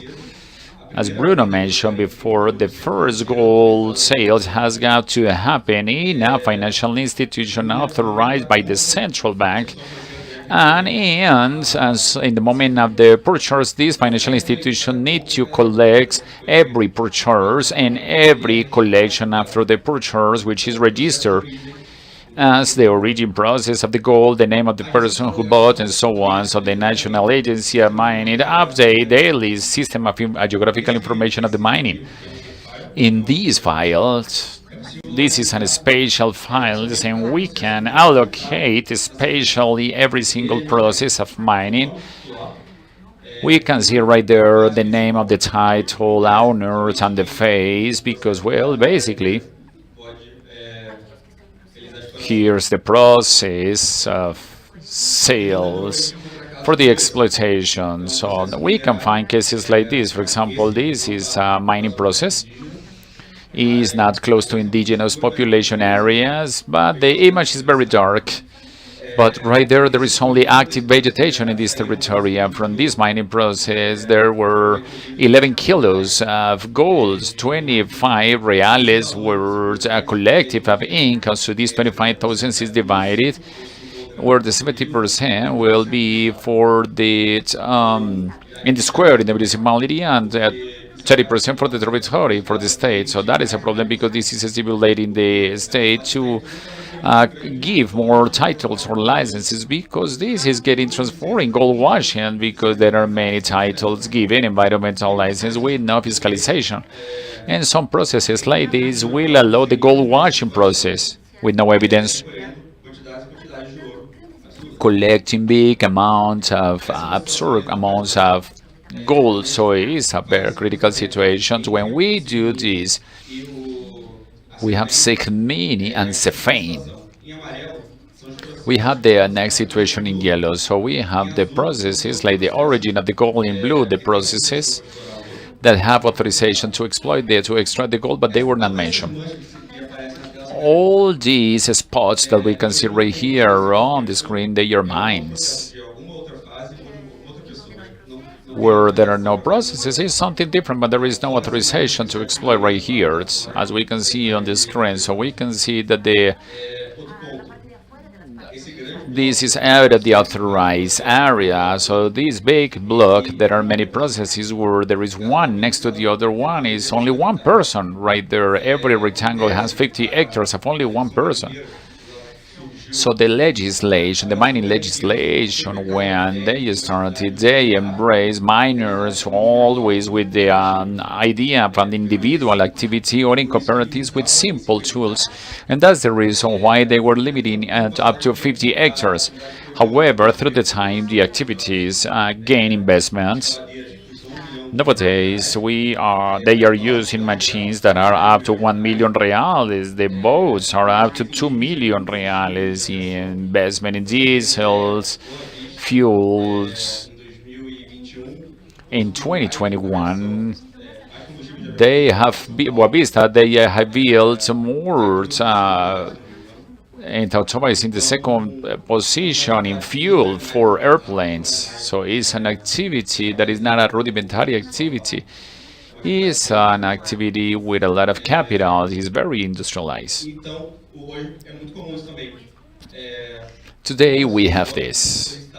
Only one person requests several processes in a region, and at the end of the day he will be laughing to the legislation of the 50 hectares, so that will be the license for one person. It could be a big area for only one person. And as it was mentioned before, in Brazil there is the difference of the property of the soil and the subsoil. So this region, I mean, this is a problem because the biggest part is the subsoil, the underground is the only area that has an owner and is financial asset. It's not common to find these processes, for instance, like the process of mining and in mining extraction. It could be sold in 10,000 reales and the person can say it has or not. In internet is very easy to buy it.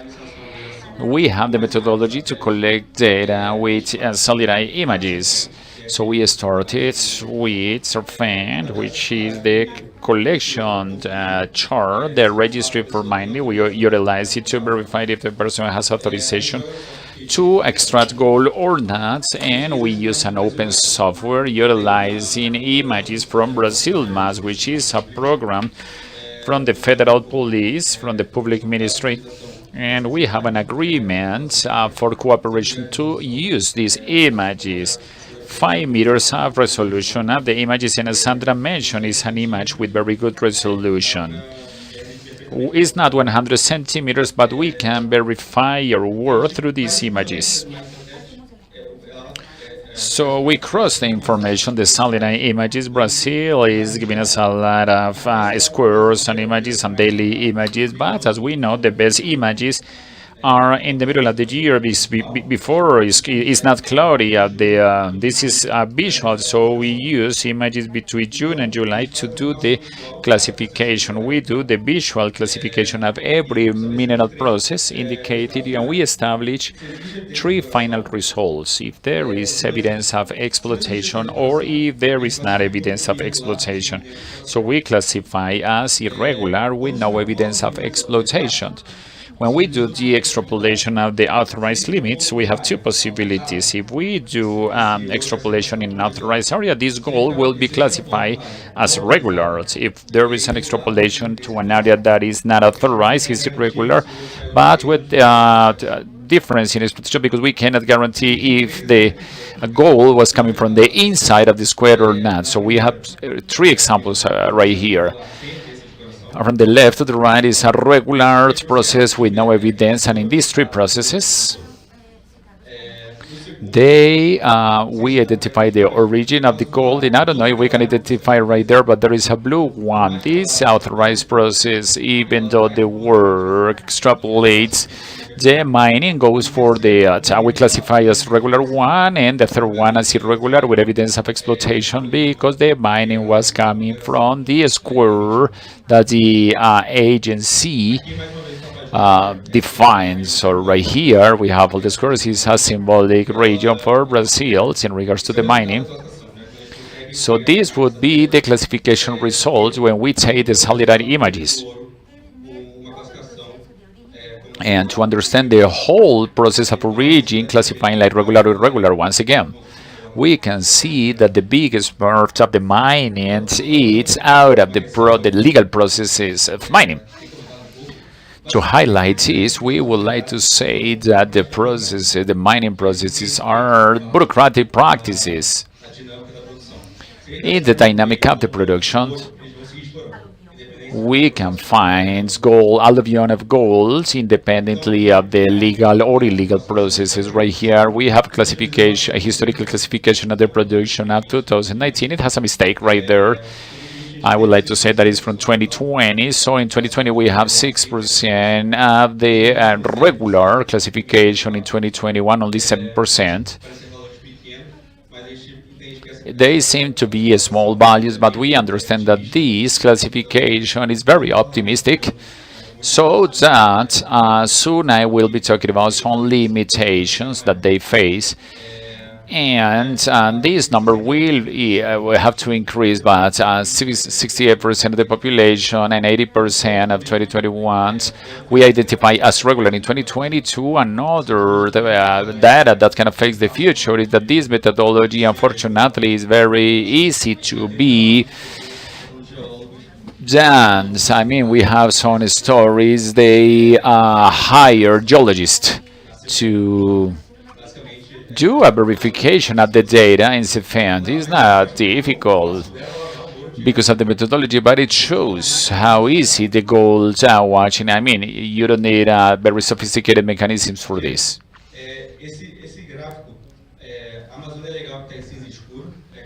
This graph, I mean, yeah, right here.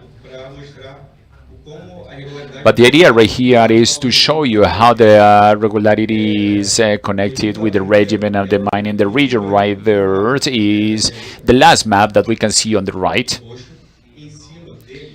And on the map we have the different mineral processes which are irregular processes, what you can see right there in red. They are overlap with the we can see right there it's in the in mining that are producers of the country in every illustration, and the third one is the blue one. And the research also, because through them we will not be able to sell the gold that is under research, but there exists a method that is called the authorization method that is issued by the institution that will allow to sell that gold in investigation, which means is that the concessions, so you need to have all the legal process. I mean, it has an investigation phase for economical liability and licensing, also then to issue the concession titles. So in the meantime, the authorization and investigation, that's the process for economical regulations. That commercialize that amount basically is doing economical exploitations, not passing through the different stages. Also, we have a case recently in Brazil that was mining for investigation that was extracting the gold, and the amount that they declared was absurd. Of the two options, they were extrapolating the legal limits, or they have found the biggest gold of the world in a place that had already been rejected by other company. Is not only, I mean, we have different problems in that concession regimens, especially related with research and investigation. So right here we can see the concentration of the irregularities by regime. In 2023, we have the total data that we have for 2023 for the first semester. The mining zones, it was the 96% and no evidence of exploitation. We have some other regimens, so the process changed a phase very fast. So compared with 2022 and 2023, they have those two phases. This is a graph that was generated right there. It's are the main results or the outcomes of the work. So right here we have the names of the person that bought. I mean, this information we can connect the process, the mining process, and every process that have a title owner and the buyers, the financial institutions that are registered in the Central Bank of Brazil. So this graph, based on that, we generate, there was a technical cooperation treated, and we generated these are treated with the main financial companies that who buys the gold. So right here we have another image.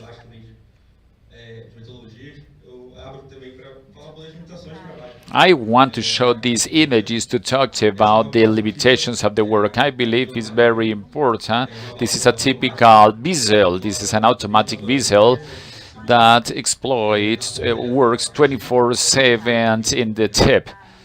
I mean, right there you can see some tools. They don't need a diver to operate these mining systems. Not only in the boat, but also in the ground alluvions. It's kind of cruel because the miner is right there with no conditions. So there is a division between the ones that are on the ground and the ones that are on the machine. The ones that are on the machine, they got a fixed salary, 30 reals per hour. But the ones that are on the grounds, they have to, they work for the work that they are doing. So they never stop, they never stop. They work 7 days, day and night, they never sleep. And the goals, depending on the price, the goals sometimes raises up to a record, and this will not change. But there are some limitations that we have. The main one would be extraction by vessels or boats. This is a problem because they are rivers that they have a lot of sediment, so the same ground exploitation regimen.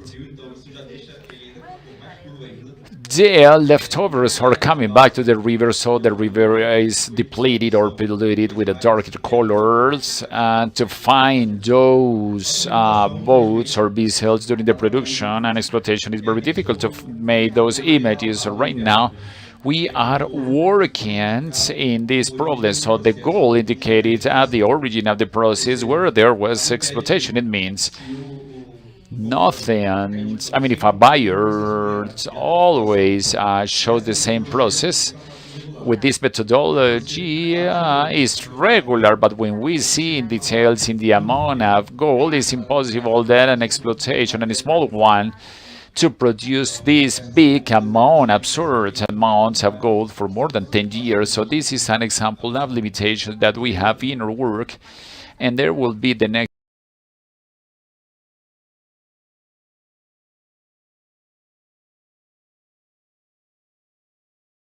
In his starting from data, from information, you can do different analysis.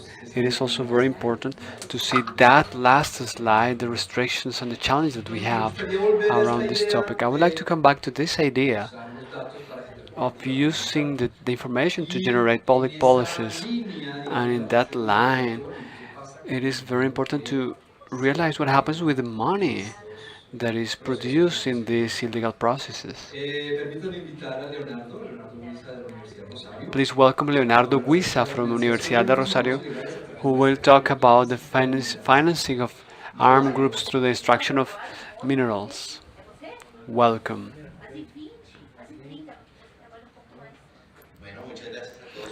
Well, thank you very much for the invitation. I'm going to talk about a player that is very important here in Colombia in the production chain and trading, mainly of gold in our country, which are the armed groups. 3 years ago, we have been studying illegal mining since 2008, and even before that, before the first survey in the country. And the groups have always been there. We have been victims, of course. Everyone who has worked in the field, we have found them in the regions. This idea of going a little bit deeper, given the mention to the relationship between these groups and gold mining, is a double challenge. First, because as we have seen through the effort of that EVOA has been doing and different research groups in the world, to document the informal activities is not easy at all. Moreover, when there is a policy, when it is a crime, when there is a clear policy against that, but if you add up to that the participation of of armed groups, then it becomes a little bit more challenge to survey. The university doesn't have the sophisticated tools that EBOA has to identify who are the people who have guns next to the places where there's mining. The approach that we use was basically go asking the old-fashioned way. It took almost 1 year, around 1 year. It started in 2018, and it was a very interesting time in the country ever since, as most people here in the room know,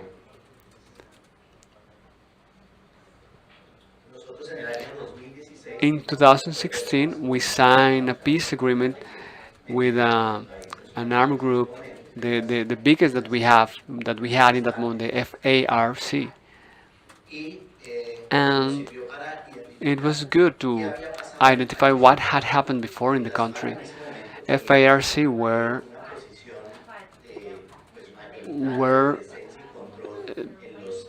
were a majority in the gold producing zones in the country, and after the agreement in 2016 we were able to compare the production ratio of gold production with the participation of armed group participation, and in 2017 how that impacted on the zones where gold was produced.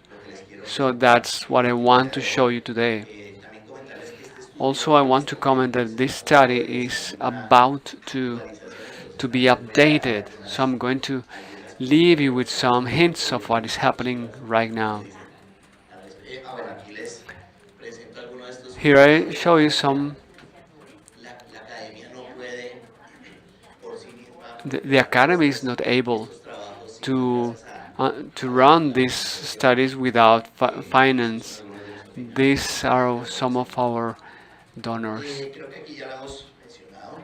We have mentioned here before, small mining is in the number of production of the production units is the most important part. It's about 72% of the units in the country, and EBOA has a more precise number or figure analyzing illegal activities, but it includes all the minerals.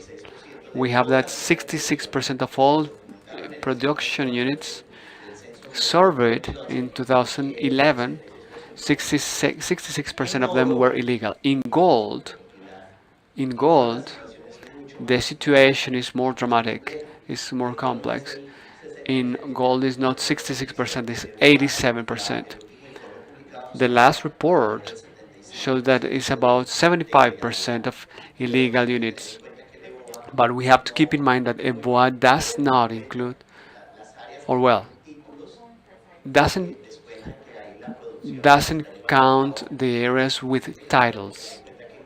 But you have to keep in mind that in Colombia, there are some figures that somewhat show that about 97% of the titles are invaded by illegal mining. So, if we go a little bit deeper, maybe this number would be a little bit higher. So, according to this survey, it was about 87% in number of production units. Of course, we have been growing. That illegality has been growing, especially in gold mining. Starting in 2002, the price of gold increased significantly.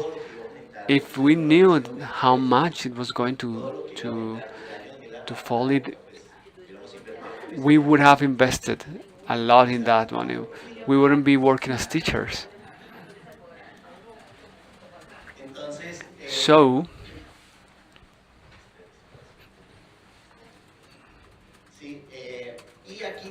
and here, the interest of the armed groups started in the work that we did. It was really important for us, the information that the police gave us and by the army, especially about the operations that they had run in those regions during that time. We also found information through special agreements that we had to get information from intelligence reports related to these activities and how the armed groups participate in them. But besides that, we went to the regions. Here we have the number of municipalities that by then were reporting gold. That doesn't mean, and I want to be clear about this, it doesn't mean that they produce gold. Many municipalities do not produce gold, but they are reporting. How many do they appear here? In 2015, it's about 357 official numbers. 2017, 376. So what happened in 2016? The peace agreement. So one would expect that if the armed group that was controlling, that was our hypothesis. So we expected to find in 2017 would be less, but no, it didn't happen. The number with municipalities reporting gold increased in 1 year, and in addition to that, there were more groups with presence in those municipalities. In a sample of 190 municipalities, it's almost 10%. So that happened in that moment. So Colombia, for the people who come from abroad, Colombia has 1,119 municipalities, so it's about 10% of them are reporting the gold.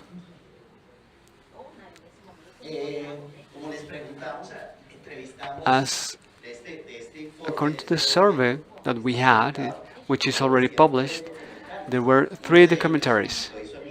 One of them was done by was made by the New York Times because they found that the gold that Apple bought, their technology, they need the gold for the technology, and the gold that they buy is from Colombia. So if you don't know where that gold comes from, you have gold produced in Colombia. But the researcher from New York Times said, okay, what is happening here? Apple is buying to a refinery which is located in Miami called Sandor, but this gold comes from Colombia. So let's go to Colombia to research. He went through all the chain. He interviewed some of the criminals, and you can find that documentary. It's Apple Gold. You can find there is a summary about the interviews that he had, and it talks about how these chains of the supply chains work. Here's a very interesting data. What happened in 2015 against 2017? The ELN was very important. These are the most conservative numbers. If you ask me, is there a municipality producing gold without the presence of these armed groups? There are only 2 of them. It's Betas and California. In Betas and California, in Santander, the last attack by the guerrilla had been 15 years before. The rest of the municipalities had presence of these groups. This is because even the public force accepts that there is a territorial control by the armed groups. But if we go to the presence that they come around, that they are seen there, it's 99% of the municipalities. So look, what happened? These are the very conservative figures. The ELN had presence in 62 municipalities in 2015, and in 2017, the next day after those areas were cleared, the presence doubled. The presence of ELN, FARC, they were the owners. They were present in 135 municipalities. It changed to 44.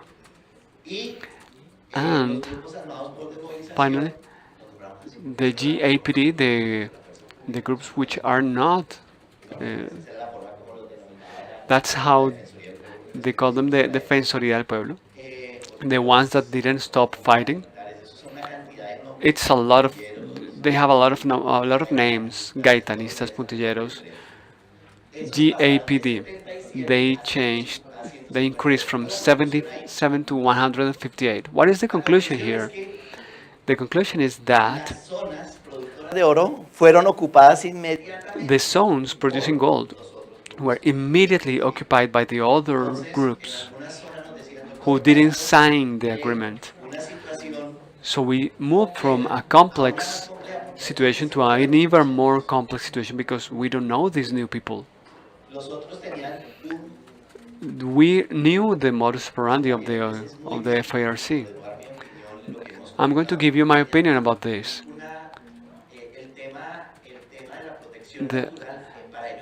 The natural protection for FARC was strategic from a military standpoint, and they tried to keep the zones covered with forest, but the other ones don't. They only wanted money, and the strategy of war have changed. They don't have settlements. They change. They camouflage with the communities. They have houses in the towns. We have other strategies now. This is not the point now, but this is the topic. This is the financiation in millions of dollars. This is a very conservative figure. What is our most conservative figure? I don't know if I'm going to be able to tell you, but there are many ways in which they are financed, but the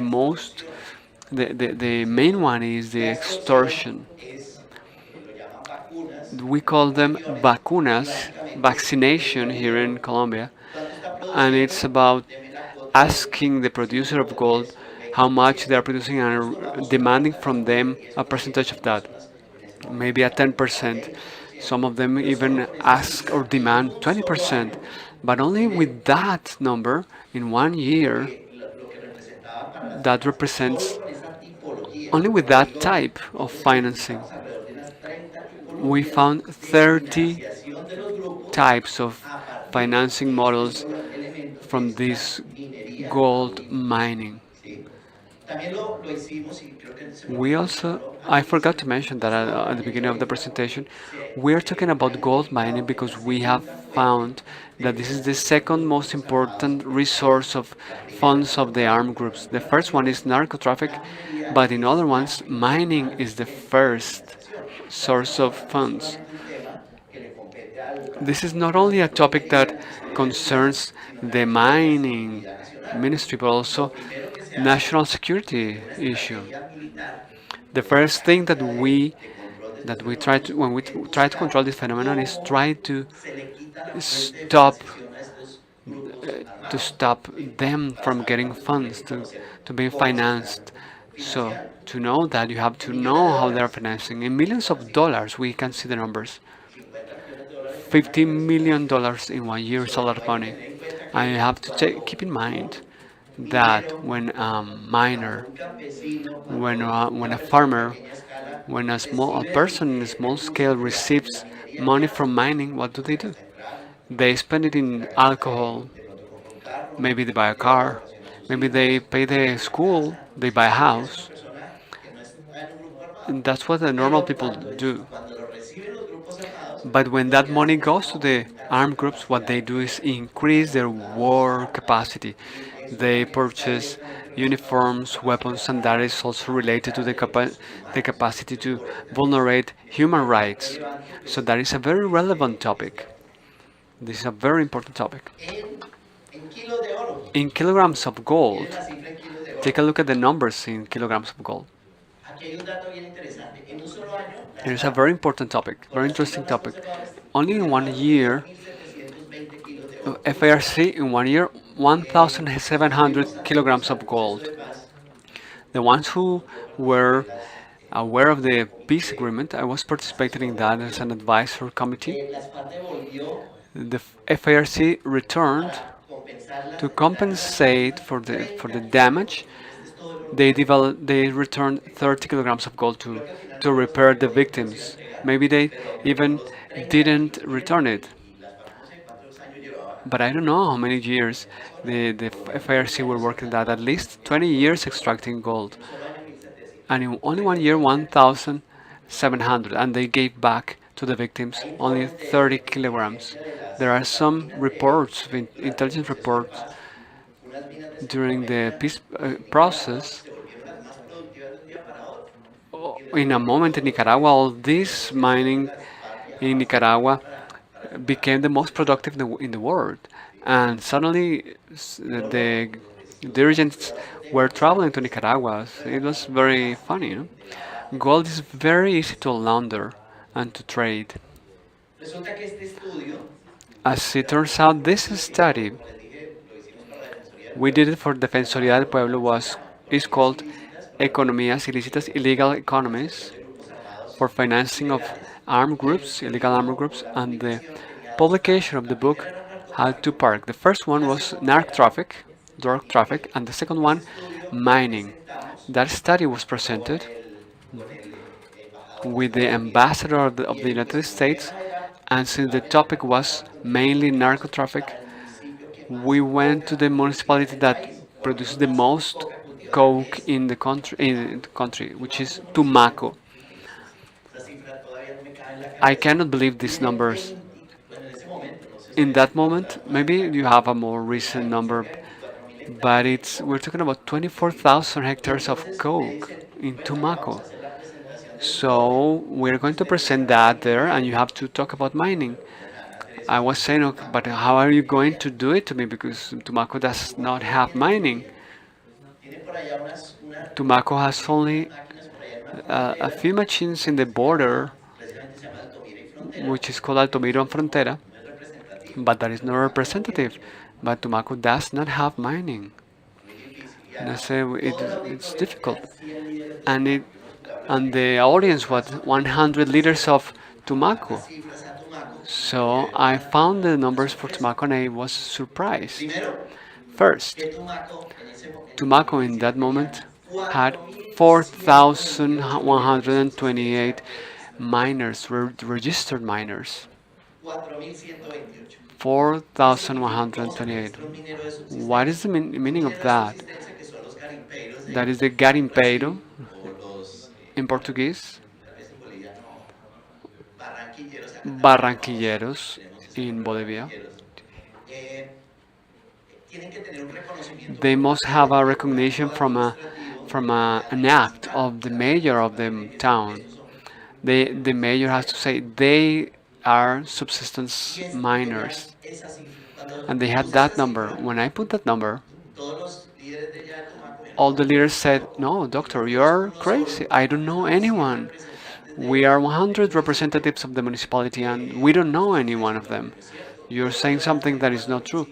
How come we have 4,000? Because we know all the people here, but we don't know any one of those subsistence minor. In the neighboring municipalities there are, but not here in Tumaco. So we have to open a page of open the web page of the agency. So we use the filters, and we found the filters, and everybody started taking picture of the names that appeared in that web page. So after that, there were some investigations. The police came to investigate, and of course it was a fraud.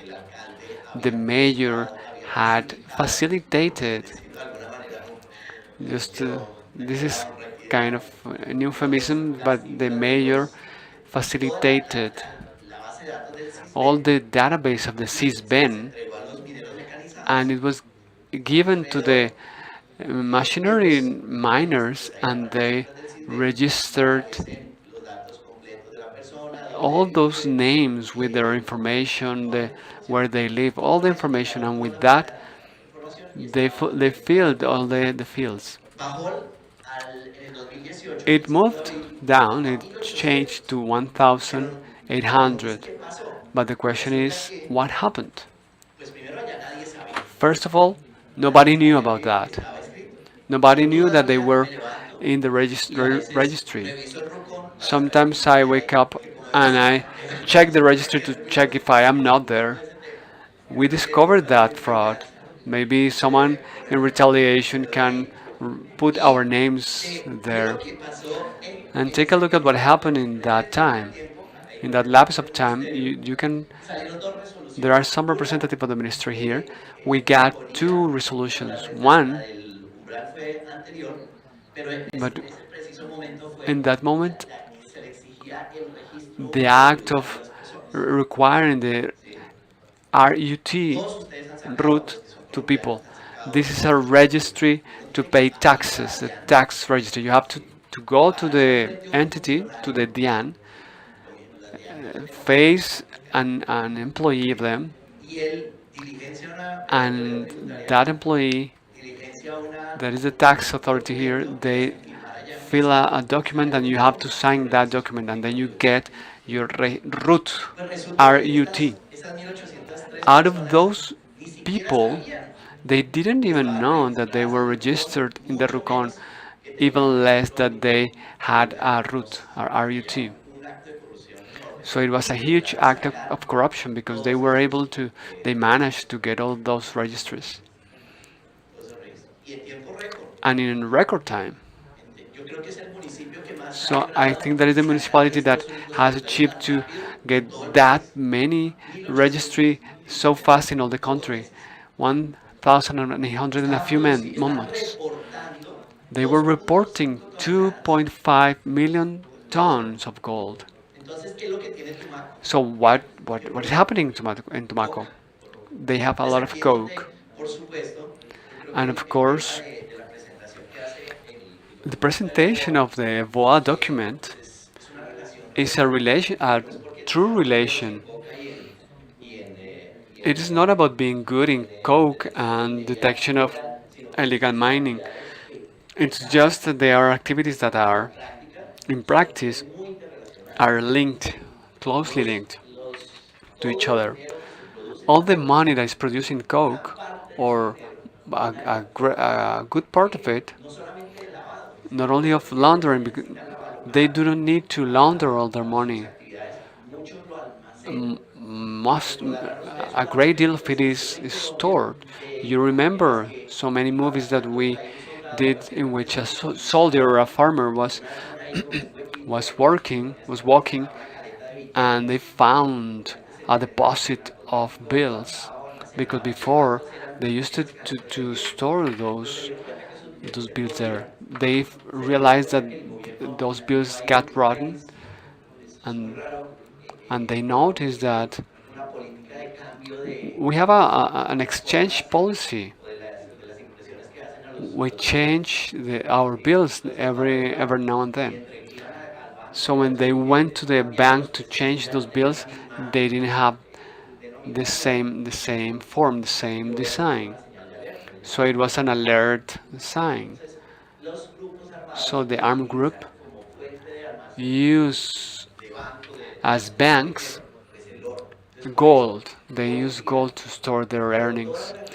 So with all the restrictions they have to formally buy the mineral,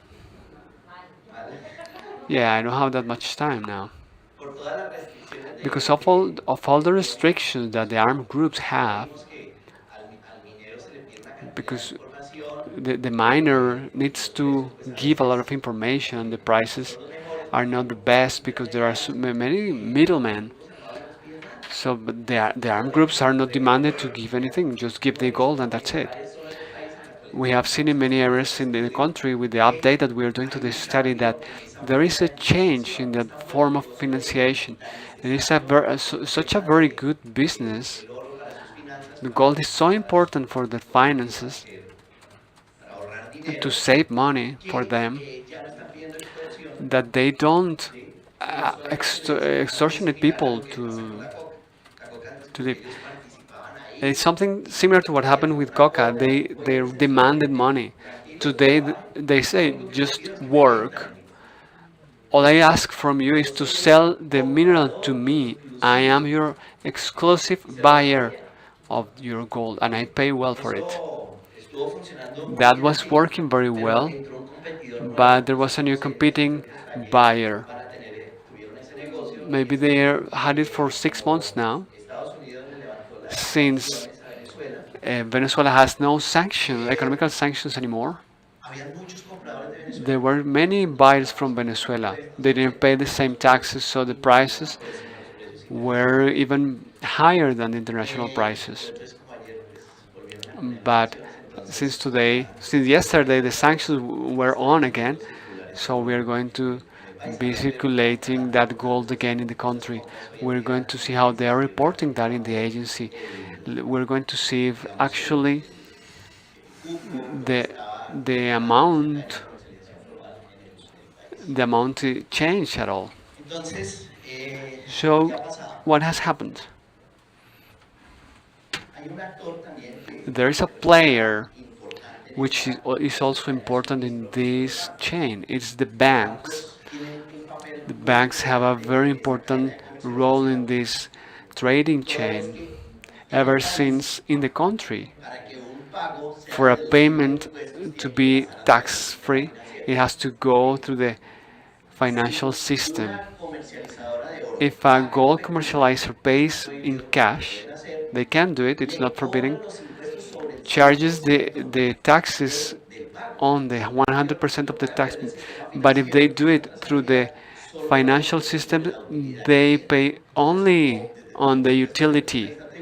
So from a tax payment standpoint, it is not a good idea to buy gold by cash. It is not feasible. They have to use the financial system so they can pay fewer taxes. Banks noticed that many of them trade in New York, so they have to be very careful about that.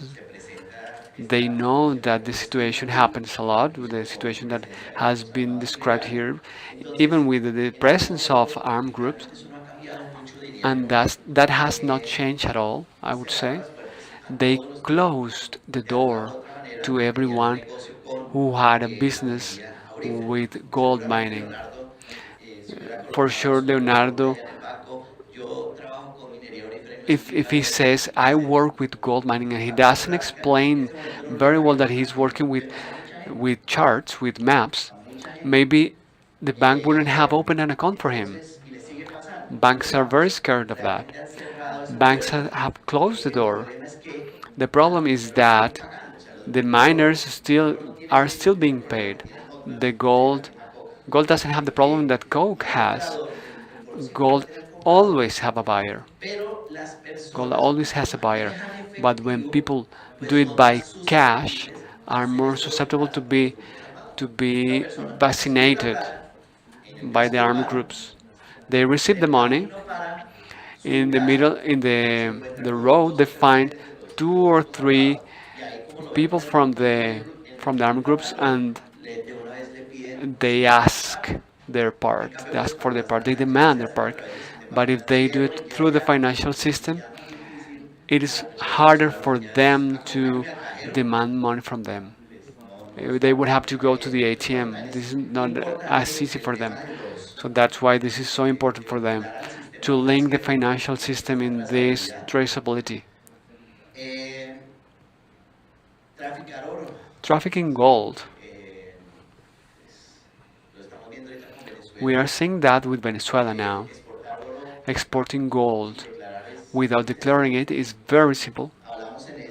We're talking about, when we talk in in that work that we did, when someone wants to export to Peru or to Ecuador, where do you go? Do you use those small roads, hard roads, hiding from the public forces? No, we go through the control booth of the police and the DIAN, of the tax authority. And we know that we are very sophisticated systems to identify drugs, but not metal. I go with this car. They showed me a tool. It's about 300 million pesos. They melt the hammer. They get grease with all, and that allows them to hide the gold. It is very simple to hide the gold. They don't have to make a huge effort to avoid the control in the booths. The armed groups, of course, they found in this business we are producing about 60 tons per year. It may be more, and it's a very important resource that today is very interesting for them. And the ones that are suffering the most is the true mining producers. I ask them, why are you paid? Why are you paying these people? We do it because if we don't, they kill us. If the government took these people out of these places, we wouldn't be paying them. These people used to live of extortion, but they do it to everybody, not only to the owner of the bakery, the owner of the gas station, of course, to the producer of gold. Hola. I don't know if I was okay with the time. Thank you very much. Solo que ya veo unas caras como entonces, vamos a hacer un refrigerio. We're going to have a short break. We're going to have a coffee break. A very short break so that we can move on with the next presentation.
Mi nombre es Elvis Matapi. Mi papá Daniel murió y yo viajé a mi comunidad para honrarlo en un baile tradicional. Pero la historia que le voy a contar es de lo que aprendí en ese viaje. Lo que aprendí sobre mi territorio, sobre mi cultura, sobre la minería y sobre mi papá.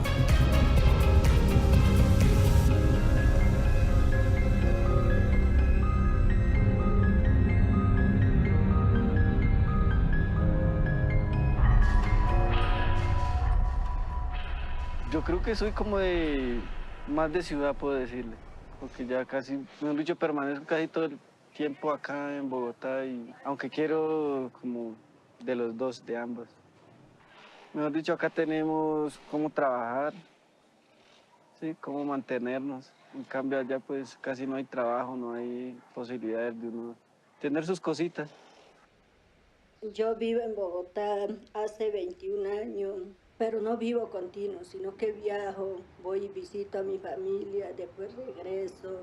Pero sino que pues ya uno lleva mucho tiempo acá, entonces siempre le hace falta como sea, muchas cosas, porque allá uno no encuentra las cosas que uno tiene acá. Aunque el mundo del blanco dice que nosotros los indígenas no necesitamos muchas cosas, pero sí lo necesitamos. Pues la mayoría de los muchachos que están allá de mi edad y todo eso, a veces nosotros dejamos de hacer unas cosas para hacer lo otro. Por ejemplo, cuando ahorita que estuvo la minería, todos fuimos a trabajar minería. Estaba la mafia, todo el mundo sembramos coca porque necesitamos la plata para darle educación a los hijos.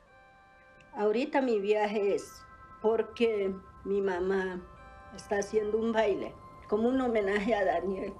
O sea, como Daniel mucho tiempo vivió conmigo y siempre estuve en ese baile con nosotros, compartió mucho con mi mamá, con todo. Entonces ahora él ya no está, entonces mi mamá lo hace como la despedida de él, que él nunca ya va a estar con nosotros. Para mí es como muy importante el recorrido que se va a hacer ahorita, porque voy a ver cómo está la comunidad, qué tiene o qué le hace falta.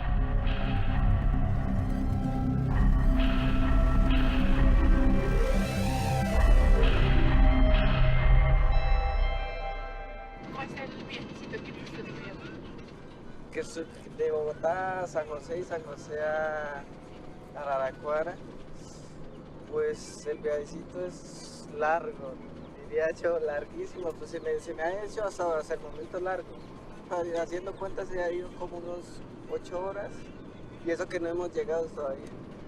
Y hasta donde vamos, hasta la Pedrera, por ahí unos 20 días diría yo.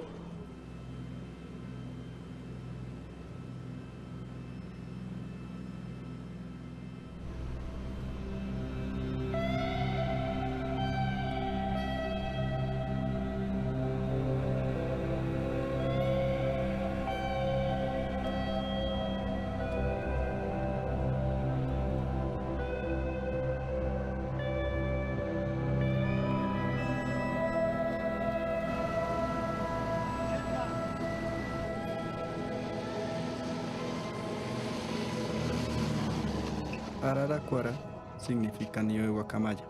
Ha tenido una gran importancia para nosotros los indígenas, por ser el punto de entrada a todo este territorio. Es aquí donde comienza la Amazonía, el pulmón del mundo.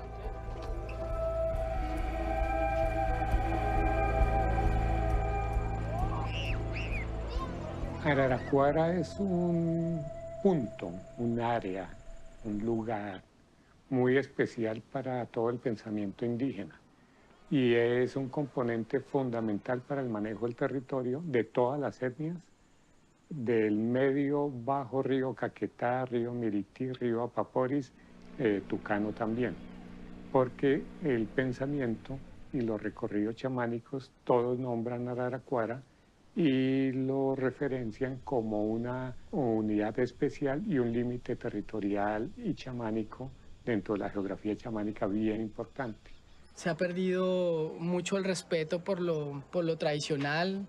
Las comunidades han tenido un cambio en su forma de ver las cosas, de ver el dinero, por ejemplo. Esta inmersión en el mercado de capital en la que estamos nosotros los blancos o los colonos, pues eso también hace que su visión del mundo y su visión de la conservación sea diferente, ¿no? Incluso antes de que llegaran los blancos, esta cultura matapí ha venido siendo amenazada y ha venido siendo, digamos, presionada por diferentes actores. Araraquara es donde comencé a ver las primeras balsas de minería y es donde comencé a sentir que se borra el límite entre el mundo indígena y el mundo occidental.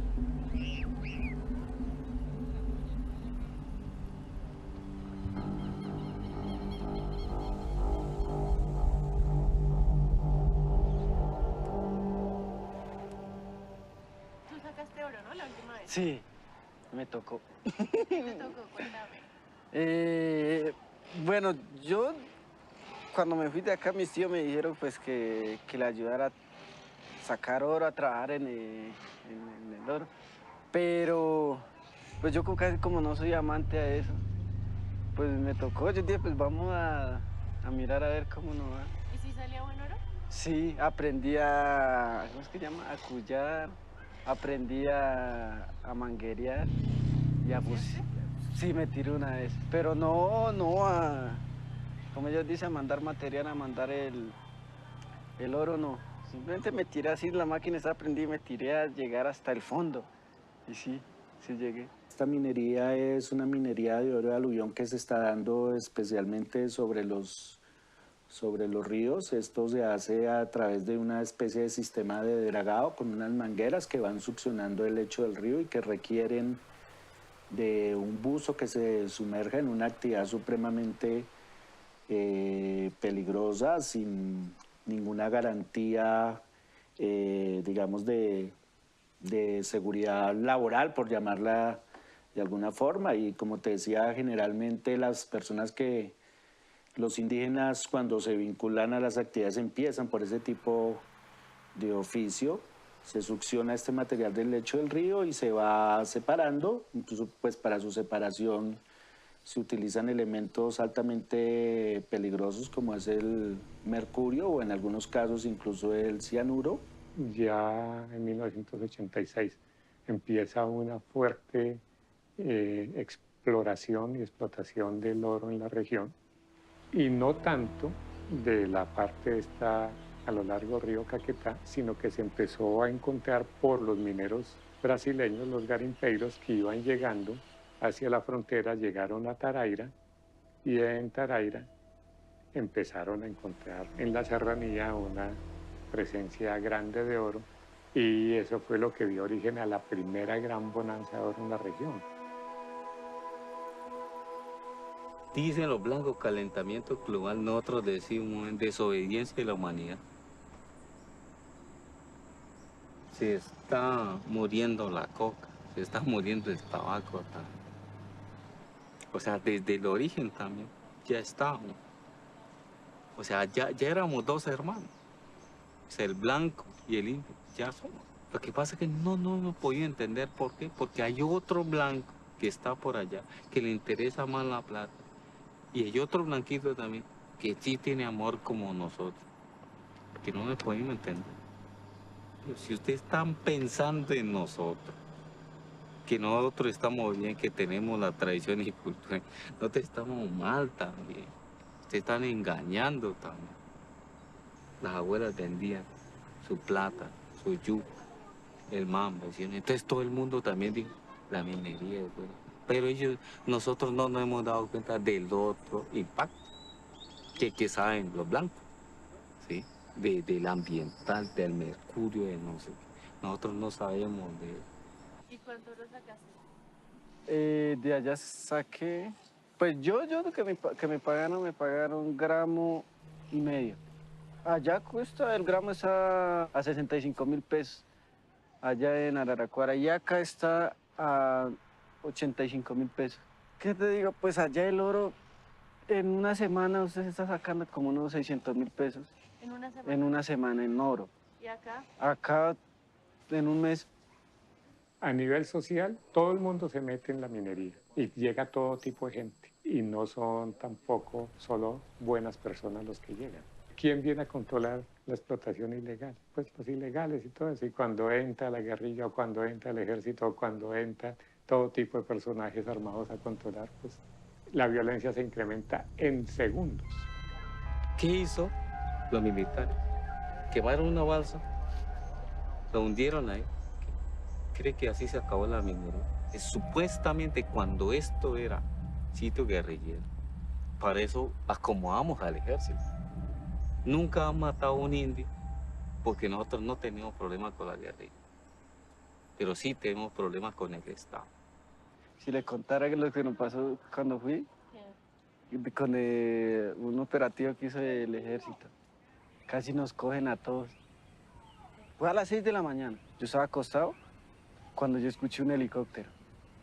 Ay, nosotros que subíamos, llevamos todo, llevamos el tapete con oro, las cosas, todo en el bote. Cuando baja un bote y nos dice el ejército ya viene en la vuelta. Y nosotros con nosotros corra al monte a botar eso y lo dejamos en la orilla del río. Cuando se publicó que era zona minera, entonces todos esos sinvergüenzas también se vinieron para acá.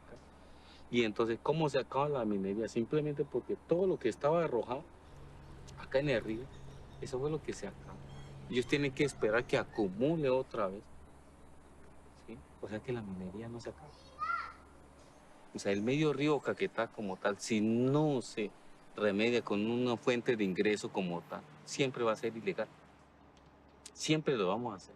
Y no es porque nosotros queramos, porque creemos también en el gobierno, creemos en el ejército, pero ellos no hacen nada por nosotros.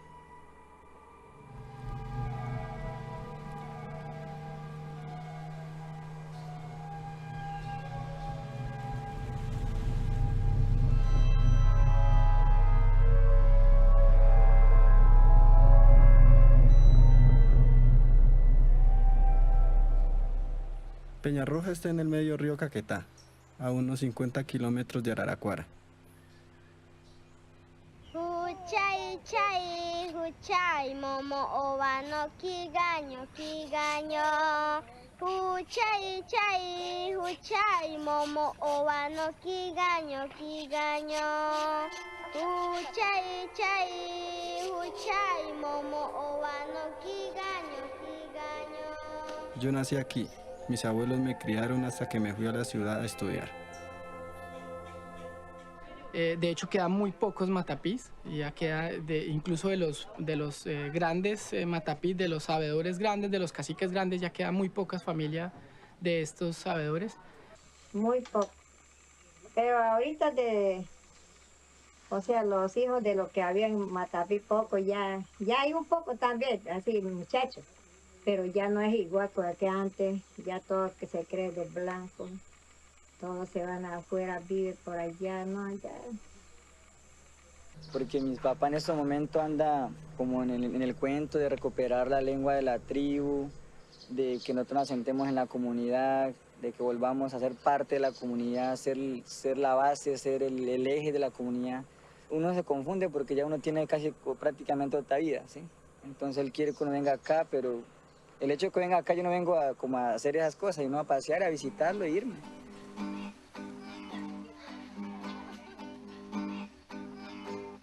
Allá arriba del río hay una linda morena, sí, sí, allá arriba del río hay una linda morena que su piel es tan morena, su boca sabor de miel, no sé qué será de ahí y yo también me olvidé.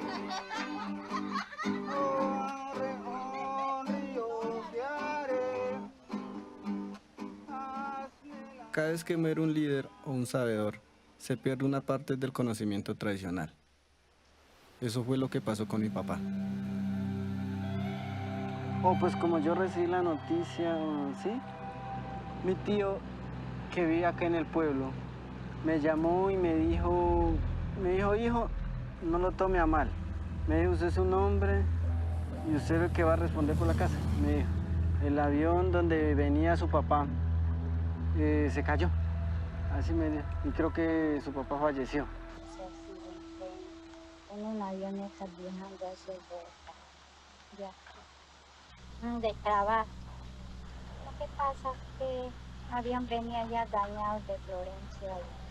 Y por acá llegó alguien y había dicho ayer no que adiós Camargo. Estaba muy pesado y no pudo levantar. Y yo no pudo levantar y me dio vuelta y no quería regresar, pero no pudo de una vez cayó. Pero en aire nomás se explotó el agua. Ya va a ser un año. Ya le falta un niño más para cumplir un año. Y cuando él falleció, lo que dijimos, ahorita, ¿cómo vamos a continuar? ¿Qué vamos a hacer? Daniel yo lo tuve en Miriti. Cuando tenía un año, nos fuimos para La Pedrera. 4 años tenía Daniel cuando subimos por Río Caquetá. Todos son de allá, de Miriti, los Matapillos, todos somos de allá. Mire, Daniel Matapí al comienzo aquí, en este territorio, en este resguardo, él fue en Matapí, aquí creció como cualquier muchacho a la orilla del río pescando. Él era mayor que yo y él me enseñó a manejar lo que es aquí el territorio después que yo llegué del centro. Pero él fue muy amante a las cosas, a la organización, a la cultura. Tuvo entrenamiento cultural conocimiento tradicional y era muy hábil y muy fuerte. Podía contarnos lo que es la selva. Tenía ya un espacio estructurado, reconocido y valorado. Eso lo multiplicó allá y quiso que toda la gente participara y siempre buscaba las opciones y los proyectos para que pudieran participar de mejor manera. Una excelente guía con los estudiantes que iban a hacer sus investigaciones allá. Hay muchos líderes viejos, más viejos que él, veteranos, más veteranos que han recorrido el camino del liderazgo de la política, pero nadie ha tenido el principio de él. Él sería la persona que debería estar respondiendo por todas las cosas de la trayectoria del mundo cultural y aprendizaje. Esa era una de las responsabilidades de él. Puede ser el menor, el mayor, el que sea, pero el que aprende, pues es el que sigue la carrera del mundo chamanístico. Básicamente él era un líder muy importante en esta parte de conocimiento tradicional enfocado hacia la conservación de la Amazonía colombiana. Que iba con la causa indígena en todo aspecto, organizativo, ambiental o en lo social, en la política. Realmente formar una persona, un líder, es un trabajo de toda una vida. Es un retroceso a sus procesos sociales y sus procesos organizativos grande. Entonces realmente es una pérdida muchas veces difícil de superar y que pues lleva al cuestionamiento de cómo generar procesos de fortalecimiento, de empoderamientos de liderazgos. Nosotros cuando él falleció, pues nos dio mucha tristeza y estuvimos muy solos, la familia aquí.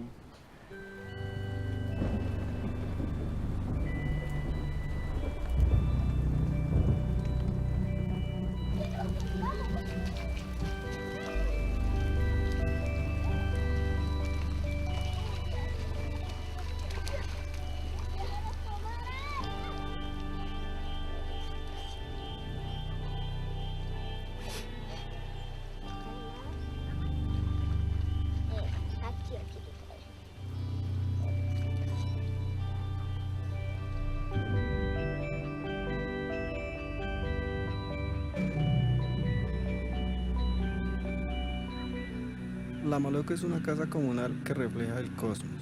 Está distribuida de acuerdo a las leyes que ordenan la vida y la naturaleza. Es un lugar donde nos reunimos todas las noches a preparar el mambe con la hoja de coca y la ceniza de yaruma, y el ambil de tabaco y sal.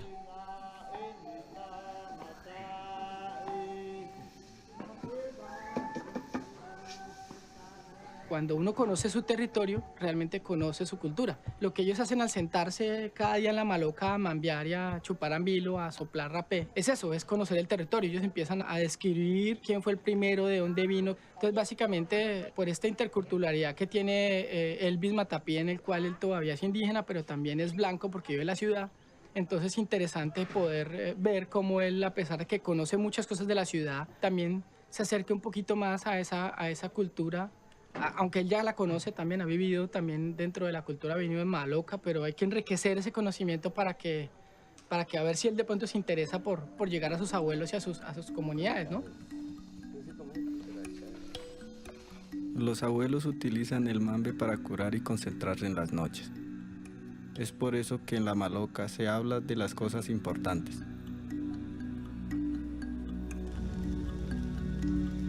Dios lo llama Dios. Y nosotros lo llamamos a ese creador, ese espíritu, un poderoso que todo lo creó, que es, defendemos nosotros, que no lo vemos. Nosotros lo llamamos el abuelo tabaco. Padre creador, abuelo tabaco. Él,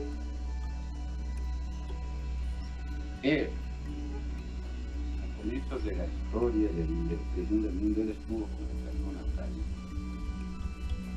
Y él antes de irse, después que arregló todo él se fue, pero dejó representado estas dos más. Esto soy yo. Entonces él que consume estas dos y me pide todo lo que me pide, yo lo voy a ayudar.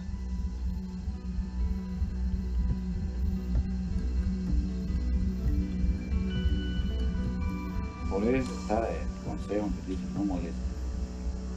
Hay que cumplir lo que dice la ley del principio, la ley del origen.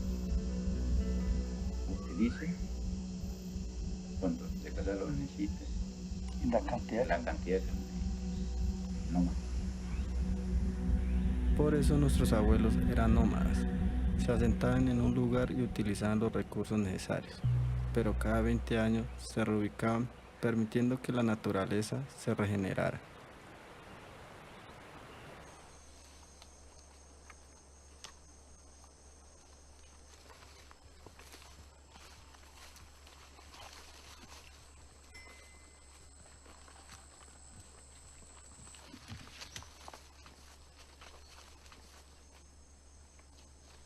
¿Y a Elvis hace cuánto no lo veías, doña Adelina? Hace un año. Claro. No.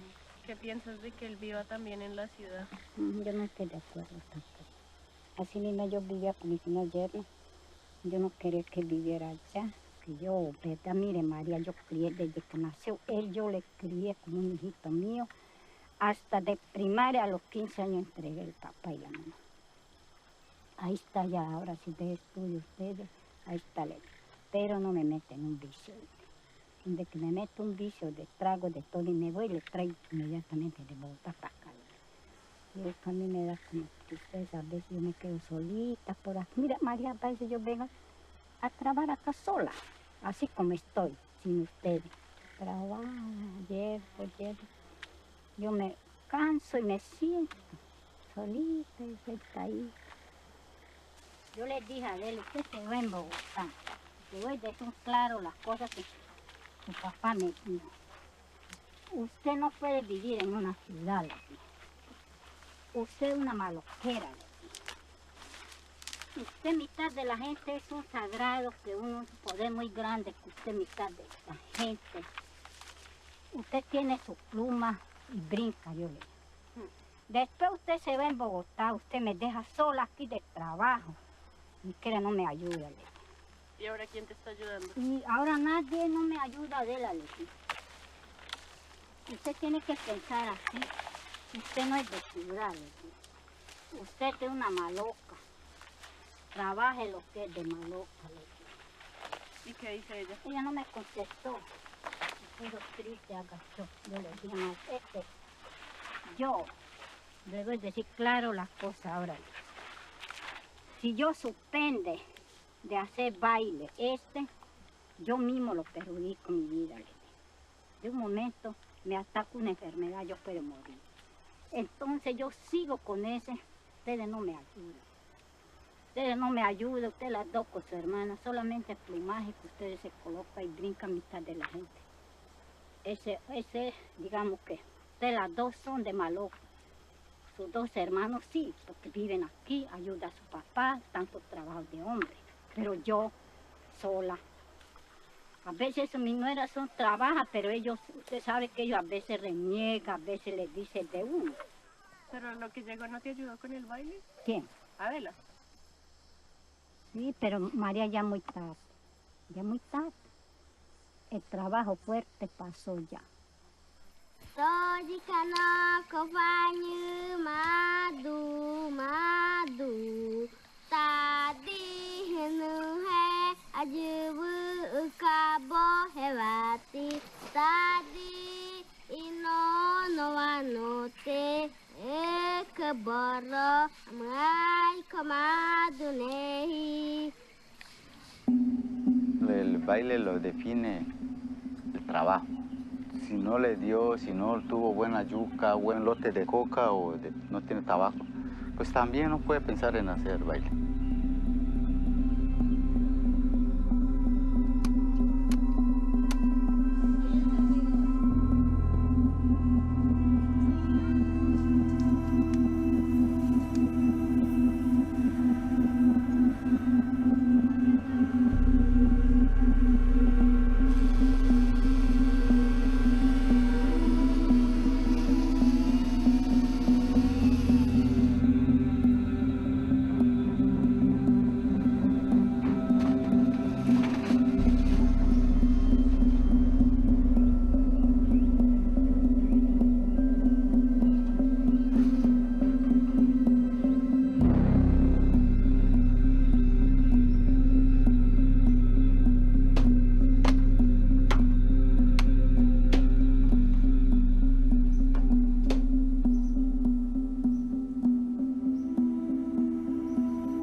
El trabajo de preparación para el baile es un trabajo duro, que hace toda la comunidad durante meses.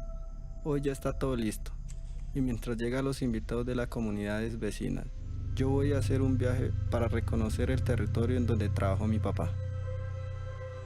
El viaje en total van a ser unos 500 kilómetros por el río, hasta llegar a La Pedrera.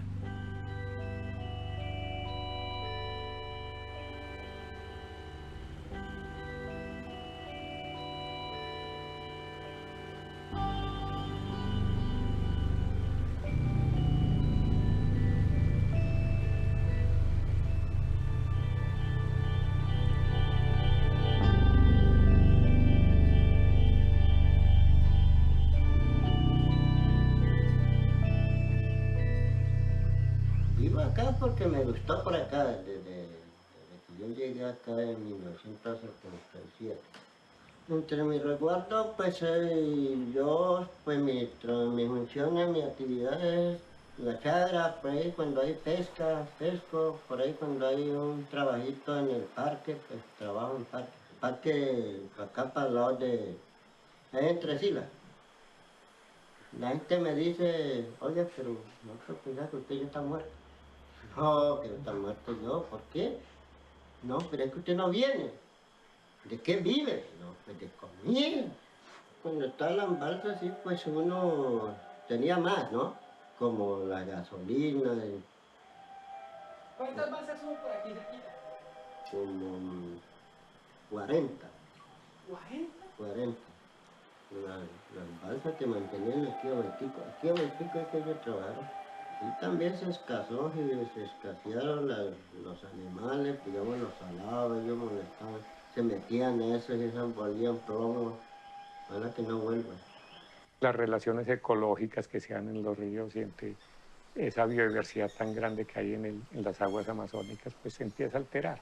A nivel de contaminación, pues ni se diga, casi que se lavan las manos con mercurio y lo usan y lo botan ahí mismo y lo botan en la orilla. El mal uso del mercurio es impresionante y es una de las expresiones más fuertes que han notado las comunidades allá y que sí les empieza a preocupar. La presencia de mercurio 40 veces mayor que lo permitido, que eso ya es un problema de salud pública muy fuerte. Juntamente con parques nacionales y con el apoyo de diversas instituciones, desarrollamos una serie de trabajos en diferentes ríos del Amazonas, tratando de identificar las concentraciones de mercurio en cabello de habitantes, conjuntamente con la evaluación de los niveles de mercurio en peces de estos ríos que visitamos. Y los resultados no han sido alentadores en materia de salud pública, porque lo que hemos encontrado realmente ha mostrado que hay una problemática muy seria en materia de exposición a mercurio entre la comunidad indígena de estas zonas del país. Particularmente en el río Caquetá o a lo largo del río Caquetá hemos realizado evaluaciones en diferentes comunidades y los niveles de mercurio en todos los casos fueron muy similares. El promedio estuvo, por ejemplo, en 17 partes por millón y resulta que internacionalmente se recomienda que las personas no deban tener más de una parte por millón. Recordemos que el mercurio tiene diversos problemas toxicológicos. Uno de los principales problemas es que ataca el sistema nervioso central y todo lo que del sistema nervioso central dependa. Por ejemplo, la capacidad motriz de las personas, el coeficiente intelectual, la inteligencia, la forma como detectamos sensorialmente las cosas, son afectadas por el mercurio. Pues la minería hizo mucho desorden, pero la gente no pudieron aprovechar, yo no sé por qué. Uno pues vende cacería, pescado, harina, cazabe, tucutillo. Y de ahí sacar como para Sí, comprar gasolina y sí. todo eso. Pero igualmente uno no, lo que pasa es que uno a veces, la gente como que se acostumbra, pues siempre decíamos que nos volvimos perezosos porque llegó la minería, no. pero hay gente que no compra, ahorita se lo tomaron todo, no sé qué se lo hicieron, pero... Mucho hay gente que aprovecharon cuando estuvo la minería y hay gente que no. Sí, no todas, sino sí algunas. Mejor dicho, los que supieron como saber utilizar la práctica que se ganaba. Sí, señora.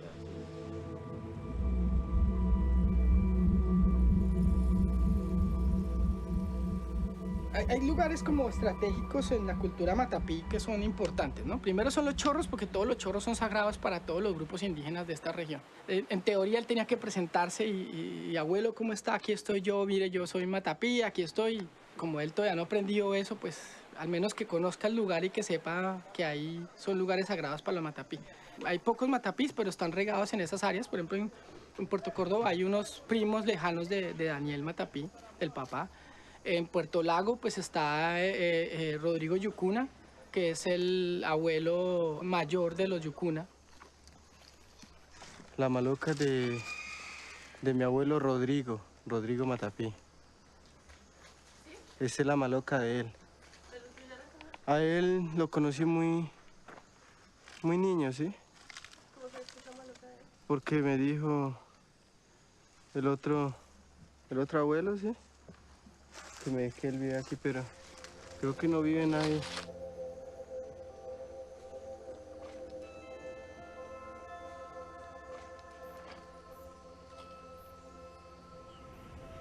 La mayoría de estos pueblos que hay aquí, Mirañas, Yucunas, Matapís, Tanimucas, Boras, Andoques, Letuamas, todas esas etnias del Caquetá realmente nacieron y vienen de las cabeceras de los ríos tributarios del río Caquetá, como el Mirití, como el Apaporis, como el río Metá. Realmente ellos vivían ahí. Estas áreas son de una vital importancia, a pesar de que ya no vivan en esas cabeceras, son de vital importancia para su existencia como pueblos indígenas, ¿no? Pues digamos ahí son como los lugares mitológicos de donde nacieron ellos, de donde nació el primer Matapí o el primer Yucuna, el primer Andoque, son cabeceras de ríos desde donde realmente vienen ellos. Por esto mismo es que ellos siempre han querido ampliar sus resguardos hacia estas cabeceras, ¿no? La idea es que ellos quieren proteger esos lugares sagrados, esos lugares donde nacieron, donde digamos los primeros abuelos se criaron, donde Dios les entregó toda la sabiduría y la razón de ser del pueblo indígena.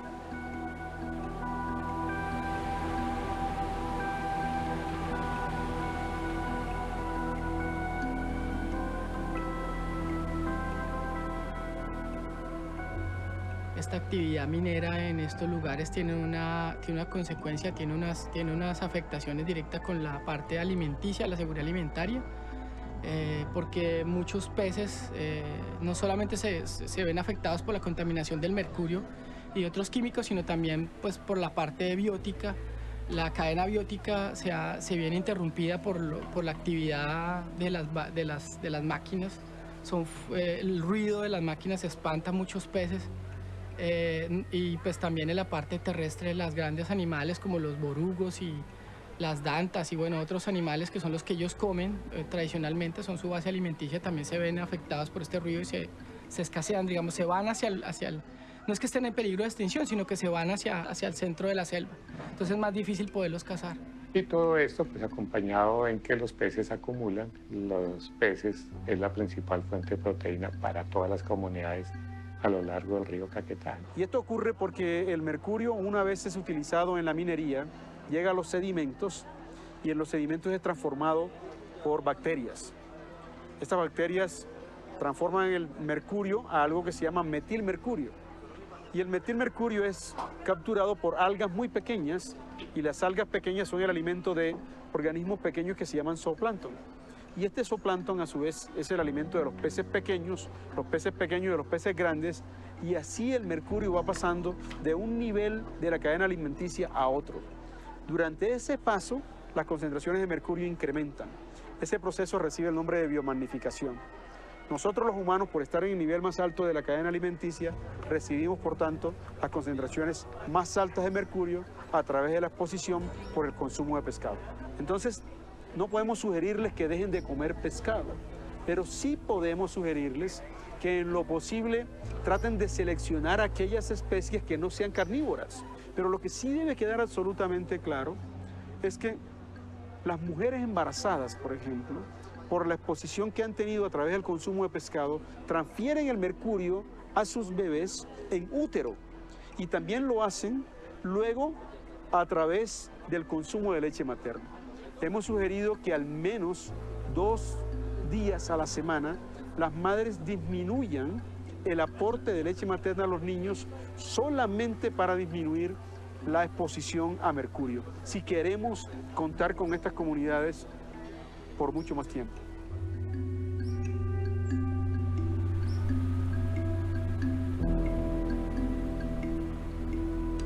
La minería ilegal y la forma como se expresa su explotación en el río Caquetá deja todo tipo de impactos.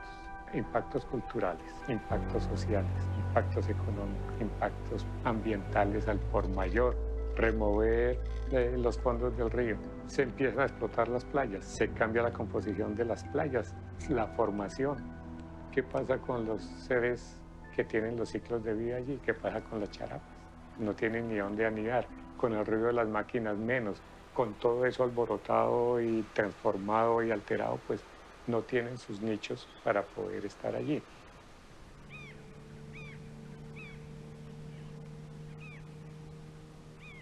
El nivel de riesgo que tuvimos el año pasado fue por la presión de la minería, empezó a ahuyentar la especie.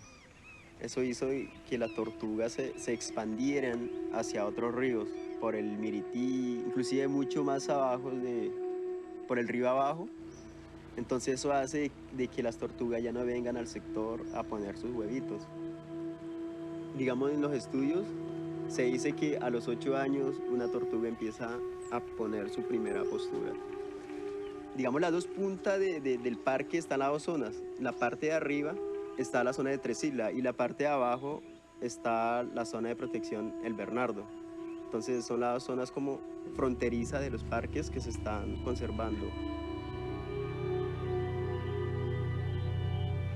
Aquí lo que hacemos es cuidar las playas que donde, en este caso por ahora son 3 playas más, donde están los nidos. Acá en el sector hacemos los recorridos de control, vigilancia, monitoreo, especialmente protegiendo a la especie charapa, pues que casi está en una vía de extinción. Entonces el método que estamos utilizando ahorita para marcar los nidos es con esta vara, como la estamos viendo acá. Dentro de esta marcamos el número de nido, la fecha de posible eclosión, para que pues dentro de ese registro que tenemos ahí marcado podamos hacerle seguimiento. En el día nunca. No, en el día no salen, no. Solo en la noche. Así En la puede noche. estar, mejor dicho, por Sí. aquí. Así esté bien, ya así se vea un poquito el caparazón, ellos no salen. Por el calor, los depredadores. A nivel Colombia es el primer lugar donde se encuentra la especie charapa en mayor cantidad. Nosotros como funcionarios del Parque Cahuinarí, pues la función de nosotros es hacer el recorrido de prevención de islancia para prevenir impactos. Luego nosotros hacemos las liberaciones apoyada a los tortuguillos a un lago que hemos identificado que no haya tantos depredadores. El año pasado esta fue la playa donde más postura masiva hubo, fue en este lugar. Se complicó un poco por la erosión de la playa. Al desbarrancarse la playa se perdieron muchos nidos y tortuguillos. Y las familias que estaban apoyando, pues de alguna forma rescataron algunas, pero no fue lo suficiente, o sea, más fue la pérdida. Pero rescataron huevos. Se hizo traslado de nidos en la parte más alta. Y también lo que se hizo fue apoyar a los tortuguillos y liberarlo en un lago que está en la isla, al lado de abajo. Y se liberaron más de casi como 13,000 tortuguillos. Entonces acá hay unas normas, unos acuerdos de uso y aprovechamiento de la especie. Tienen derecho a 2 nidos de huevos de tortuga, sí, por familia. Para este año no se va a poder, quedó totalmente restringido.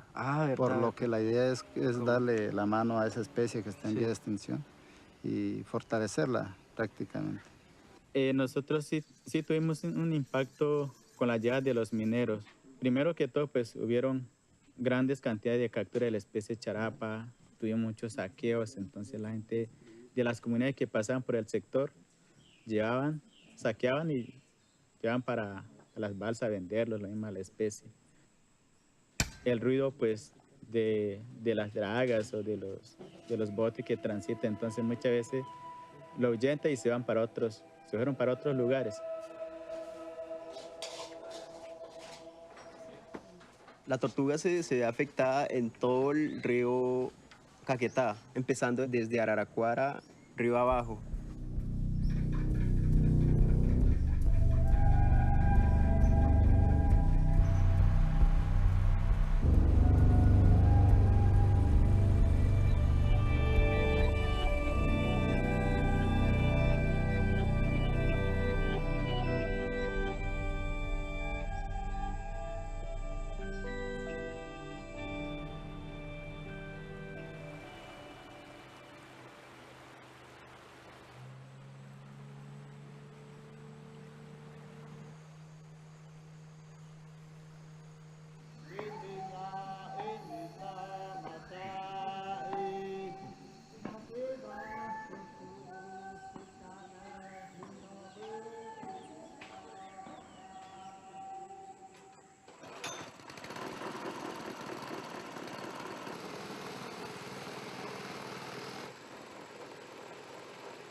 Este es el abuelo Boa. Realmente no es mi abuelo, pero le llamamos así por respeto y porque tiene mucho conocimiento tradicional.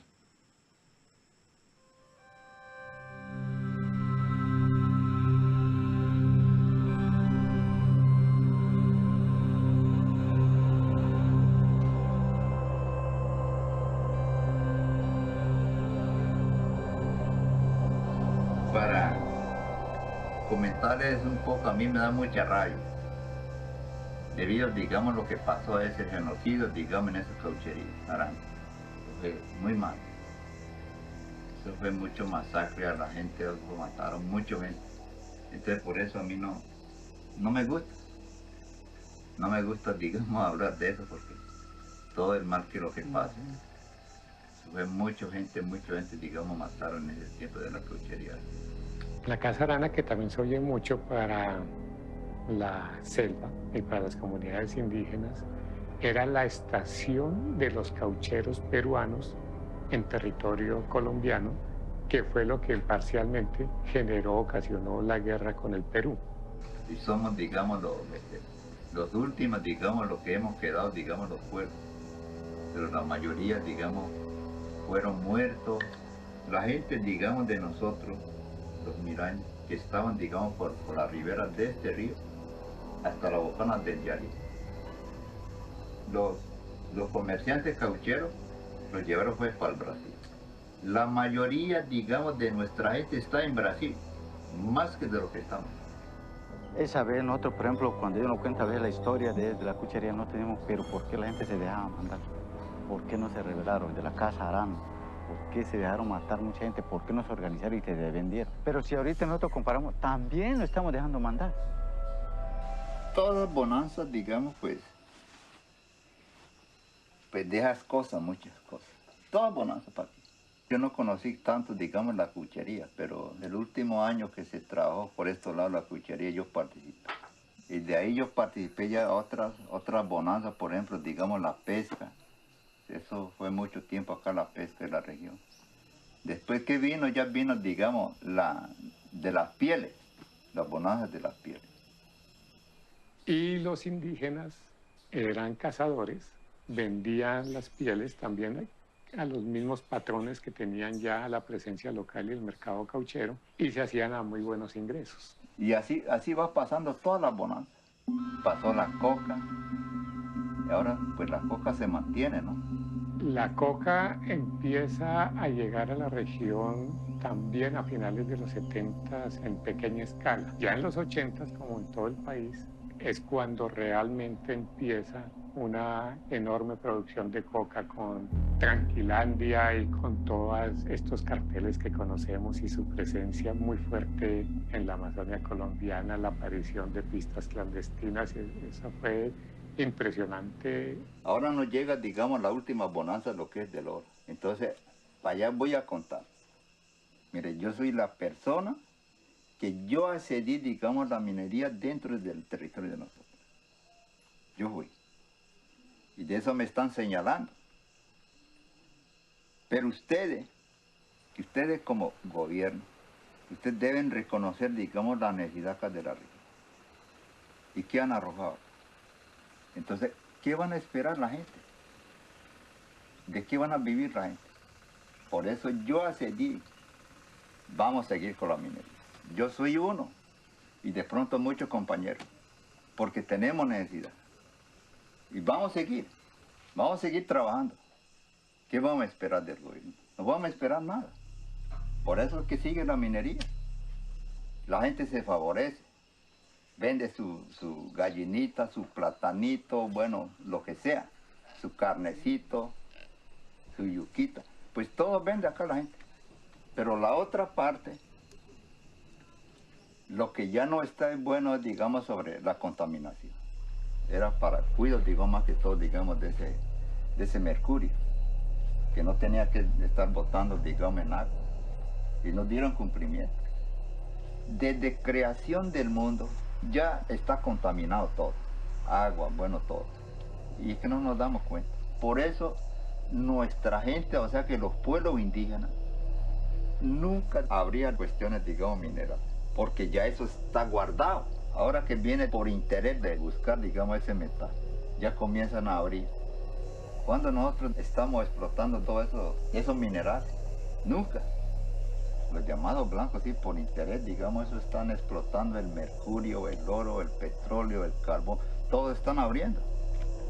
Cualquier mineral, digamos, cuando se está tocando, se está explotando, tiene, digamos, su enfermedad, porque ya no sabemos con qué química del mercurio, digamos, lo están mezclando, combinando. Eso sí, se nos sale de la mano.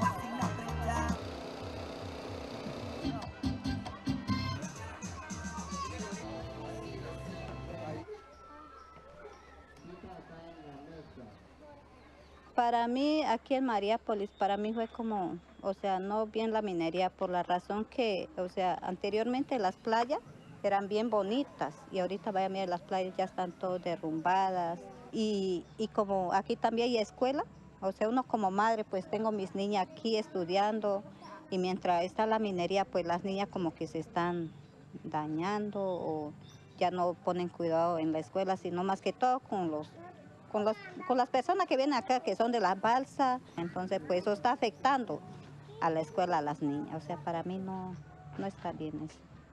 Y de ahí pues eso va acompañado entonces de prostitución, que es lo que se sabe, y eso en términos de comunidades locales, las mujeres, las niñas, los colegios, todos empiezan un proceso de deserción para participar en la minería y hacer plata. El problema social es fuertísimo, pero a la vez eso va acompañado de un problema económico. ¿Qué pasa con esa inflación local tan fuerte? Todo se comercializa en oro. Es un kilo de arroz, pues vale 1 gramo de oro. Eso es impresionante. A veces nosotros pues aquí vendíamos los productos de nosotros al precio que nosotros teníamos, pero entonces cuando llegó la minería, ya pues ya se subió los productos de nosotros, ya ahora pues nos afectó porque ya no podemos vender barato así como anteriormente los vendíamos, sino que ya toca vender al precio que ellos los dejaron acá, entonces eso nos afectó también. Y bueno, la parte cultural es indudable que, digamos, es la mayor afectación que hay en la actividad minera en estos pueblos, es porque básicamente los muchachos ya no quieren cultivar la chagra, ya no quieren casarse y tener su maloca, sino realmente quieren ir a trabajar en las balsas, a hacer jornales en las balsas, y pues el trago, la prostitución, bueno, otras cosas, otra serie de actividades que vienen alrededor de la actividad minera que ponen en riesgo no solamente el medio ambiente, sino la cultura como tal. Y pues digamos, pueblos indígenas sin cultura, pues digamos básicamente se pierde la esencia de ser el indígena, ¿no? Pues claro, como hay lugares de nuestro territorio, hay sitios sagrados, donde hay sitios por manejo espiritual que los viejos están cuidando. Entonces ellos pues se atreven a eso, lo hacen. Lastimosamente, como te digo, los viejos saben el manejo, así como los viejos saben, ellos pueden empezar a abrir las puertas para que el oro flote, para que esta gente puedan entrar y sacar, ¿sí? Unos viejos tienen ese conocimiento, otros no lo tienen, otros están cuidando a nivel general del territorio, ¿sí? Pero otros viejos, de acuerdo a las necesidades, pues hacen eso, ¿sí? Pero todo lo que hay dentro de nuestro territorio, todo tiene su origen.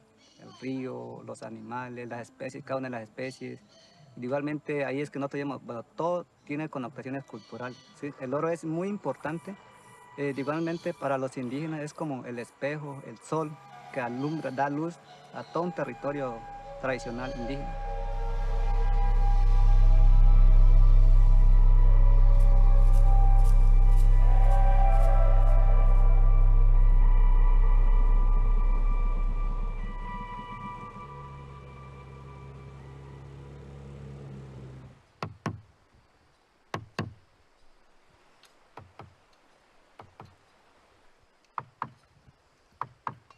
Una vez yo vine con mi tío, con hijos de mi abuelo Oliverio. Ahí vinimos a dejar a un minero, ahí a San de Llarero. Y era verano, de esos veranos. Verano. Pero veníamos en un botecito pequeño, chiquitico, más pequeño que ese así. No, ya está el trapo. Ahorita es el breo. Y este encima. Y ese encima. ¿Y encima breo no? No, solamente. Pues acá nosotros vivimos de pesca. De pesca, vivimos de la agricultura, la yuca, el plátano. Pues de eso es el único trabajo que acá no hay más trabajo. Empleo acá, digamos, por ahí acá no existe comisaría, no existe nada. Pero a nosotros nunca nos falta el casabe, el pescado, el ají, todo eso. Pues hasta el momento lo que le cuento, no he visto yo de un pescado. ¿Cómo es ese pescado que está contaminado? Yo no he visto un pescado hasta el momento, no. O sea, aquí no sé, yo no he visto, no sé, no entiendo qué será. Acá cogemos pescado en el río, y cocinamos y comemos y estamos nomás. Y por este caño que está acá, pues igual y cogemos el mismo pescado y no sé, no he visto nada que nos está afectando, digamos, no sé, no le puedo decir, señores Sabina, yo para qué la mentira. Definitivamente no es la única comunidad que es escéptica alrededor del problema con mercurio. La forma expedita de determinar la exposición es a través del análisis de mercurio en cabello. Se toma una hebra de cabello de la parte occipital de las personas, se almacena, se lleva al laboratorio y en el laboratorio se hacen unos análisis con unos equipos especializados. Esa es la mejor manera de determinar la concentración de mercurio en las personas. No es simplemente observando a las personas o observando si los peces tienen algún tipo de malformación. Eso no funciona de esa manera. Es la ciencia, la investigación, la química analítica la que muestra las bases que fundamentan estos niveles tan altos que hemos encontrado en la población. Mi mamá se ahogó en ese chorro. Y yo por eso le tengo miedo. Como aquí nada más trabajo, entonces me toca obligarme a conseguir la platita, porque ¿qué más hago yo? Si se van caprichosamente sin conocer, eso ya es el problema. Y el chorro lo está esperando, eso sí, para la hacienda. Ay, Dios mío, ese chorro. Ahorita usted lo ve así, porque bueno, eso, hasta usted cruza nadando allá. Pero cuando está, por ejemplo, el chorro acá, eso mejor dicho es feísimo. Las mareas. Y hay que saber coger los canalitos, porque hay canales así, usted orilla más para allá la piedra.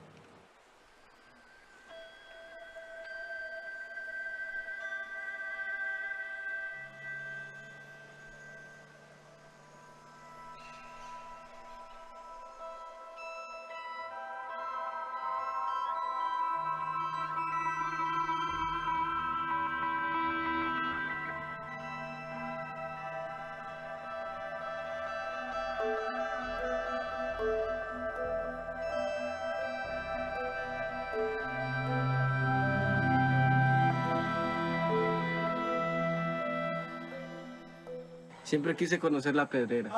Yo quiero ir a la Pedrera, es que yo pensaba que era grandísima, así. No sé, con carros, buses. No sé. No, en serio.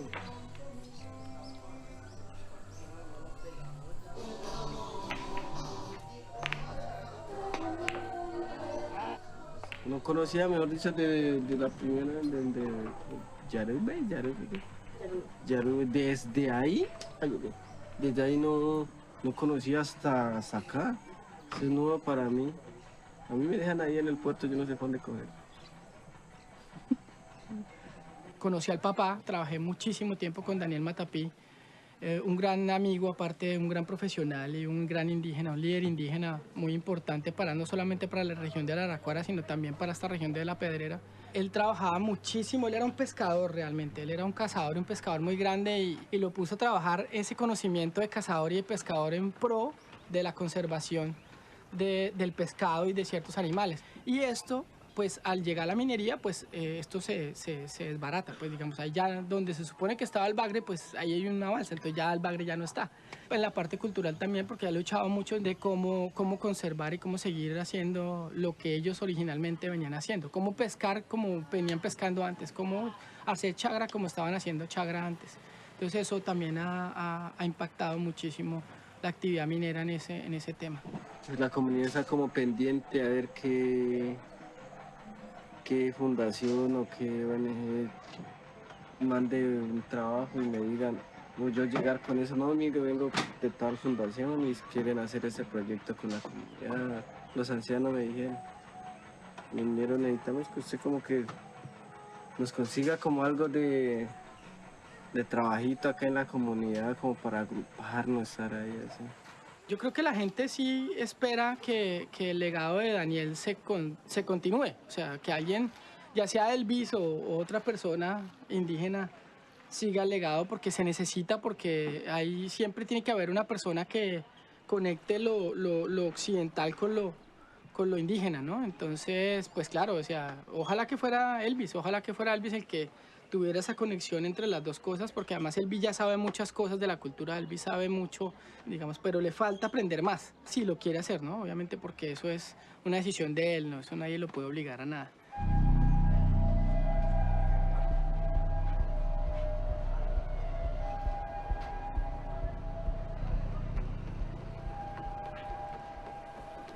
Bueno, los impactos que trae la minería, sea legal o ilegal, porque eso trae, por ejemplo, el alcoholismo, trae la drogadicción, la contaminación del mercurio, porque eso es lo primordial que se usa. Ya tenemos gente con una contaminación, tienen contaminación de mercurio en el cuerpo, funcionarios del mismo Estado. Generalmente desde el Estado la problemática de la minería ilegal se ha enfocado por un tema, algo que llaman la formalización. Entonces, el discurso de cómo estas actividades de minería ilegal y que se están haciendo de forma antitécnica, se les da una legitimidad, se formaliza y se entra en un tema de mejores prácticas. Y lo otro es la criminalización. Y es, digamos, la aplicación de la fuerza coercitiva por parte de las Fuerzas Armadas y del Estado. Pero ambas han mostrado ser insuficientes por las características culturales y ambientales, pero también por ese ordenamiento jurídico de esta zona de la Amazonía, que como les decía son áreas de manejo especial, parques nacionales, resguardos indígenas o reserva forestal. La formalización no es viable. Son sitios que merecen una protección especial, no solamente por la biodiversidad que allí encontramos, sino también por las comunidades especiales que son dueñas del territorio. La minería no debe ser una opción en estos sitios.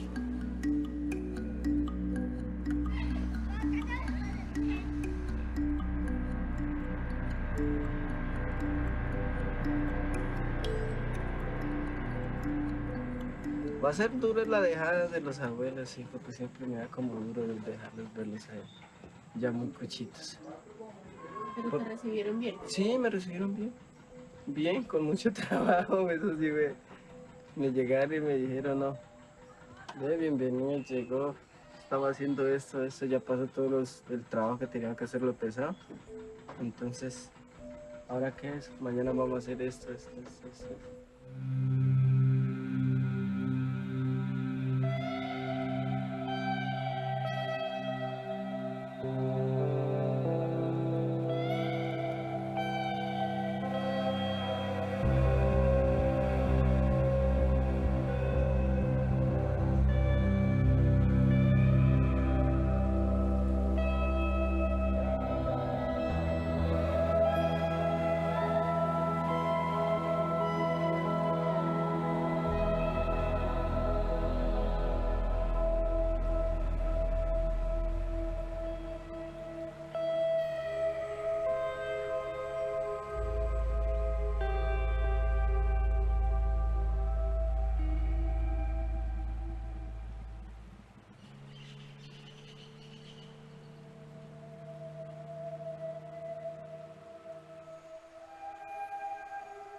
Conocer mi territorio me permitió conocer sobre mi cultura y la realidad de la región, pero me impactó el daño que ha causado la minería.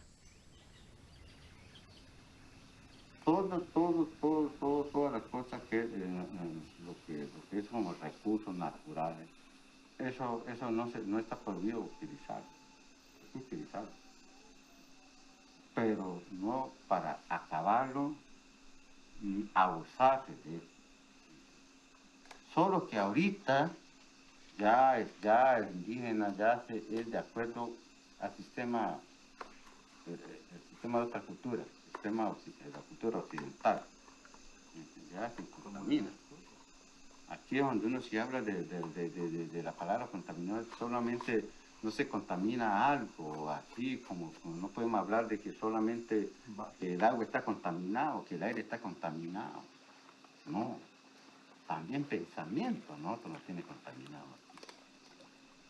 Por eso, ellos dicen que es candela, el oro es candela. Por eso, donde hay trabajo de eso, hay violencia. Porque todas las cosas lo calientan.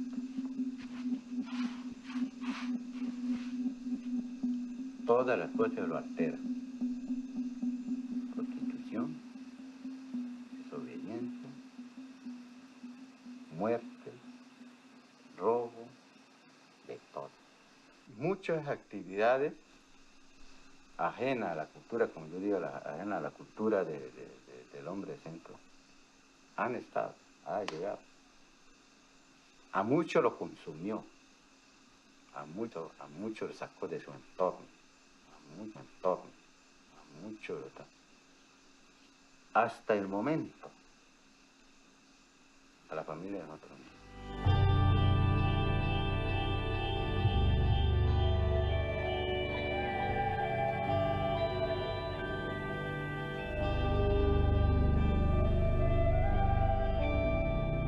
Sí, hay varias clases de baile. De hecho, el que nosotros hacemos es de cabeza. En idioma se llama amoca.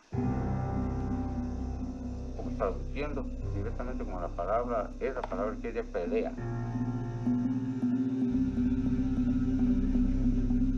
Sí, ¿por qué? Lo que pasa es que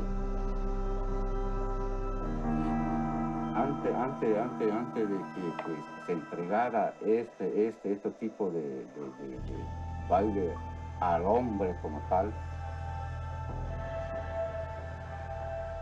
el mundo estaba en conflicto, en guerra, en violencia, en odio, en venganza. Naturaleza con el hombre con el hombre, naturaleza entre naturaleza. Bueno, esto es un conflicto.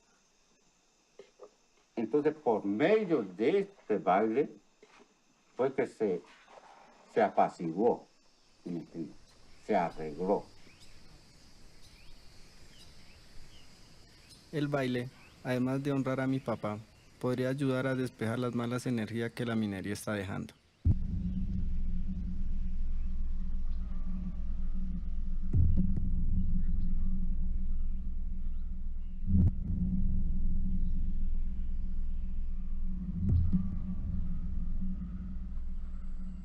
Todo esos palos que ellos vienen a pegar, eso era como si fuera la lanza, el arma de ellos. Pero eso ya no es arma, ya no es lanza, sino ya es palo de bailar. Las hojas que ellos traen, esa hoja es demasiado aromática, tiene un aroma muy sabroso. Ese aroma despeja cualquier humor pesado. Entonces, ¿qué es lo que contaba con eso? Lo que es odio, venganza, guerra, maldad. Ese espíritu se consagra con este baile.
Pero que usted será otro día fueron a Barinas, mire Jesús. ¿Dónde? ¿Sí? ¿Cuándo? Ah, pues aquí mi mamá, Dios, mire. No se hace ese piso. Sí, el único que ustedes se lo iba a decir. De todas formas, él tiene que venir porque cuando, papi, usted va a aprender, digamos, lo que es de su abuelo y de otro abuelo.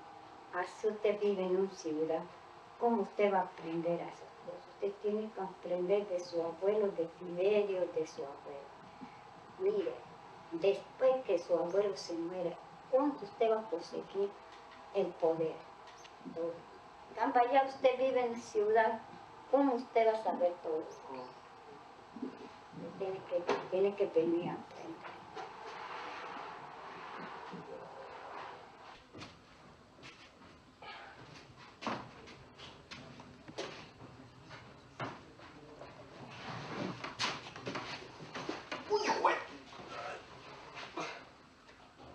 Mierda, para crecer.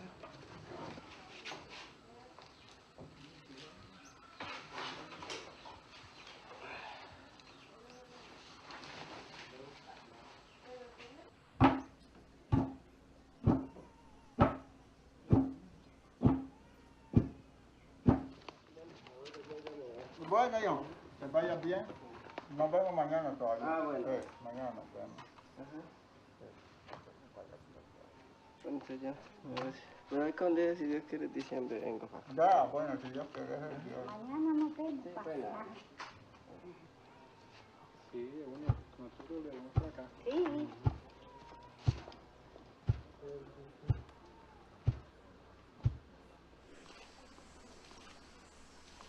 Esta es mi propia pelea, la decisión que debo tomar, la ciudad o la comunidad, o encontrar armonía entre las dos como lo hizo mi papá.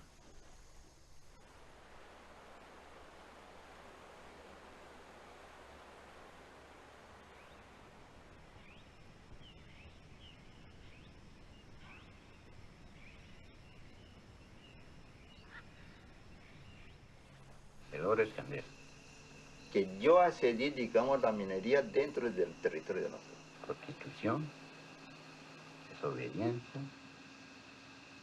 muerte, robo, de todo. Así usted vive en una ciudad, ¿cómo usted va a aprender a esas cosas? Usted tiene que venir a aprender. Esta es la pelea del pueblo, el desarrollo o lo tradicional, la lucha por el dinero, es la pelea del universo, la naturaleza, los recursos, es Amoca.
Thank you very much, Osvaldo. We're going to reactivate our transmission, so please.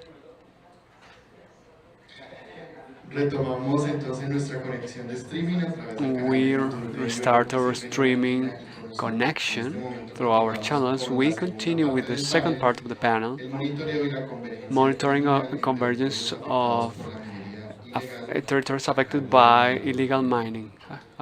With Leonardo Correa. Thank you very much. Greetings to all the people who are connected with us. I want to invite Ivan Piraquive, who works with our office in UNODC, and is going to present about towards the construction of a methodologic proposal to determine where the money fluxes go. Go ahead, Ivan. Good afternoon, everyone. Osvaldo gave us an information very interesting that is connected with the topic that I'm going to present to you. So I consider that a good part of the information that we need, you mentioned.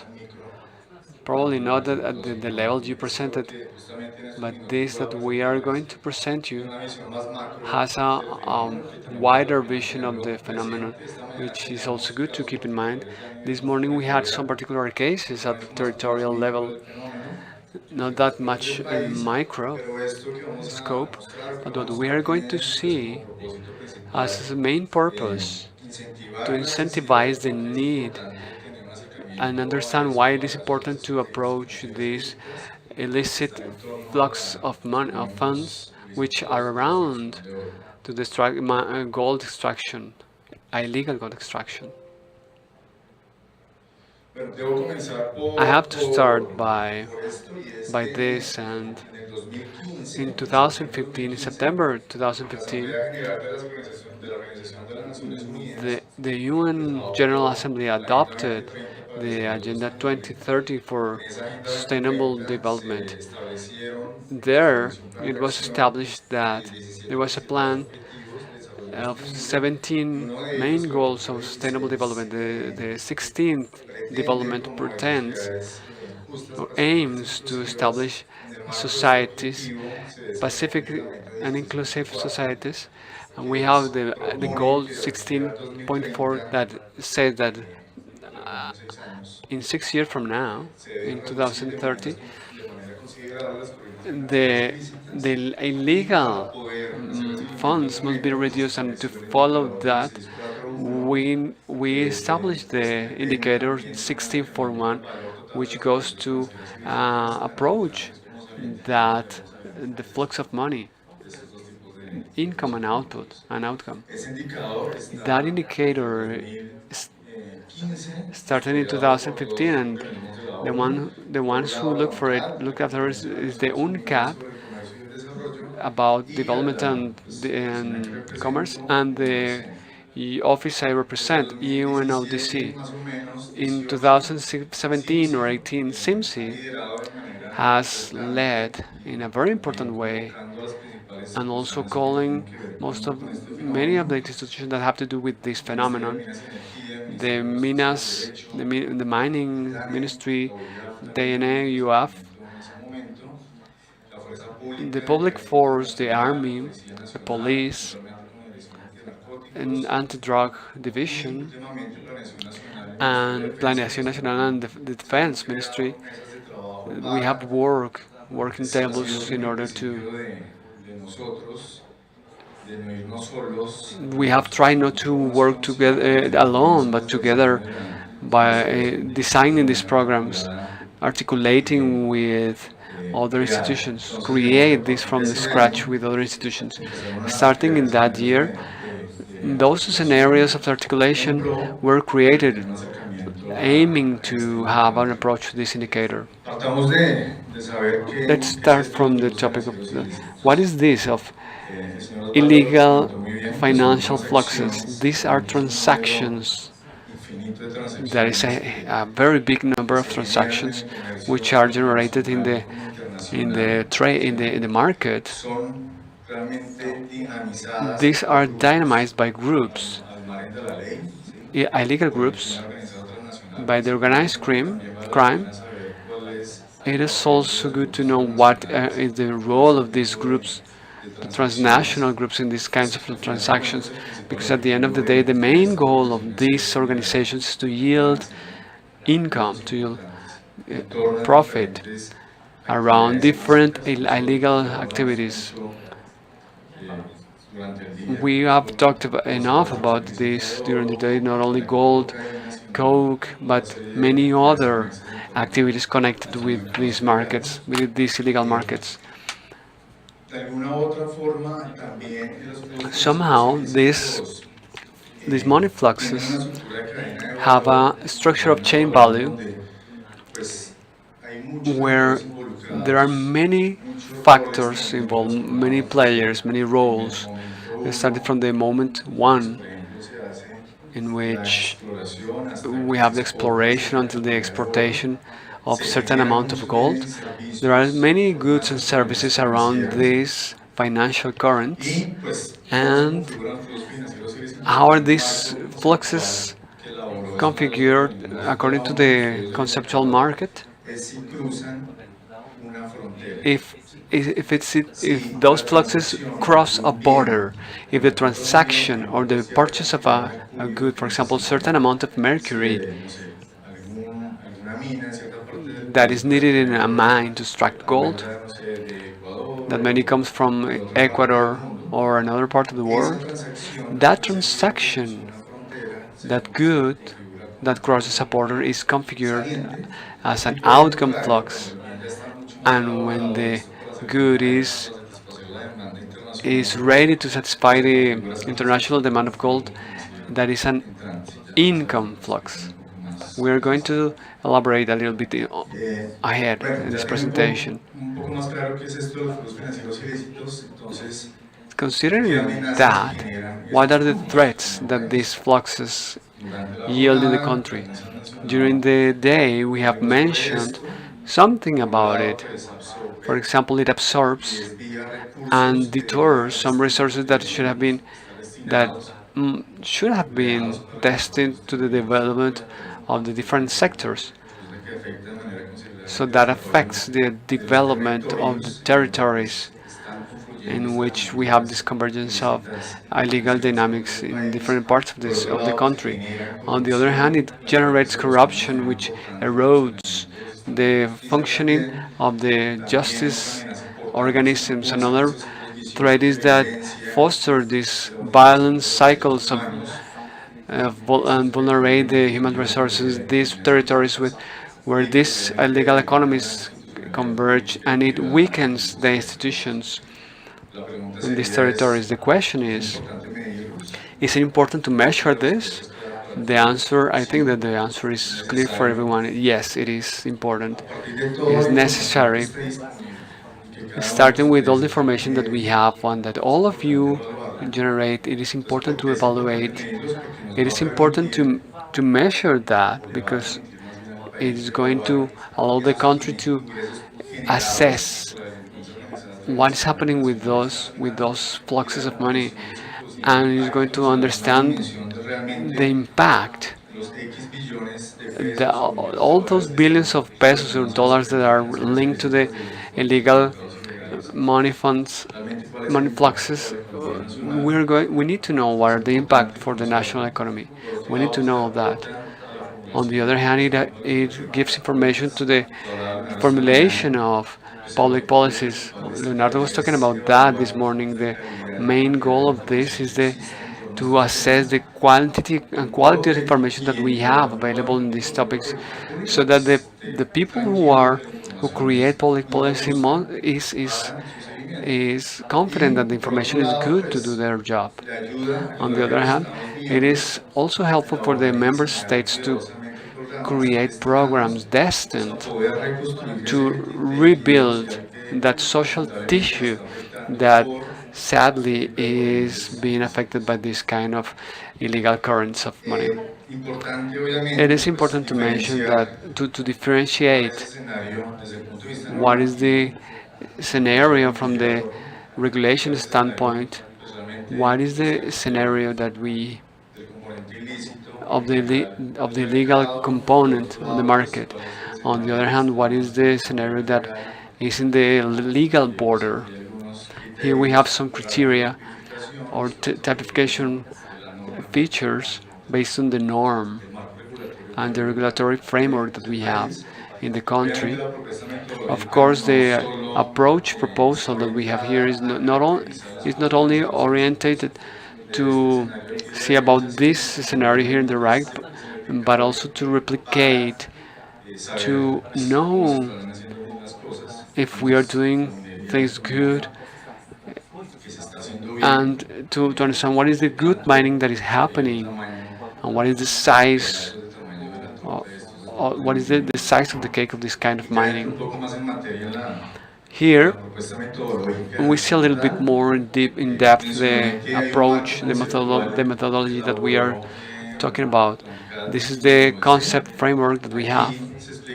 Here is explained in a clearer way the two types of illegal funds. The ones that go out, the outcome is when you import something. For example, we talk about cocaine, a chemical product which is not produced in Colombia. In gold, probably we are going to talk about a piece of machinery, explosives, mercury. We can see that as if the organization or the one who buys that good takes some money from their pocket to pay that good, to pay for that good. That is part of that is in their cost structure, and the income flux is when the flux is transformed and is ready to leave the country as exportation in terms of gold or tons of cocaine. It is about the transaction of the money that comes in the pockets of this organization. To be able to approach these economic fluxes, illegal fluxes, our proposal is the next. We start from the framework which is called Sistema de Cuentas Nacionales, National Account System, which is elaborated by the UN. This is a framework, concept framework that today many offices are used today to calculate, for example, the GDP, among others. It's completely applicable to this kind of illegal economies. That's why we adopted it. So in this way, we also fulfill the idea of standardizing the information, because that's what we are that's what we are aiming for, to be able to use this in the national accounts in the country. This approach starts from two optics. The first one, the one related to the optic of the product. This one aims to approach a balance of the goods and services that are generated in these kinds of economies. It has to do with an approach. I know that it's difficult in the framework of illegal economies, but it is possible to have that approach from this optic. And on the optic, from the standpoint of production units, it is about the analysis of the particular productive structures of each one of the activities that are activated around these illegal markets. So from this optic, we can approach the added value that each one of the links in the chain add. So it allows us to know how much or how important is the labor vector that demands each one of the illegal economies. And at the end, we can even approach the real income that each one of these illegal fluxes generate. When these two optics converge, we can structure a supply utilization that gives us to have a better understanding of the activities, the economic activities involved in this, and of the goods and services around these economies. If we go a little bit to the detail of the variables that are associated to these two optics, in the product we have then the offer for each good and service that is created in any part of the world.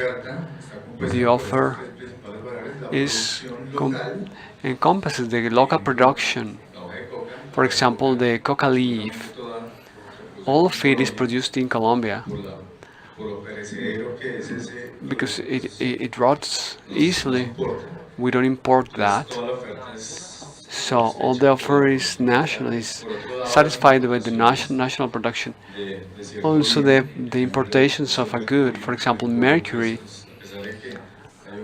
despite of having a regulation against it, we know that around the illegal mining it is being used. So this variable is activated. That's why it is in green, because it is related to that financial flux, outcome flux, and trading margins.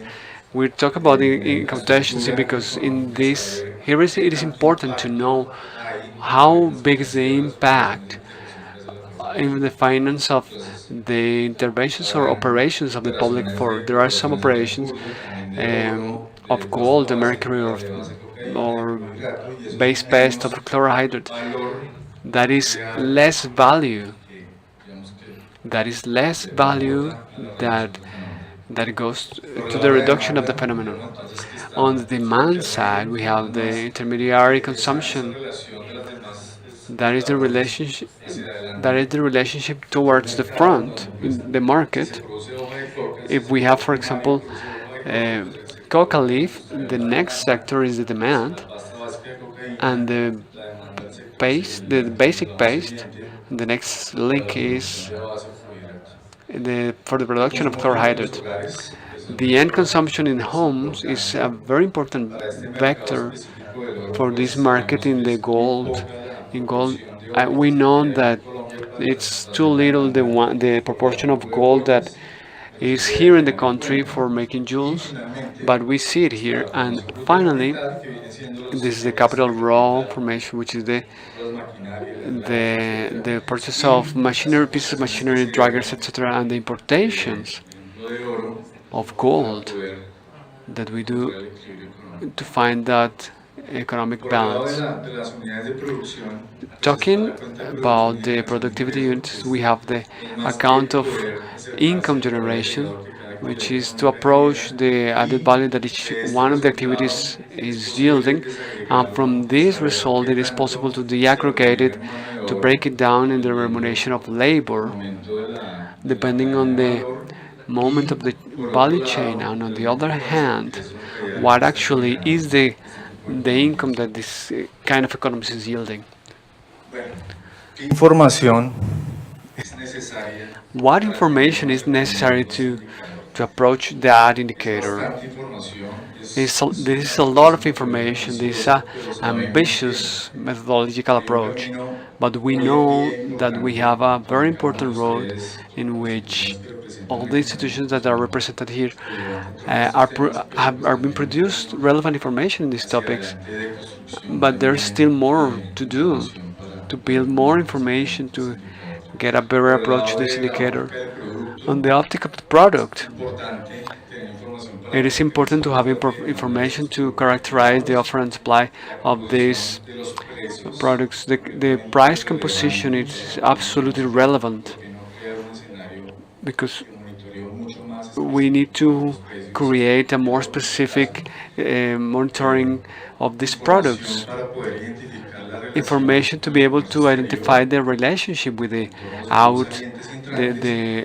commerce abroad, and to be able to locate the affectation of rents, starting from the operations of the public force. And on this side, on the optic of production unit, it is important to take into account the information that allows to determine the production of the productive process and the identification of players who intervene in the productive processes get to know the labor which is necessary for the different processes, the capital investment, and finally, from out of this, we can achieve the level of profit in each one of the links. We converge in these two optics and we can build this table. We have some rows, some files here. We highlight some boxes here with some colors. This allows us to give a real lecture of what is actually happening with the illegal financial currents related to gold mining. We have here in these files, we have here the goods and services related to the market, and on the rows, in the columns, we see the different links of the chain: exploration, exploitation, benefit. We talked about commercialization here.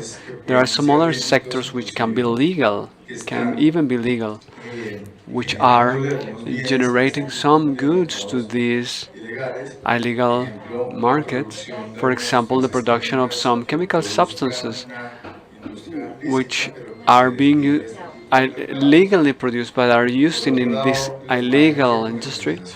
The commercialization margins are here in quotations, and here in this right side we have the demand vector, the intermediate consumption matrix, the final demand. Here we have the home consumption, the local consumption, jewelry, or for example the cocaine or sulfate of cocaine. And finally, you can see here the financial fluxes, that the income financial flux. Why using the longer road? This is because this is the safest. We know that above 98% of the gold produced in Colombia is exported, and we know that the same happens with cocaine. So we could know with a price that we know to value this amount of gold or cocaine and approach or have an idea of the money that is entering. But we wanted to make sure that it has some coherence, taking into account all these variables. So this proposal of approach allows for a better quantification of these fluxes through this synthesis, this statistical synthesis that allows us to have some very quantified idea of the phenomenon. On the other hand, we have a detailed description of the financial fluxes through this table. This is the most broken down structure that we can achieve, but the idea is to go a level deeper to regional context if possible. For the illegal financial fluxes, we have been able to do it with cocaine, and also to be able to differentiate player by player. This also allows the creation of an economic tool destined to the analysis of these markets, which can be integrated in evaluations at the national level. This is what we are looking for with DANE. We can integrate this information, the national accounting information. Some approaches regarding the findings of these documents that we did, that we revised around the global mining, the gold mining, that aims to the main goal of this workshop. First, we found that most of the studies are focused on the characterization of mining, of informal mining, in these three main departments. We looked in a very careful manner the information that official institutions and academy and international experience offer or have had we found about different proportions of what illegal mining can be. We talk about the proportion of illegal mining in relationship to the total gold yield in Colombia. It's around 70-80. So we know that there is some road to walk. La mayoría de estudios recomiendan la necesidad Most of studies recommend the need to characterize these value chains in the local and regional standpoint, aiming to differentiate the levels of production according to the type of ore around this market. It is very important to demand more from this methodology to approach these fluxes by size or type of ore and productivity too, and also to take this to a local level. And when we did with the available information and approach to the offer supply market, we find we find that there is a disbalance, disproportion between the national production and exportations, which gives hints of illegal activities in the commerce too. When we did the balance between the production and exportation, there's a lot of gold that is not fulfilling the rules.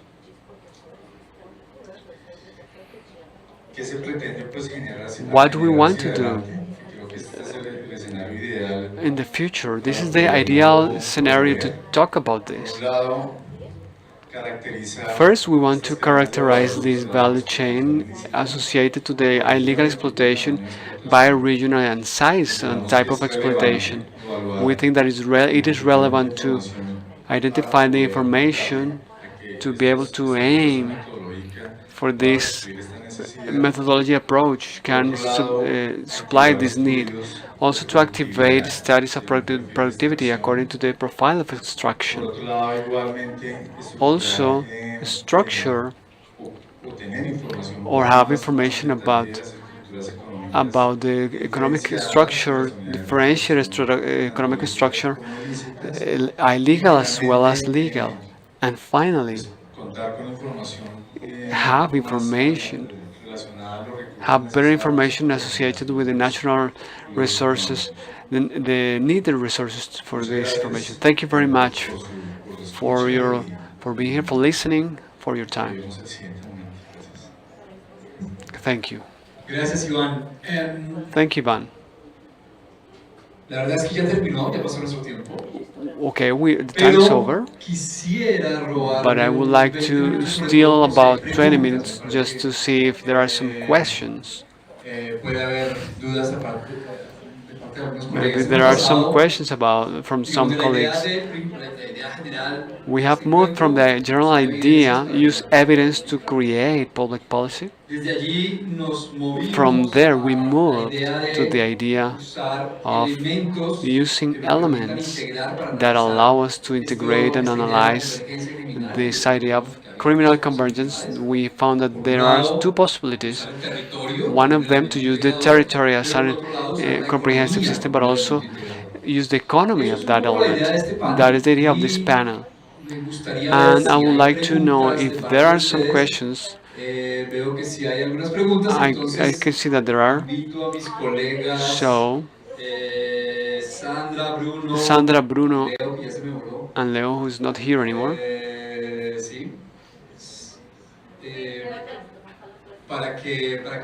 So that they can come forward and answer these questions. We start with Marta.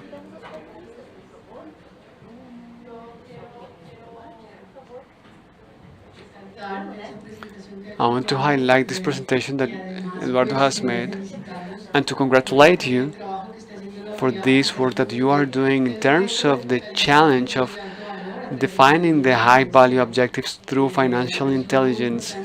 I think this is very important, very interesting. And one of the questions is, in this moment, with all the information that you have, could we already talk about, we're talking about 824 billion pesos. So are we able to say that we can punish people? We have been able to focus on some armed groups' affectations in terms of money of these organizations. That is one question, and on the other hand, we have always talked about the need to have a traceability and to improve the traceability of the information system. But what I am seeing here is that the UEF has very good information regarding what has to do with interoperability in financial, taxes, NUCOM, and Genesis. My question is, we have been talking about the need of optimizing this. Does this information transcend the UEF? Is it available to other institutions? I know that there are some information that you cannot share, but I know that there is some other information that is needed by other institutions for creation of public policy. We're going to go through too many questions. Sandra, maybe you? Thank you. Thank you for your presentations. They are very important and pertinent. I want to highlight the UEF presentation in regard to being able to determine who are the determiners of the environmental crimes, because oftentimes the authorities prosecute the last one in the chain when they find something flagrant, doing something that they shouldn't be, and with all the effects that are always there. But behind that, in the chain, there is someone who is thinking about it and who is directing everything, who is taking most of the earnings. So I think that is very useful. I think that this kind of research are very complex and very interesting. I wanted to ask you a question, Ivan. With the concept of illegal and legal mining, illegal and illicit mining are the same or not? Two, illegal mining, I think this is the one that is being done without a title, because having a title doesn't make it legal, but they need the work plan, which is the authorization, and they need the environmental license. So without those instruments, it shouldn't be called legal. But I leave the question open, because I don't know if that is defined in a specific norm. I don't know. And also, when mining is done in forbidden zones, so for example in páramos, there used to be páramos when those areas are delimited. Is there a formula to substitute those activities in something which is allowed in those areas? But if the title is there and doesn't have instruments in a forbidden area, I think that it shouldn't be called legal mining. But that's my question. Stefania, do you have any question? I have some comments, and I join to the gratitude for the very disciplined work that it's been done. I'm talking from the academy, I mean, and from the concept of territory, because colloquially we say, let's go to the territory, and we just go to one place, and we say that the territory is what it's behind me. But academically talking, that's not the territory. Conceptually and methodologically, the territory is not what is out of Bogota. And this is very important. For instance, what Osvaldo shows us in the network work that he does is the territorialization, which is methodologically to achieve the identification of patterns, convergence patterns. So we can have a map of Caqueta, we can have a map of Amazon, and we can say we were there, and I don't know, right there are the crops, but the territories are the convergence. There are especially set up in regards to the power, so it's very valuable, this activity to conceive, to understand what is finally the territory.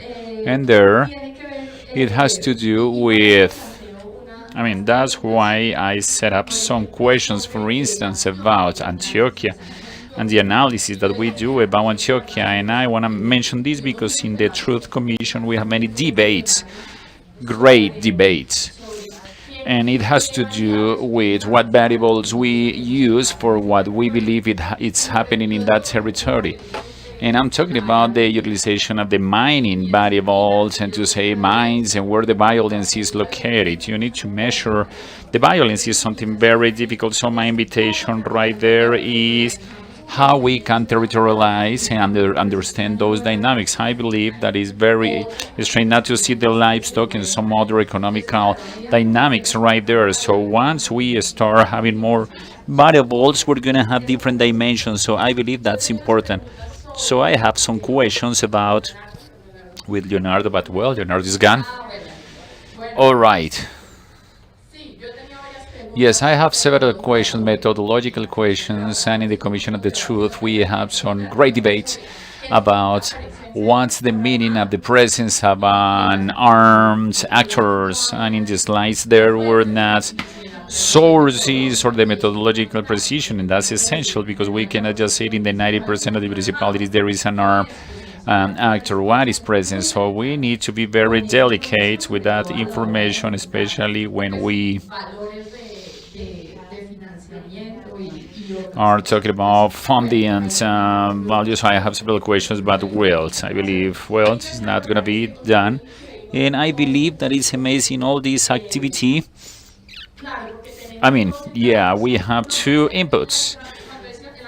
So in the Commission of the Truth, we say we are going to measure a ghost because there are no traces. So how can we measure this with the shadow, with the shade, with... So that is very interesting. You can create a universe, as Ivan mentioned, like we are going to measure the universe of the market. For us, it's very difficult, or to identify the other way around. What are the power relations that are established in this, where in this data, where we can see the inputs and networks? And I was thinking how to, I mean, we are identifying armed groups and organizations. So how can we see this in regards to corruption in Colombia? Because that's a city mayors, all those networks involve the estatal actor, and they are not out of the map. So how in that network is possible to investigate the corruption? Thank you. Thanks a lot. I'm going to take 2 more minutes, otherwise we're going to get mad. Alejandro.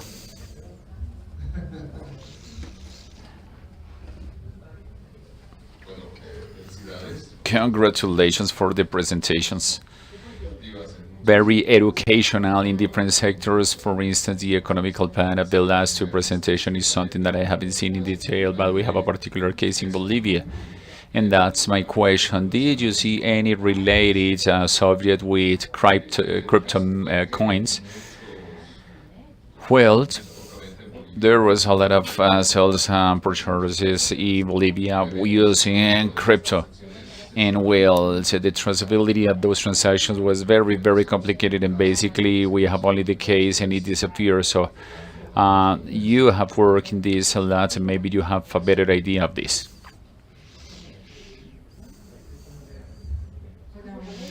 All right, good evening. Thank you very much. My name is Andrea Hernandez from UNODC. And the question is for Osvaldo, because in terms of a schema promotion that promotes the culture, well, the houses are a very important place because they can let us know about suspicious actions that many times for the authorities very difficult to identify. So in that sense, how from the financial intelligence system for the environmental protection that you showed is being considered to integrate that actor, I would say, to tackle those suspicious activities. Okay, colleagues, I believe Osvaldo is, you have to start. Thank you for the comments. Well, we really feel like we are learning to understand the commercialization and supply gold chain in Colombia. It's been a very complex challenge. It has many, it depends on, in our team there's people that the databases, they were built into the adaptation of the regulation in the different figures of exploitation and so on. And from this activity, which is pretty quantitative and positive, it depends, imply a demand of work very, very hard. So it will start with the legal staff. At the very beginning, we mentioned that not necessarily we move in align with the crime, in search of the legal persecution, just like the only one alternative, and this is less popular. That's the last part in every exercise of justice. And right there, there are some other administrative measures that are stronger and faster for striking. So something that the analysts always say is, well, this is happening right now. Last month, look at the movement, this is happening right now, and this requires contention. And when the contention is required, there are some measures in the national mining measures that may be like the code, who said that we were afraid of the ants at the tax office. Okay, Leonardo, who's gone? All right, yeah, it's just like that. False providers or suppliers, identification, and the lack of not knowing all the cost of operations and the no IVA or taxes return, the tax refunds, and also the intervention process of the domain of the property is decisive for everyone. However, I need to answer. This activity we started last year, at the very beginning of the year, but the operational basis started only in July the last year. And in that time, we have done like 6 operations of 2 billion pesos. So that indicator, I do not like it. And I would like to see some indicators like we stopped so much mercury in the nature. It's easy sometimes to calculate it. We can suppose how many kilos were produced, but usually the most utilized weight in regards to gold, illegal gold, is the mercury, so we can try to understand how much mercury was used.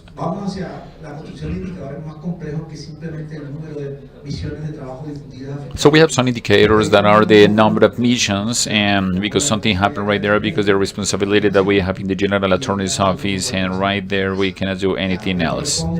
It corresponds to the legal prosecution process.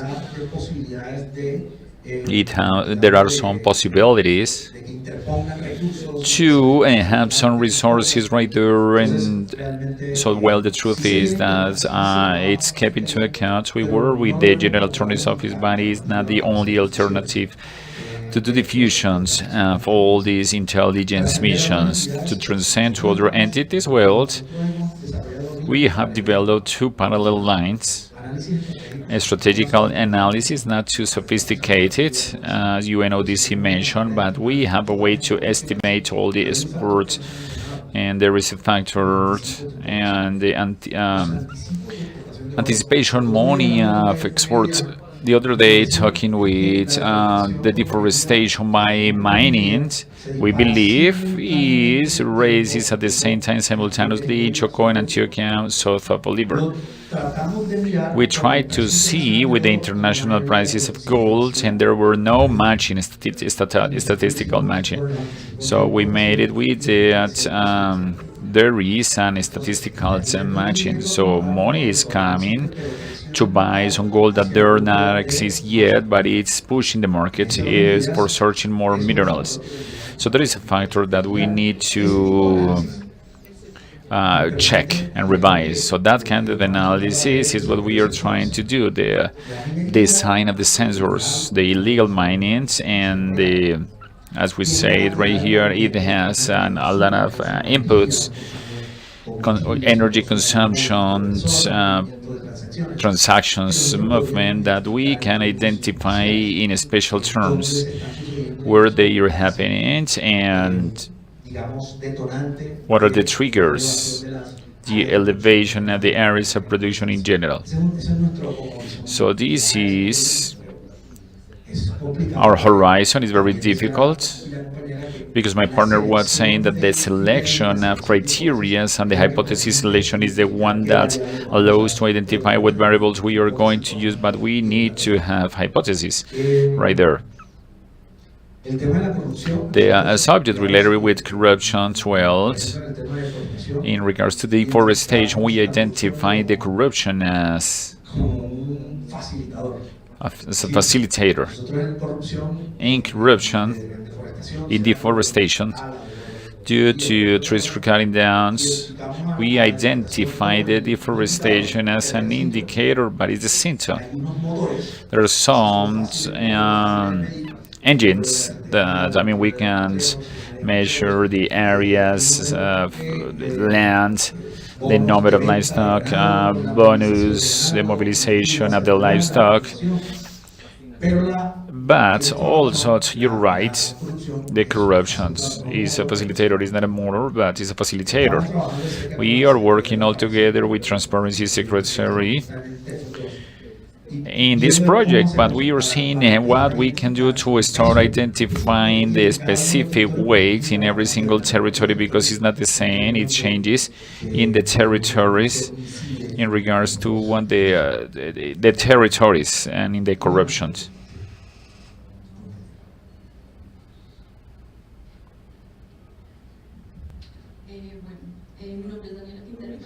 My name is Daniela Quintero and I am part of OIAF with the group against crimes, environmental crime. So in regards to corruption, before I was part of this commission, I was analyst of all these subjects, corruption, narco traffic, and so on, and many things. And there are some patterns that we can see very related to corruption when we see movements that sometimes are not so evident to withdraw some money, but we have found, for instance, like coincidences that, for example, a contractor and the brother and the sister, through these transactional networks, people or persons that maybe does not call their attention. So through these networks, we've been able to catch this person, because we can, for example, have like a target to every IV that we have, a marker. So we have that, and in the network it will say that it's a contractor, for example, or a worker.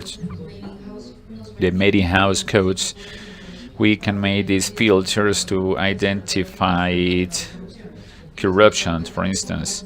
And we've seen that by location, by amounts, and also the same department, the contractors, I mean, in the department, the identity of this, we've been able to identify these connections.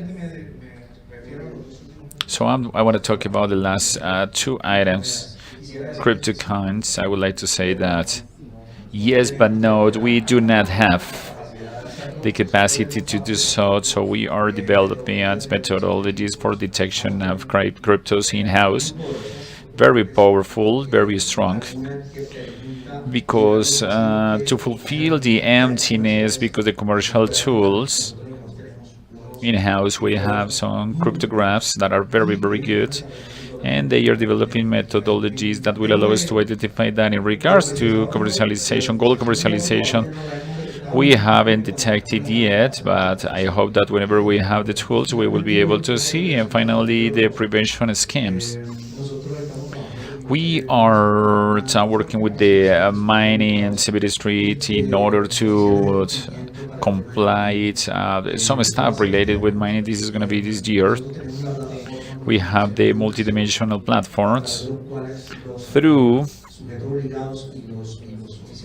the compliance officers can be trained in the identifications, some signs of alerts, very new one. So what we found when we arrived to the units or some topologies, and well, these kind of analyses are showing us new topologies that we are including in that platforms for multidimensional platforms. So actually also the Embassy of the United States is helping us with the compliance, but honestly, it's our B plant.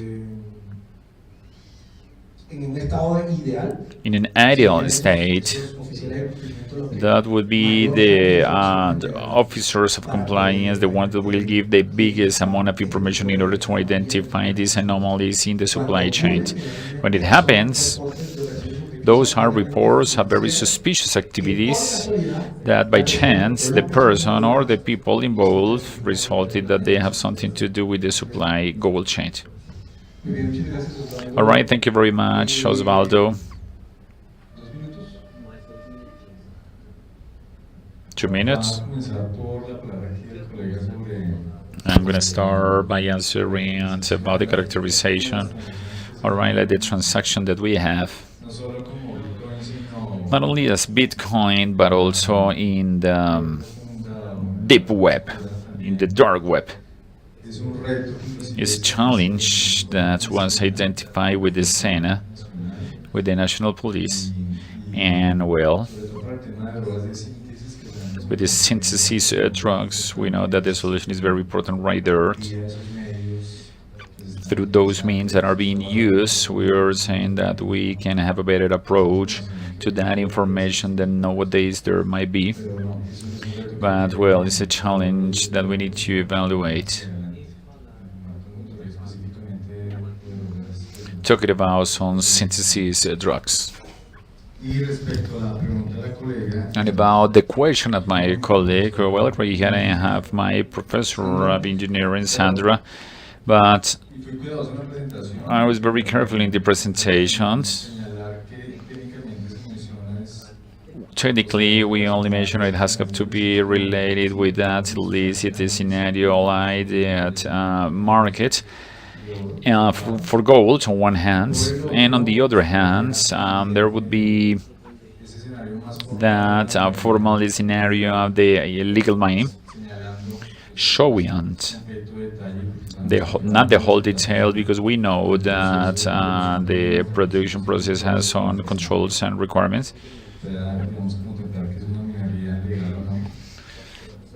To understand or to contemplate if it's legal or illegal mining, but I mean, we have to be very careful, and technically we would be mentioning the concept of export of gold to comply with the regulation framework. Santa, you want to add something maybe to complement to what my partner said when we talk illegal minings? So what it happens is that we always use illegal mining, informal mining, and so on, but we haven't standardized the definitions. So when we talked about illegal mining, we are talking about the international context.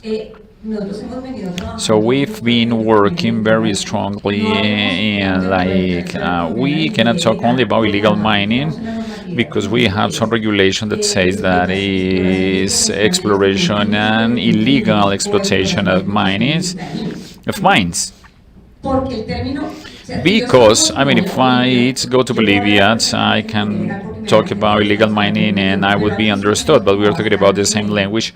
But right here, we have many overlaps in definitions. So what it was asked about central bands, all right, in some other territories, So we have some protected areas, and not only in this part, but in some other areas where there is presence of titles. They were assigned. So when we do the monitoring, the crossing of the information, we release information, only the fact of having this in a territory which is protected gives this illicit connotation by itself. However, the information we have is telling us that there is a title right here, what is happening. So what we are living on the reports, we are taking note saying that here we have an exploitation that by nature needs to be illicit, but it matches with the titles allocation, and in the case the law 2, it haven't been subtracted from the law 2. So right there we can leave the note. And there are inconsistencies when we do the analysis and the information processes. All right, I see many people, but we cannot extend anymore. So, well, I offer that in the next dinner and in the breakfast tomorrow we will have possibilities to talk about these subjects. So we're closing right now. All right, Diego, please. All right, thank you, Leonardo, and to the speakers for your intervention. In this point, we are closing right there the journey, and we really want to thank for your participation, and we are inviting you to go to your hotel. So we want to remind you that the dinner will be given in the restaurants of the hotels you are staying to. And I also want to tell you that the checkout of these hotels has got to be done before noon, understanding that we have to be here. We recommend you to bring your luggage to be kept ready here. For those that are connected in these online transmissions, we will start at 8:30 tomorrow. So have a great day. Thank you.